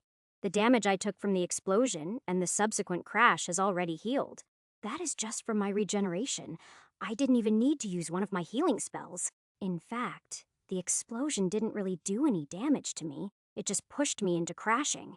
If it hadn't been such a surprise, I probably could have avoided crashing altogether. My new wings not only improved my speed, they also greatly improved my maneuverability. At least they do now that I have gotten used to having 2 pairs of wings. I was actually fairly proud of myself for being able to train myself on using them without crashing. I don't feel so proud now. Even though there was an explosion, I still crashed. I was so focused on using my new knowledge that I didn't even think about what was going to happen. If I had thought first, I would have just flown down and killed the demons myself. That way I would have gotten the full dozen demon cores, but as usual I didn't stop to think. That is by far my biggest flaw, and the one I have the most trouble controlling. Then again, it would also be a problem if I go too far the other way. Thinking too much can lead to indecision. Freezing in a fight is about the worst thing you can do and will lead to death. I guess it is a good thing for me that I have become so hard to kill, because I can't seem to stop making mistakes. Instead of heading back home, since I am already here, I continue moving towards the Southern Empire. I keep placing more platforms as I go and only stop once I reach the Empire's border. I don't want to risk attracting the attention of the Southern Empire's pantheon again. I already know that just me crossing the border is enough to get their attention. While I don't think it would be a problem at this point, I would still rather not have to deal with it. So, after placing a platform just outside the border, I gate back to the castle. I get back just in time to join the others for dinner, even though I have already eaten. Since they are almost all here, I hand out the keys to everyone and explain how to use them. Then, while they are talking about them, I make a special key and hand it to Lynn. Lynn says thank you. But I don't really need this. I can cast gate myself. This one is a bit more special. The platforms and the network have a reserve of mana, as long as people aren't gating around too much. This key will allow you to access that reserve. In an emergency, it should provide you with enough mana for several big spells. That reserve will get bigger as more obelisks are added? Lynn says, "Oh, that is a good idea. Thank you. Here, this one is for Miria. I probably won't be around when she comes out of her trial. That is probably going to piss her off." Lynn says, "There is no probably about it, but I will explain it to her." Thank you. I would say she can join me once she comes out, but beastmen aren't well treated in that part of the world. Lynn says, "I'm sure she could handle it." Yes, but what I would do would probably start a few wars. Lynn says, "That is a good point. I will also explain that to her, but you are going to have to make it up to her when you get back. That's no problem." While I am at it, I decide to make a key for Sarah. She has been really helpful in the past. Against my better judgment, I also make one for Muyan. She is going to need it. To maintain a spy network, she is going to need to travel around a lot to keep any eye on her people. Once we are done eating, I leave and gate around to deliver the keys to everyone who is getting one. When I am done, I return to the castle and spend some time with my family. After the kids are asleep, I spend some time with Lynn and Brightfire before opening a soulscape. I spend a few hours training and playing around with everyone, and then sleep for a few hours. As soon as I wake up, I head down to my workshop and go back to making platforms. Am should either already be on the road or just getting ready to set out. That means I have today to finish things up, and I should leave sometime tomorrow. I want to make sure to catch up to Am before anything can happen to him or his people. I'm sure his guards can handle things, but I don't want to miss out on any of the fun. Luckily, I've already dealt with most of the things that I needed to do before leaving. There are plenty more things that I need to do, but they are mostly things that can wait. Just as I have that thought, as if he was waiting for it, Stillwater contacts me. "What's up?" "Stillwater? Last night you said everything was fine?" Stillwater says, "Some guests just arrived, and you will need to be the one to meet with them." "Oh, who are they?" Stillwater says, "There are 3 tribal chiefs here asking to meet you. I know it is early, but they just arrived." "All right, I will be there in a minute. Which tribes are they from?" Stillwater says they are from the wolf, bear, and coyote tribes. Perfect. If they join us, then the only ones left are the 5 cat tribes. That has been my plan for a while. I just keep getting distracted. I quickly finish the platform in front of me and then head up to the bedroom to inform Lynn. She doesn't appreciate being woken up, but she would be more upset if I didn't tell her. 3 more tribes potentially joining us is a big deal, and something she needs to know as my queen. She insists on joining me, and the commotion of her getting out of bed wakes Brightfire. After explaining it to her, she also gets up and insists on coming along with us. A few minutes later, the 3 of us use the gate in the bedroom to go to the capital. I drop shapeshift and return to my normal form before entering the throne room. I don't want the chiefs to see me in any other form the first time they meet me. I don't want there to be any misunderstandings about who and what I am, especially if they join us. Chapter 1463. Stillwater says, Your Majesty, may I present Grimold of the Bear Tribe, Agatel of the Wolf Tribe, and Telwyn of the Coyote Tribe. It is a pleasure to meet the 3 of you. What can I do for you? Grimold says, We have come to confirm a few rumors, and if they turn out to be true, we will swear our loyalty to you. All right. I have nothing to hide. Ask anything you want. Agadel says, Is this your true form? We had heard that you were a beast man, and then became something else. But you don't match the descriptions. This is what I look like currently. I am still evolving, but I will show you what I used to look like. I shapeshift through the various forms I have had since I was summoned into this world. When I am done, I return to my beastman form and sit down on my throne with Lynn and Brightfire on either side of me. I trust that answered your question? Agatel says. Yes, it did. Thank you, Telwyn says. My turn. Is it true that the Ogre tribe has sworn loyalty to you? If so, how did you get them to submit? Yes, they did. I defeated their 5 strongest warriors at once to get them to submit. Their entire tribe has joined the military and is currently going through training. No, joining the military is just one of the options that will be available to you. There are several options that will be available to your people, although I feel the need to point out that fighting amongst each other is not allowed. I have heard that the Wolf and Coyote tribes do not get along. Telwyn says, That is an understatement. Agatel shrugs and says, We do not get along with anyone. We are a raiding culture, and we raid everyone. Grimold says, That is true. They even raid us, and we have nothing they want. That is going to have to stop. I will not allow my people to fight amongst themselves. Agatel says, That is going to be a problem. My people are used to raiding and won't accept doing nothing. Surely, not all of your people are raiders. Agatel says, No, not all of them, but over half are. That is why we are the 2nd strongest tribe. We have a lot of warriors, and they are all veterans. Then they would be best off joining the military. Hopefully, by the time we run out of enemies to fight, they will have adapted to the discipline of the military. Agatel says, It may be possible, although there are likely to be a lot of hard feelings from the other tribes. Selwyn says, There are definitely hard feelings. That doesn't matter.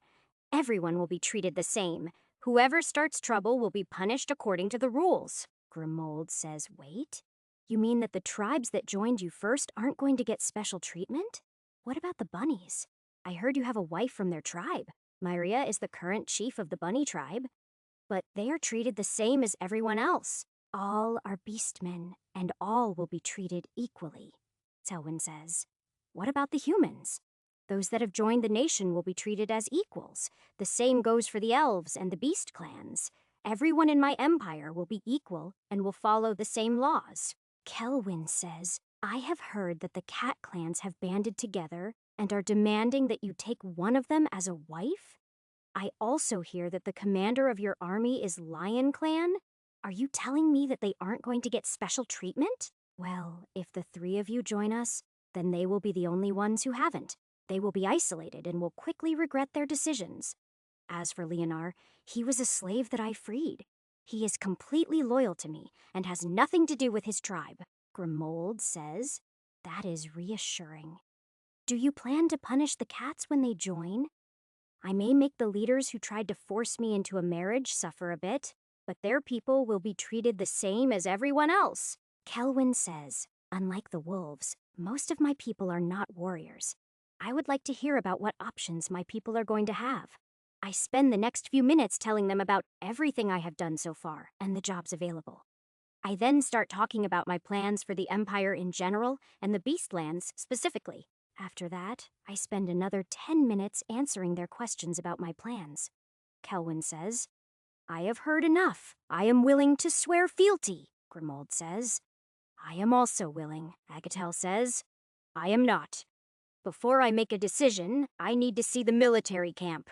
I want to see what this training is like, and I also want to see the Ogre clan with my own eyes. Stillwater says, I can take him out to the military base. Brightfire says, since Kelwyn and Grimold are joining us, I can give them the tour and introduce them to the other chiefs. Thank you, Lynn says. You should go back to preparing for your trip. I will call you when Agatel has made his decision.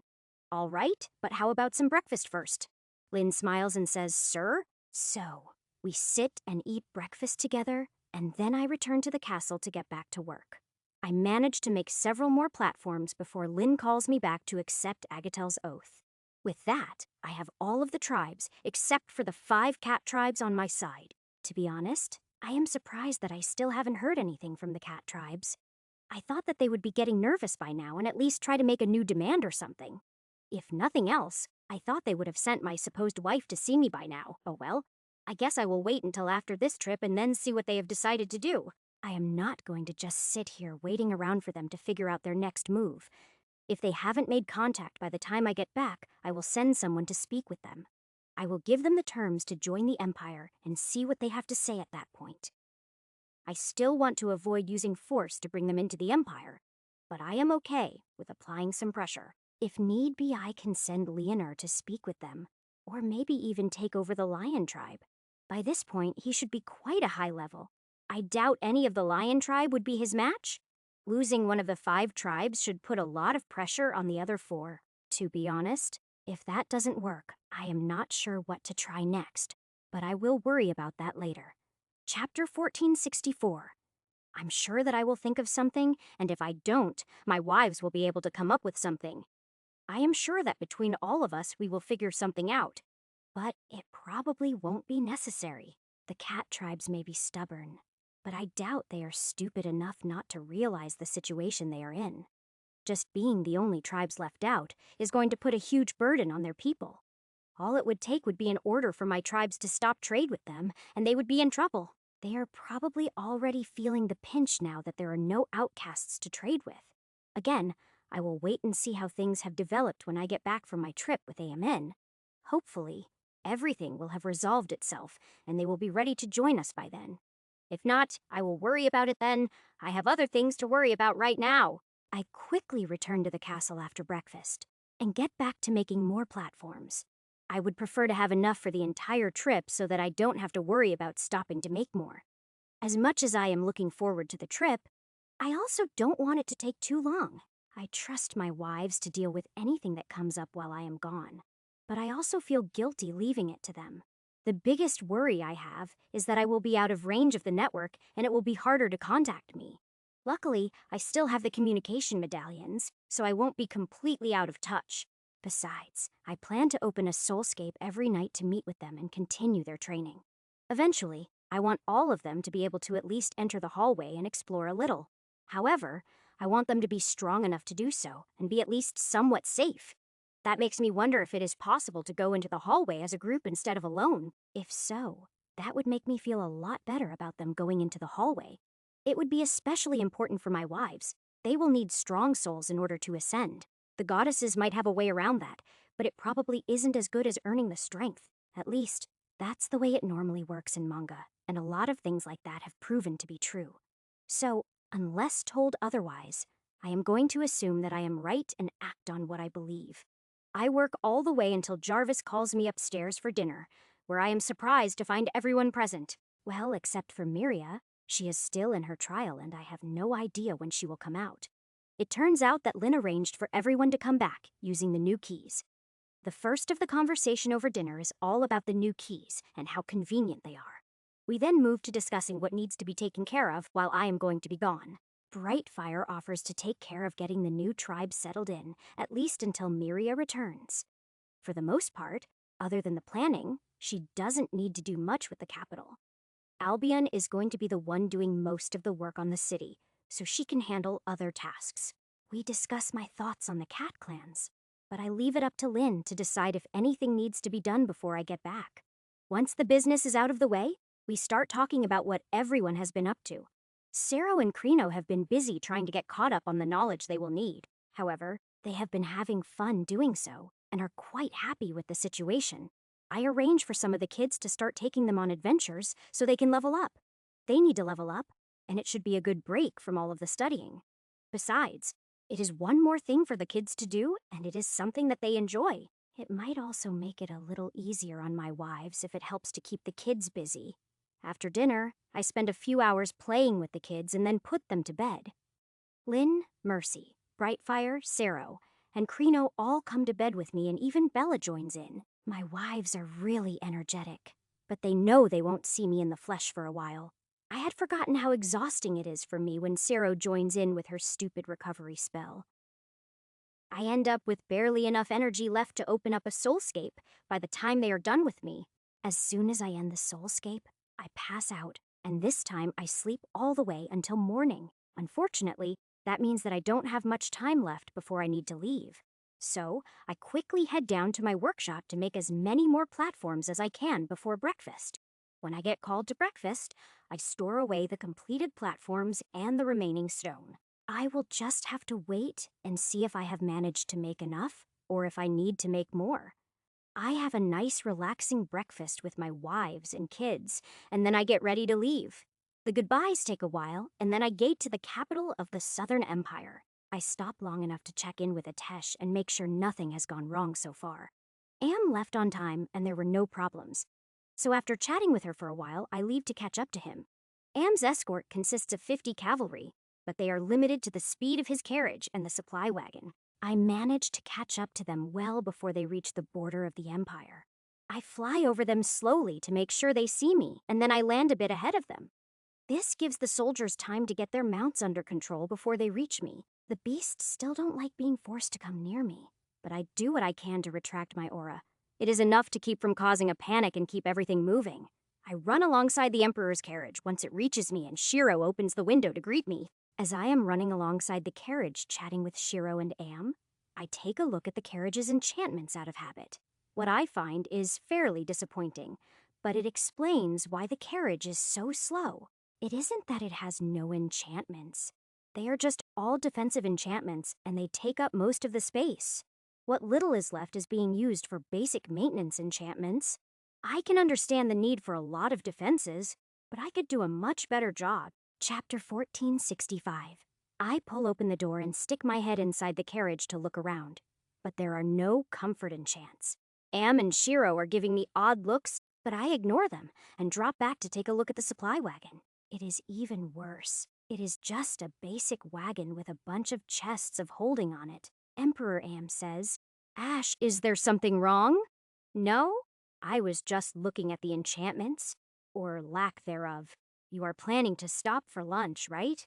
Emperor Am says, yes, we are. Why? While we are stopped, do you mind if I re-enchant your carriage and the supply wagon? Emperor Am says, no, of course I don't mind. Please do. Shiro says, what are you planning to do to them? I plan to improve their speed so that they aren't slowing us down. I will also throw in some enchantments to make them a bit more comfortable. Just some minor things. Shiro says, you do realize that we will just get slowed down again once we meet up with the first king. He will have a carriage of his own. Then I will just have to enchant his carriage, just not as well. Emperor Am says, I like the sound of that. We continue chatting, but I take the time until we stop to plan out the enchantments. I do consider just running to the tower to get a carriage, but I decide that would get too much attention. If anyone in the Magic Kingdom checks out the enchantments of one of Yue's carriages, it would cause all sorts of fuss. I want to try and avoid having to deal with the Magic Kingdom as much as possible. The more I interact with them, the higher the chances of someone figuring out who I am. I am not scared of the Magic Kingdom. I doubt they can do anything to me, but I'd rather avoid the hassle. Not to mention that I don't want to cause problems for AMN. He will be implicated since he is bringing me. I want to keep things as quiet as possible and just get the information I need. If it is the Maker causing the problem, then I will go and deal with her myself. I may not be strong enough to kill her yet, but I know how to steal her energy and weaken her. Besides, there are plenty of experiments that I want to try with her origin energy. I have already checked. As far as I can tell, I do not have any essence, but maybe I can fix that. If I can just figure out how to create a small amount of my own essence, then I could increase it using origin energy. At least, that is one of my theories on how I might be able to fix myself. But there are others too. I think that with me getting stronger, I should be able to control the origin energy much easier. If so, then that is going to open a whole lot more options for what I can do with it. My main problem last time was that I couldn't really do much with the energy because I was too weak. However, that was quite a while ago, and my strength, especially my soul strength, has increased quite a bit. In fact, even if the Maker isn't the problem, I might just go steal some energy anyway. I plan to conduct some experiments and learn more about essence before I get to that point. I'm pretty sure that what I learn from those experiments will give me even more ideas. When we finally stop for lunch, I quickly empty out the chests from the wagon. Then, I have to wait for Am and Shiro to get out of the carriage so that I can begin. I disenchant both of them, and it turns out to be much simpler than I was expecting. Hiding congratulations. Skill Disenchanting has progressed to level 8. Disenchanting level 8 int plus 16 west plus 16. You are skilled at removing enchantments. I used to have to struggle to untangle a spell thread by thread, and it was dangerous. Now, I can simply wrap my will around an enchantment and dissolve it with a thought. Things have changed a lot since I was summoned. This is just one example of those changes. With the old enchantments out of the way, I start putting in the new enchantments. I am not doing anything fancy or using any of the tricks I have learned. It is just basic enchantments. Although, even though they are basic to me, they are better than what was used previously. The defensive enchantments that I put on are not only stronger than the old ones, they take up less space. Just that gives me more than enough room to add more enchantments to the carriage. Of course, I don't bother putting defensive enchantments on the supply wagon. I add enchantments to keep the wheels from getting damaged, and so that the entire thing self-repairs. I add a simple enchantment to reduce the friction the wheels create. This is a simpler way to increase the speed. I also add an enchantment to reduce the weight of the wagons.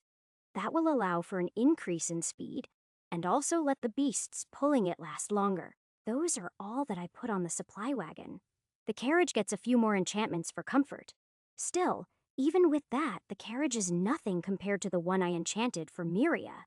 Thinking of that carriage makes me think of Lizzie, and makes me realize I almost broke a promise. I quickly get out my communication medallion and get in touch with Lizzie. Lizzie? How's it going? Lizzie says. Fine. I've placed all the obelisks. Do you have more for me? Nope, I don't. Actually, I am going on a trip across the main continent. Lizzie screams, summon me. All right, hold on, summon mount. To my surprise, Lizzie appears before me in human form and wearing a white sundress. She quickly reverts to her normal form and the sundress changes into her saddle.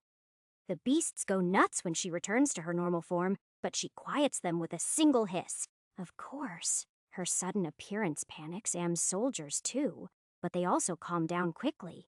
I introduce Lizzie to Am and Shiro, and then start pulling food out of my pouch for her.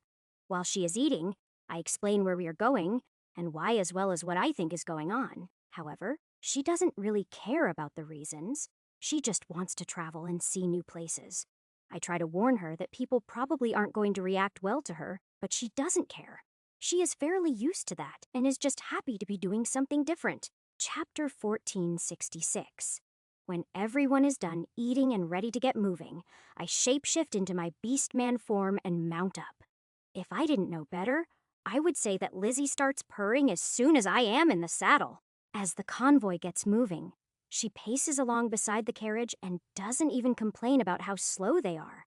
Although, I don't expect that to last for long. Lizzie really hates having to go slow. While the carriage and wagon are now able to go at close to the beast's top speed, it is still slow compared to Lizzie.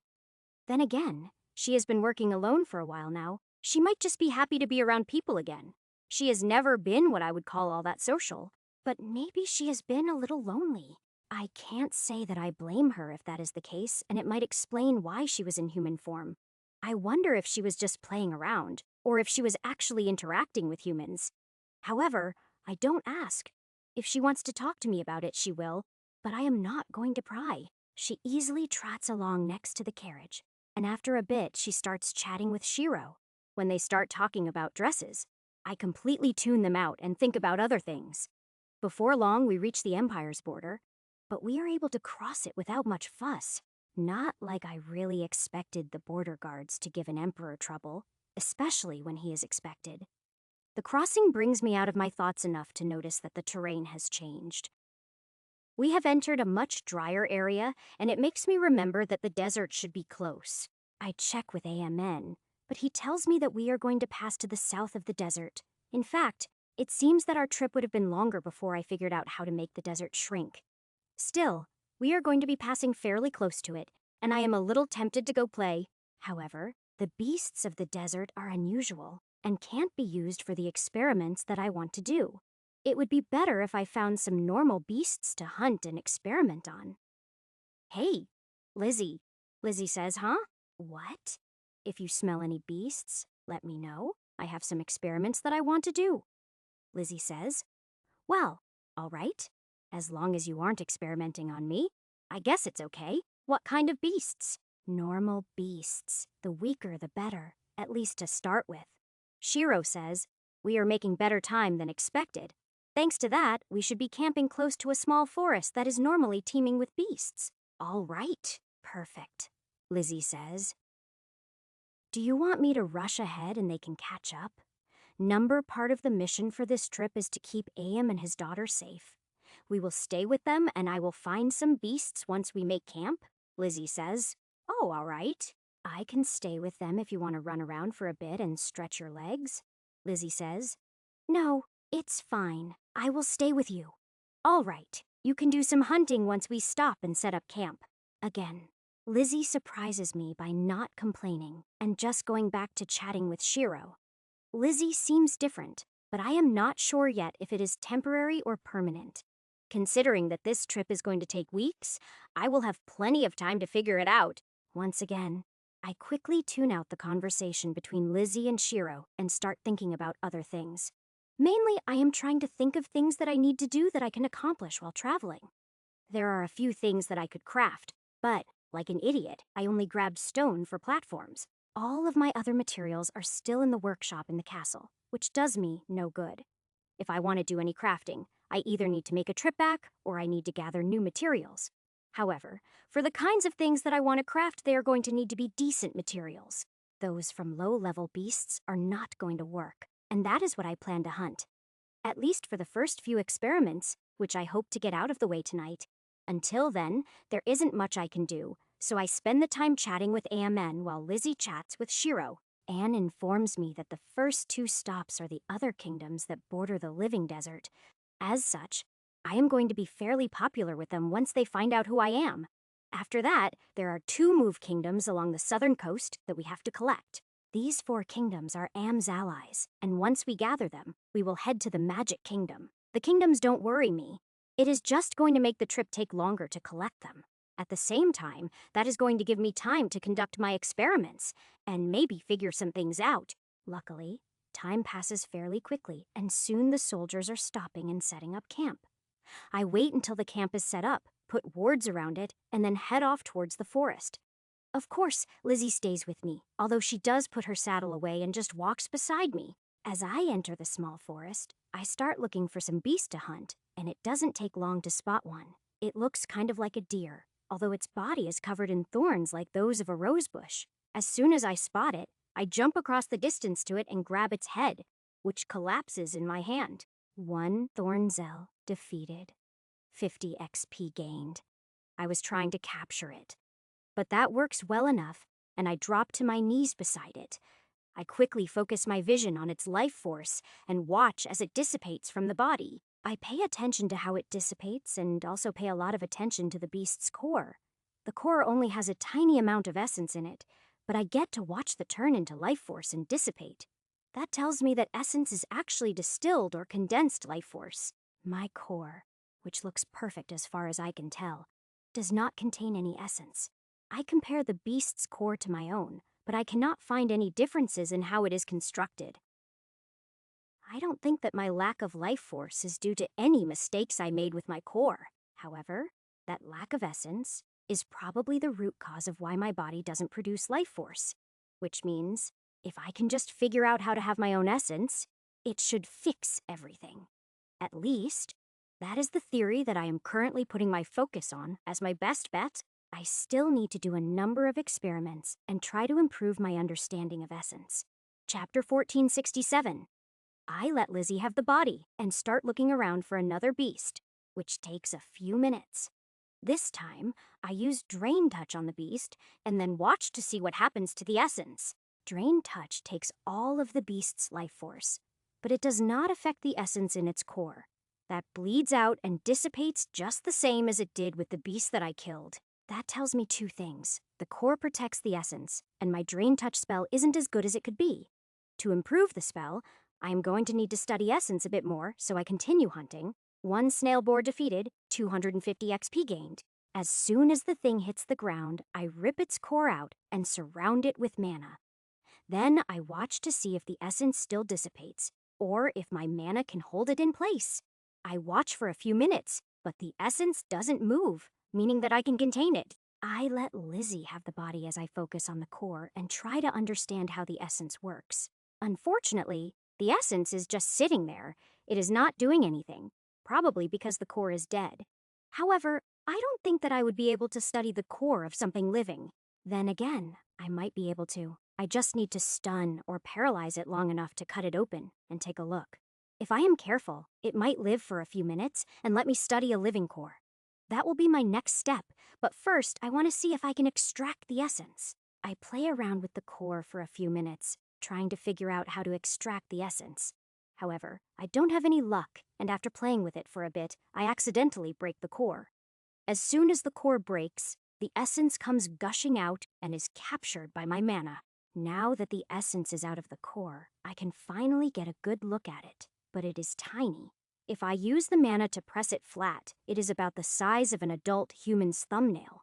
I wonder if that is normal, or if it is just because it came from such a weak beast. I will figure that out as I study more examples. For now, my focus is on the essence itself. If I have any hope of fixing myself, I need to learn everything about the essence. The first thing I notice is that even though it is made of life force, it doesn't act like life force. Of course, that might be different if it is inside a body. It also might be different with a more potent essence.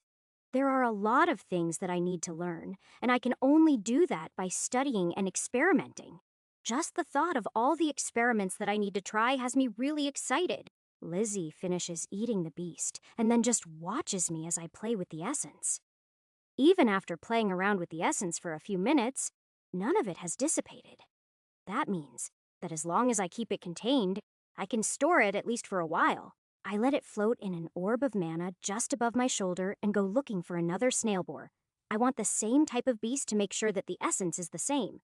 Then, I will find a different kind of beast so that I can look at the differences between them. Instead of just wandering aimlessly, I ask Lizzie to track me down another of the boars. She is happy to help, and she kills several other beasts before finding me another boar. When she finds one, I rush up to it before it can run and hit it with a very weak electric shock. It is weak enough that it doesn't kill the boar. It just paralyzes it, but it won't last long. I form my mana into a blade and carefully cut the boar open until I can see its core. I move as quickly as I can to fully expose the core, because I don't want to torture the boar. As soon as I can see the core, I start examining the essence to see if anything is different. The essence looks exactly the same as the one stored in my little mana orb, not what I was expecting. Unfortunately, just like before, I can't do anything to the essence while it is inside the core. I carefully wrap the core in mana and then gently crack it open to remove the essence. As soon as I crack the core open, the boar spasms a few times, and then it dies. I don't think that I did enough damage to kill it, so it must have been the core cracking that did it. 1 snail boar defeated, 250 XP gained. Whether it was the core actually cracking, or just the shock of it that killed the boar, I don't know. I let Lizzie have the body as I bring the two pieces of essence side by side to compare them. As far as I can tell, the two pieces of essence are absolutely identical to each other. That should mean that essence is determined by the type of creature rather than anything else. It would also mean that essence would be interchangeable between creatures of the same type. Not that that information is particularly useful right now, but it might be at some point. I move the two bubbles of mana together and then let them merge so that the two essences touch. They instantly merge together, and as soon as they do, it is impossible for me to tell they were separate before. I don't have any way to measure the essence, but it seems to be bigger than the two I put into it. Lizzie says, "Now what? Do you want me to track down more of them?" "Yes, but you can just kill what you find. All I need is to collect the essence from their cores." Lizzie brings her saddleback out and insists that I mount up so that I don't get in her way. While she is faster than me on the ground, I don't think that I would get in the way or slow her down. However, it is not worth the effort to argue with her, so I just do as she asks and climb into the saddle. As soon as I am in place, she takes off and her speed through the trees is impressive. The ride is perfectly smooth. Despite her occasionally bouncing between the trees, something as big as Lizzie is should not be that quick and maneuverable. It is scary. Just the thought of fighting her, or trying to run from her, in the forest is terrifying. I think that I am currently stronger than Lizzie, but I don't think I would necessarily win in this terrain. If I did win, it would be by slowly wearing her down and counting on my own regeneration. Lizzie says, "Do you just want the boars, or should I kill everything in the forest?" For now, I only want the boars. However, you can kill anything that you want to eat. If you find something stronger, then I might want its core too. Chapter 1468. Lizzie says, "All right. I haven't scented anything strong, but maybe there is something deeper in the forest." "We can check. I don't need to sleep tonight, but we need to make sure you get enough rest." Lizzie says, "If we are going to be moving at the same pace as today, then I will be fine with just an hour or two of rest." "Yeah, it will be the same speed. So, we can hunt for at least several more hours." Lizzie doesn't need any more encouragement than that, and she begins hunting seriously. Luckily, the snail boars seem to be fairly common in this forest, and within an hour she has killed 5 more. I have no problem staying in the saddle and can even play with the essence while she hunts. As I add each essence, I manage to confirm that the volume of it increases by more than what is added. I have no idea why that is, but it is a good thing since it means I have more to play with. However, I am careful to make sure that the bubble of mana around it is never breached. I already found out that the essence will evaporate instantly if it isn't encased by the mana. Luckily, that only happened once with a single unit of essence, and not the main bunch. Currently, I have merged the essence of 6 boars, but it is as big as I expected 10 to be. I really wish that I had something that could measure the essence. Having to guess is annoying. Out of curiosity, I take the essence of another weak beast and add it to the essence of the snail boars. This time, it doesn't merge together. It is more like the larger essence consumes the smaller. The confusing part is that after consuming the other essence, the boar essence doesn't seem to change. It definitely didn't grow any bigger, but I can't tell if something else changed. I guess I am just going to have to feed it more other essence and see what happens. During the hunting, Lizzie has been steadily heading deeper into the forest, looking for something stronger. After getting me the essence from 2 more boars, she finally finds something interesting. It looks like a mix between a rhino and a spider. It would have given me nightmares in my old life. It has the armored body of a rhino, either armored legs and the head of a spider with a rhino's horn. It is obviously a higher rank beast, and it looks like the hide would be quite useful. I stop Lizzie from attacking it. She would destroy the hide if I let her fight it. Instead, I dismount and move ahead so that the thing focuses on me, but I don't attack yet. For now, I just dodge its attacks while trying to figure out how to best kill it cleanly. Like a spider, it keeps trying to bite me. So I decide the best way is to just fire some lightning into its mouth. 1 horned spider defeated. 15,000 XP gained. That worked even better than expected. I didn't think that a single attack would kill it. With it dead, I quickly extract its core and surround it with my mana before I start skinning the beast. I offer the meat inside to Lizzie, but she turns it down. I guess it doesn't smell appetizing. I carefully clean and store the hide. Then I let two essences meet within the manna. The essence of the spider is about half the size of the essence of the 8 boars. However, it is actually the spider essence that consumes the boar essence, the opposite of what I expected. The spider essence grows a tiny bit once it is finished consuming the boar essence. So, I learn a few things from this, like the fact that the size isn't the only determining factor. The spider essence, coming from a higher ranked beast, is obviously stronger even if its volume is smaller. Another thing is that essence can grow by consuming other essence and probably also improve in quality. It is like the essence acts similar to the beast core that it comes from. Beasts also grow stronger by consuming other beasts. That makes me wonder, do beasts work that way because that is how their essence works? Or it could be the other way around and their essence works like that because they are beasts. Since there is no way for me to find out, there is no point in thinking about it. Just knowing that they act in similar ways is enough for me to figure a few things out. If my guess is right, then if I keep feeding the spider essence, it should eventually evolve. That is important to confirm, because for me to make an essence my own, it is going to have to be close to me. Unless I can manage to find a dragonling somewhere and steal its essence, which isn't very likely. The best idea I have right now is to take a drake's essence and then feed it a ton of dragonfish. However, that won't be possible until after this trip, and I plan to learn more before trying it. For now, I just let Lizzie keep hunting and feed whatever essence I get to the spider essence. We encounter a second spider, but this time, I let Lizzie fight it while I just watch. As I thought, she does ruin some of the hide, but there is still some for me to claim. After adding it, the ball of essence is about the size of a baseball, and it actually helps. As the ball of essence gets bigger, it gets easier for me to see more details about it. It was not visible when it was smaller, but the essence is constantly in motion. I have no idea why, but I am sure that knowledge will come in handy at some point.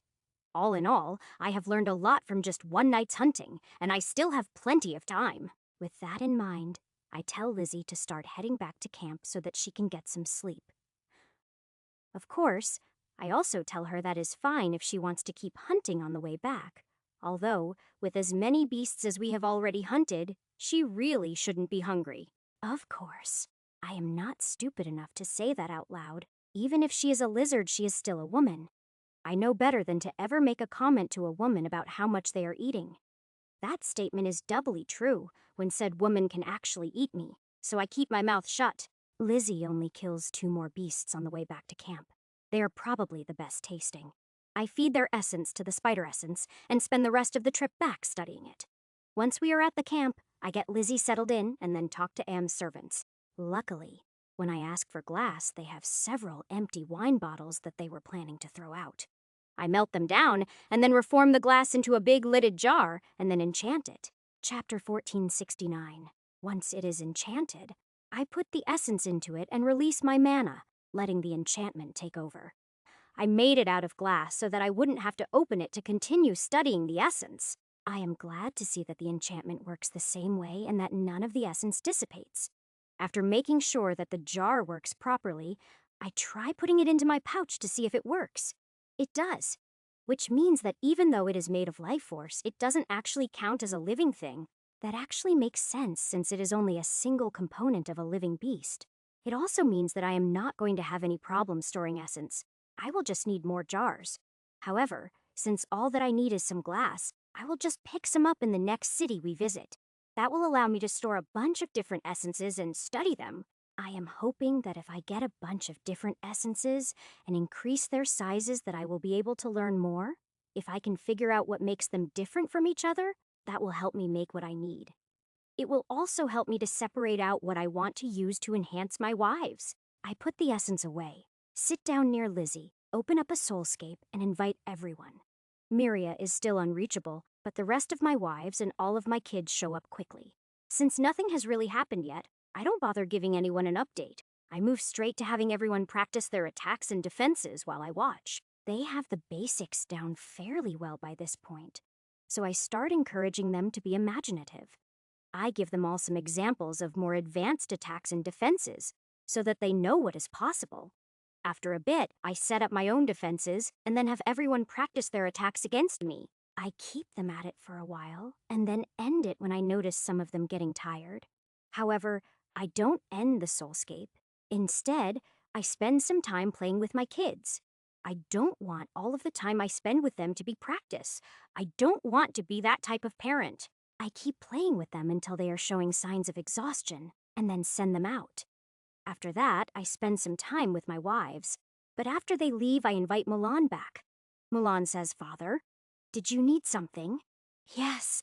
I wanted to talk to you about when you took your essence for me to give to Lin. I am not asking you to do it again. I just want to know how you did it and how much you know about essence." Mulan says, "I know quite a bit, but me being able to offer some of my essence was possible because I am a phoenix. Almost any other beast who tried that would cripple themselves. As a phoenix, my essence is stronger and recovers faster than it would for other beasts. A strong enough beast, like a dragon, could also split their essence, but it would seriously weaken them for a long time. I understand all of that. I am more interested in the technique you used. I have only been able to gather essence by cracking the core. Did you crack your core, or do you know how to move the essence without that?" Mulan says, "I used a special technique to remove part of my essence. It works because it is my core and essence. It wouldn't work if I tried to use it on another beast's core. That's all right. I would still like to learn it, along with anything else you know about essence, as long as it isn't some secret that you aren't allowed to share." Mulan says, "Actually, it is a secret of the Phoenix clan, but you are also technically a part of the clan, so it is all right." "Wait, how am I a part of the Phoenix clan? Lin I could understand, but me?" Mulan says, "You and Lin are both technically part of the clan. Lin because she shares my essence, and you because I acknowledge you as my father. While I am proud that you still call me father after recovering your memories, is that really enough for me to become part of the clan?" Mulan says, "It is. Just adopting me and keeping me safe until I recovered is not enough to be acknowledged. I have lived for a very long time through many lives, and you are the best father that I have ever had." Mulan's statement leaves me speechless, and even as it makes me blush, I grab her up and give her a bear hug. I have been constantly feeling like I am not doing enough for my kids, and that I am failing them. What Mulan said goes a long way towards banishing those feelings and the guilt. Mulan whispers Dad can't breathe. "Well, luckily for you, this is the soulscape and you don't actually need to breathe. Sorry, I just got a little emotional. I have been constantly feeling like I am failing as a father." Mulan says, "You are not failing. You are great and we all love you. Who else but you would not only adopt a bunch of monsters, but show us so much love? First of all, you are not monsters. Secondly, I am sure there are other people out there who would have adopted you if they were in the same circumstances." Mulan says, "I highly doubt that. Even if they did, I am sure that they would have been more interested in raising us as weapons." "Oh, there are no doubt a lot of people like that, but there are still some good ones out there. Even in my old world, as horrible as it was, there were plenty that loved animals more than humans." Mulan says, "Possibly. But there is a big difference between seeing us as your children and seeing us as pets. I can't really argue that, but there are bound to be both types out there. I am not unique in that regard." Mulan says, "I think you underestimate just how unique you are, but we have gotten way off topic. Since you are technically part of the clan, I can teach you everything I know about essence. Although, I really have no idea why you don't have any essence. It has to do with my summoning. Technically, I started out as a type of undead, just one with a heartbeat. At least, I am pretty sure that is why I don't have essence. I just don't know if a lack of essence is required to make an undead. I never studied that part of it. Considering undead don't normally have cores, it might be." Mulan says, "I don't know either. I've never been interested in undead. I normally just destroy them when I come across them. Since it might be useful, I can tell you that Phoenix Fire is really good at purifying undead. That is something else that I would be willing to teach you." "You mean that I could use Phoenix Fire?" Chapter 1470. Mulan says yes. You have the power needed and the affinity to fire even if you aren't using it as much anymore. So Phoenix Fire is a technique, Mulan says. It is something that I do naturally, but it can also be taught. Did you already teach Lin how to do it? What if I wanted to modify the technique to work with my lightning? Would that be allowed? Mulan says yes, I taught Mom. It would be allowed. I just don't know if it would even be possible. Also, when you are ready to try to create your own essence, I would be willing to give you part of my essence to help. My essence should be far more adaptive than just about anything else would be. As I said, Phoenix Essence is pretty unique. Thank you. I am not sure what I am going to do yet, but I will keep your offer in mind. Although, do you have any idea how Phoenix Essence would mix with Dragon Essence? Mulan says, technically a Phoenix is weaker than a dragon, but our ability to be reborn puts us fairly close to equal in power. As long as they are balanced, they should be able to merge. I just have no idea what would be created by doing that, but I know that won't stop you. No, if anything, it makes me curious as to what would happen. Mulan says, please don't tell Lin and the others that I gave you the idea. Don't worry, for the most part, they don't even bother to ask where my ideas come from anymore. Instead, they jump straight to trying to stop me, Mulan says. I wonder why they would do that. I have no idea. Anyway, please teach me anything you are allowed to. Mulan nods and then starts teaching me everything she knows about essence, including the technique to pull it out. It turns out that teaching things in the soulscape is far easier since she can create images to show how things work.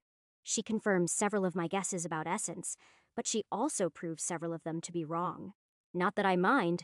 Learning they won't work before testing them just keeps me from wasting essence. Although, I now know that I am going to need essence from stronger beasts to be able to study it properly. Weak beasts don't have real essence, just condensed life force that looks like essence. However, that can still be fed to real essence to help it grow and possibly evolve. The problem is that it would take hundreds or thousands of weak beasts to do so. I don't plan to waste that kind of time. I will just hunt stronger beasts from now on. Next, she teaches me the technique for Phoenix Fire, and I pick it up really easily. It basically adds an imitation of holy power to the fire. Not only can I do that easily, I can do even better. I can add real holy power to the fire, or in my case, to my lightning instead. Still, I first try using the technique on my lightning, and something interesting happens. It somehow adds some properties of fire without actually adding fire mana to my lightning. Lightning already has the tendency to burn what it hits. This just increases that to be more like fire. I take it a step further when I add real holy power. My lightning will now purify and burn like fire. It doesn't change me. It is still a technique that I can choose when to use. I probably won't use it much, but it is going to come in handy against the Maker and her minions. With a little experimenting, I managed to make the technique work with all of my lightning spells. Working on the technique is a lot easier than I was expecting it to be. It is much easier than enchanting. A technique turns out to be a simplified form of a spell, mainly so non-mages can use it. I could probably figure out to have it permanently active fairly easily, but I don't see a point. Although, once the war starts and I am fighting demons constantly, I might change my mind. For now, it just adds one more option to my arsenal of combat abilities. Mulan tells me that the technique is a weaker version of what phoenixes use naturally. Apparently, after practicing with the technique, Lin was able to use true phoenix fire. I wonder if I do use Mulan's essence. Does that mean I will also be able to use the real thing? I guess I will find out because, at this point, I am almost guaranteed to use Mulan's essence. My curiosity won't accept anything else, but it is going to be a while before I get to that point. I not only have a lot more to learn and figure out, but I have to find the right essence to use. I already know that the dragon is not going to give me any of his essence, so I will need to figure something else out. Evolving a drake's essence is probably my best bet, but as I learn more, that might change. For that reason, I am not going to make any plans just yet. I will wait and see how things go, Mulan says. I will also teach you how to get to the Phoenix Clan grounds, but I suggest you don't go without me. Wait, Clan grounds, where are they? Mulan says. They are a soul space, similar to the hallway, but only accessible by clan members. Does that mean that you know how to have multiple people travel together through the soulscape? Can people go together into the hallway? Wait, doesn't that mean that you don't need training in attacks and defenses? Mulan says, the answer to all three questions is yes. Although, while I have the knowledge, all my skills reset when I was reborn, so I do need to level them up from scratch. The practice helps with that. I wasn't going to pull you out of the practice. In fact, this just means that you can help your siblings more. Once everyone is more skilled, I want you to teach everyone how to enter the hallway in groups. Mulan says, Sure, I can do that. Also, you can teach me and we will go visit the clan together, but not tonight. I know that you are tired, and I would also like a little sleep before morning. Mulan says, True, I am getting tired. We can do that another night. Good night, Father. I give Mulan a long hug before she leaves. Then I end the soulscape and get a couple of hours of sleep. I wake up as soon as the servants start moving around the camp getting ready for the day. I don't really have anything else that I need to do, so I take out the essence and start studying it.